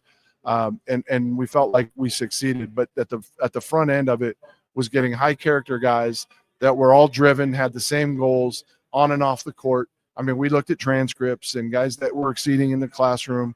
Those things are important. I just spoke to one of the other coaches about last year's team with him in mind versus this year's team, and talking about, and last year's team was a fun team to coach, and we did some neat things. We're super excited about this group and how they give us energy when we go to practice every day. And that's a good feeling to have as a coach, especially when you're as long in the tooth as I am. I mean, that's one of the things. I mean, feel like last year you talked about how the recruiting class last year, that group fit a little bit more of what you were looking for. And it sounds like now that this is a group that maybe fits it a little bit more than last year. I think we built off of it for sure. And shooting, and I hope I'm not cursing myself here, but this is one of the better shooting teams top to bottom that I think we've had. I mean, everybody at every position has the green light to shoot. The big thing early on was good shot, versus really, really good shot. And to their credit, they really bought into that, and it's reflected in our numbers. In our scrimmage, we shot it really well, like we mentioned, and we've done that every day in practice. People asked us, hey, were you surprised by those numbers? And no, actually, I thought we missed a couple we should have made because we see it day in and day out in practice. The question was, does that mean our defense isn't very good? But our defense was pretty solid too. What do you think, fellas? Defense is still pretty solid amongst all that shooting? Yeah. Coach, obviously, it's one thing to go against your own team for so often. I think of the same thing in football, like with fall camp and such. How have you kind of seen your team respond to in-game adversity through some of the exhibition scrimmages that you guys had? Great. It was a big challenge. And this year was the first year we chose to go on the road for that close scrimmage, because we've got a couple of road games. Mentioned we haven't had great success on the road the last few years. Discipline and toughness and maturity are key contributors to that. So we felt that was going to be a great opportunity to start this year. And our guys, I think, passed virtually with flying colors. We were able to go out, get a road win, defended well, shot it well. Some other areas we need to improve, but it was kind of a challenge that was met. And now this week we've got to flip the script. We go from playing an ACC school to playing a non-Division I school at home. Now we're going to have fans. It's an open exhibition. The popcorn's going to be popping. So now that's the new opportunity to see how we respond to that. But I got a sneaky suspicion we're going to be okay. One more basketball related one for you before we get to two non-basketball ones to then send you off to the airport. I think for Zach and I are both kind of in agreement that next step for you guys is consistency. The more you can be consistent, the bigger the ceiling will be for your team. How have you taken stock of how this group has become more consistent within practice and eventually in that road exhibition you talked about? Yeah, that's important. And there's been ebbs and flows, to be quite honest. Like, we always talk about maximizing our runs, minimizing our opponents. So if you're doing something really well offensively and it's clicking, why do anything to take away from that? That's like somebody hits their third 3 in a row and now they act like they won, the NBA championship and they're beating their chest. Next thing you know, they shoot 2 air balls because they got out of that rhythm. And so if we're moving the ball, getting to the second, third, fourth side and getting great looks, why take a quick bad shot? And so those are some of the things that's the discipline part of the game that we're talking about. And you've got to be tough enough to have confidence to, hey, I can make this shot if it's out of the offense, and take a butt chewing if it maybe wasn't exactly what we needed, but be willing to do it. And we had a drill yesterday where we said, hey, let's not burp up a bunch of threes here. Let's look to attack. It was an disadvantage game. You got to read numbers. And we started just jacking, and we had to stop, blow the whistle, remind the guys, let's attack first. We love paint touches, kick threes, inside out threes, offensive rebound, kick out threes. But in transition, if you're open, get your feet set and knock it down as well. The guys are learning those little intricacies within our system. Get it out of the offense. Get it off of a teammate who made a play for you. That's what really breeds selflessness offensively. And this team's come a long ways to that end. And obviously now as we start to face other opponents, we'll be coaching that and seeing how they do as the season continues on. Des and Josiah, you didn't have to run after they blew the whistle, did you guys? I actually don't remember. We might have, but it's just learning experience for a lot of the guys. After he mentioned that, we got to the paint, we got some more touches, and then we got hot. Dez's team actually probably hit 4 or 5 threes in a row. So I think it's just kind of like the learning experience for us. It's kind of something that Coach Tinkle has chimed on in a lot. Coach Tinkle has mentioned character, but for both of you, we have 2 non-basketball related questions before we send you on your way. Who's trusted with the Ox on the team, and what are they playing? We'll need an elaboration on. Trusted with the Ox. I'll say Yak.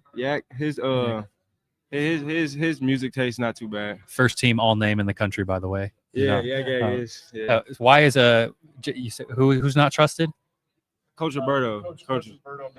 Yeah, no chance. The neat thing is on Wednesdays, it's Western Wednesdays in practice. Okay. Guys, I haven't gotten any grief about the country music to warm up practice on Wednesdays. So what is Coach not doing well to earn the trust? He just switches it up too much. Like, just pick one genre and he tries to get everyone at one from every genre. Okay, and he skips a song before it's over. Oh, so it kind of throws off. Like if you like the song, it kind of throws it off for everyone else. He plays a lot of stuff from his 8th grade roller skating. So I have not met you, Coach, but if you're stopping songs before they end, I'm down their side for that one. The last one is we've only gotten so far, with this team. Who's the class clown of this year's Oregon State Beavers? Class clown. I would say the funniest dude, the best dude to be around is definitely Steven. Always got a good joke for you. Always keeps spirits high. Never a dull moment with him, and a really good person to be around. Coach Tinkle, you cracked a smile with that one. Is that a fair assessment? Seems to be the popular opinion. Stephen Olawini, he's got a great sense of humor about him. He's one of those kind of guys that laughs at himself before anybody else can, and he keeps guys on their toes. That's for sure. Des White, Josiah Lake II, head coach Wayne Tinkle, the Oregon State Beavers. We thank you so much for hopping on. Best of luck this season. Best of health. We look forward to covering you guys throughout the year. Thank you.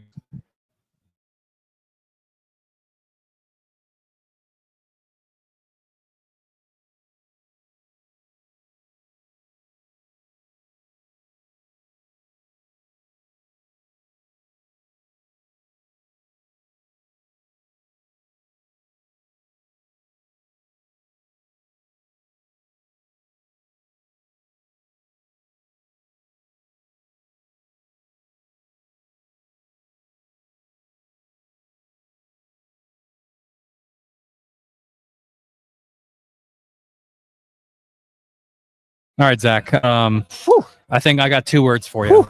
I'm cooked. Yeah, we got there, ladies and gentlemen. it is now 4:49 local time here in Las Vegas. Yeah, we went live around 12:30. For those of you who are still actively listening, please, give us some claps. We made it. We did it. We got there. We survived. We survived our last dance. Zach, I think before we close out here, like just how did you make sense of media day? What did you enjoy the most? Either a particular team, a particular phrase that you saw, or a particular experience. It was, I think, like high spirits. I think was the best way to kind of like think about it. This was a lot of fun, a lot of good energy from all the coaches. But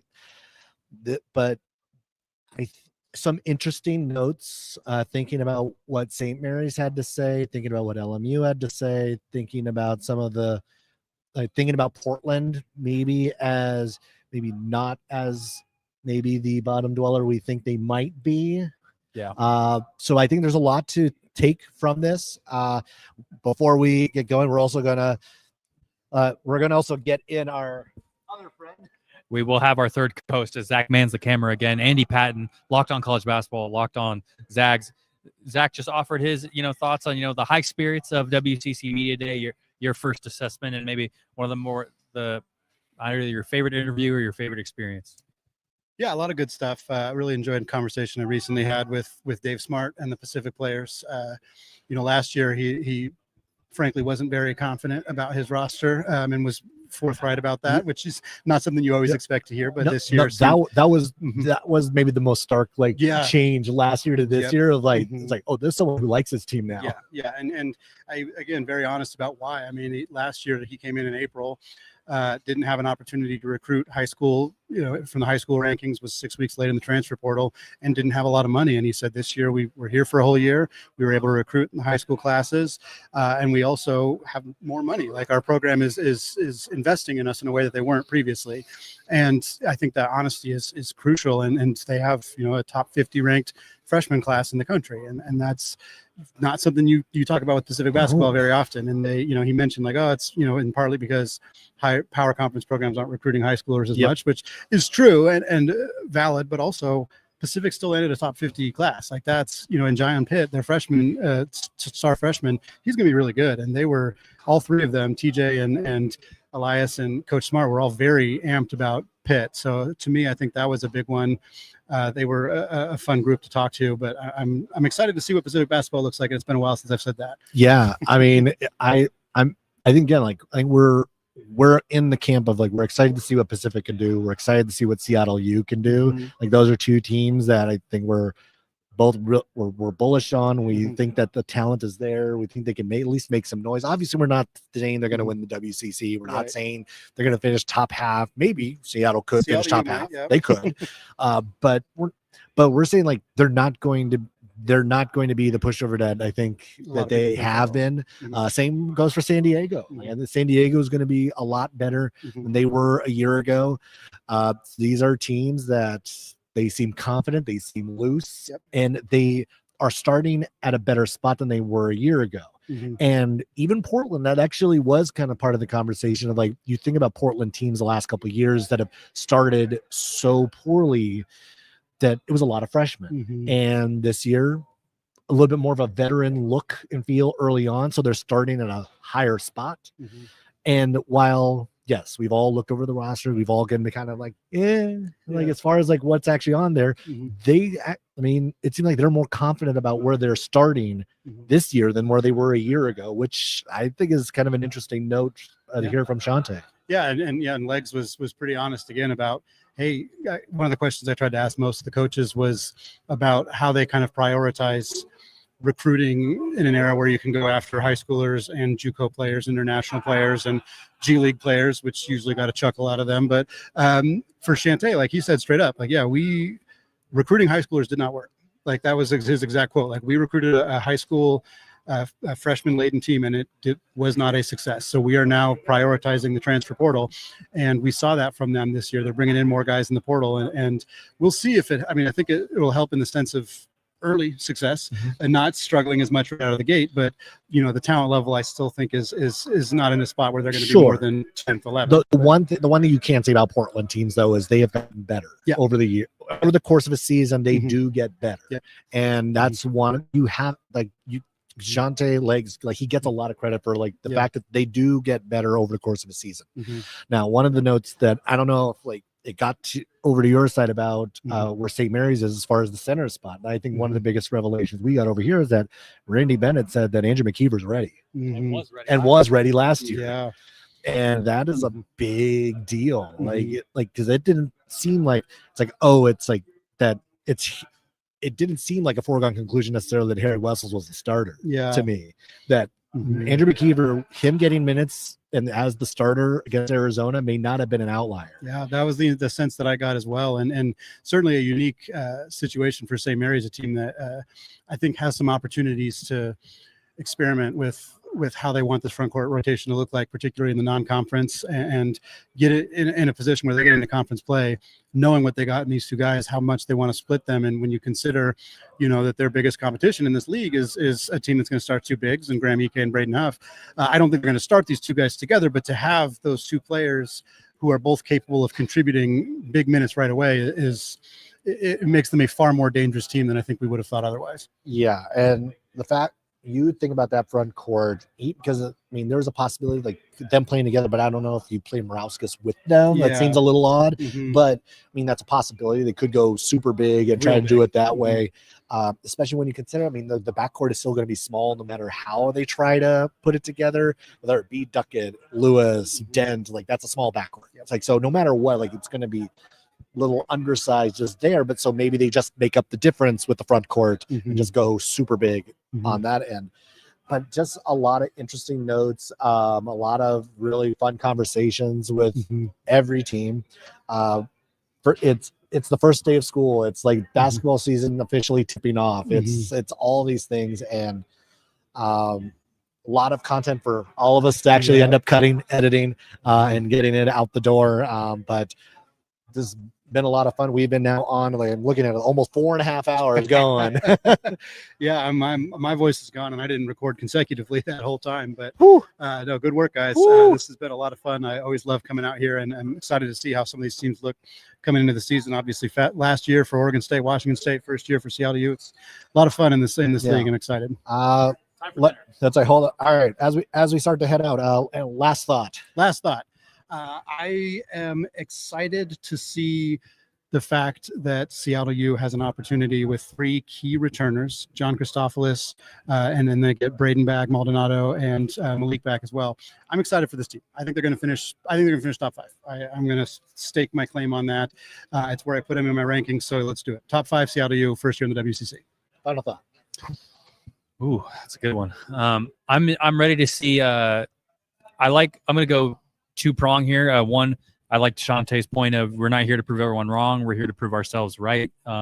He said that, and I'm glad that because we're all technically quote unquote disrespecting them. So it's but now I really want to see how they take that into practice, into games, and eventually, do they shut us up? That'd be something cool to see. And then the other one was just kind of see how the joy and energy of LMU translates to the court. I thought that was very apparent and something. And then, for me, it's about their consistency. Can they find a way to do it? Can they put all the pieces together?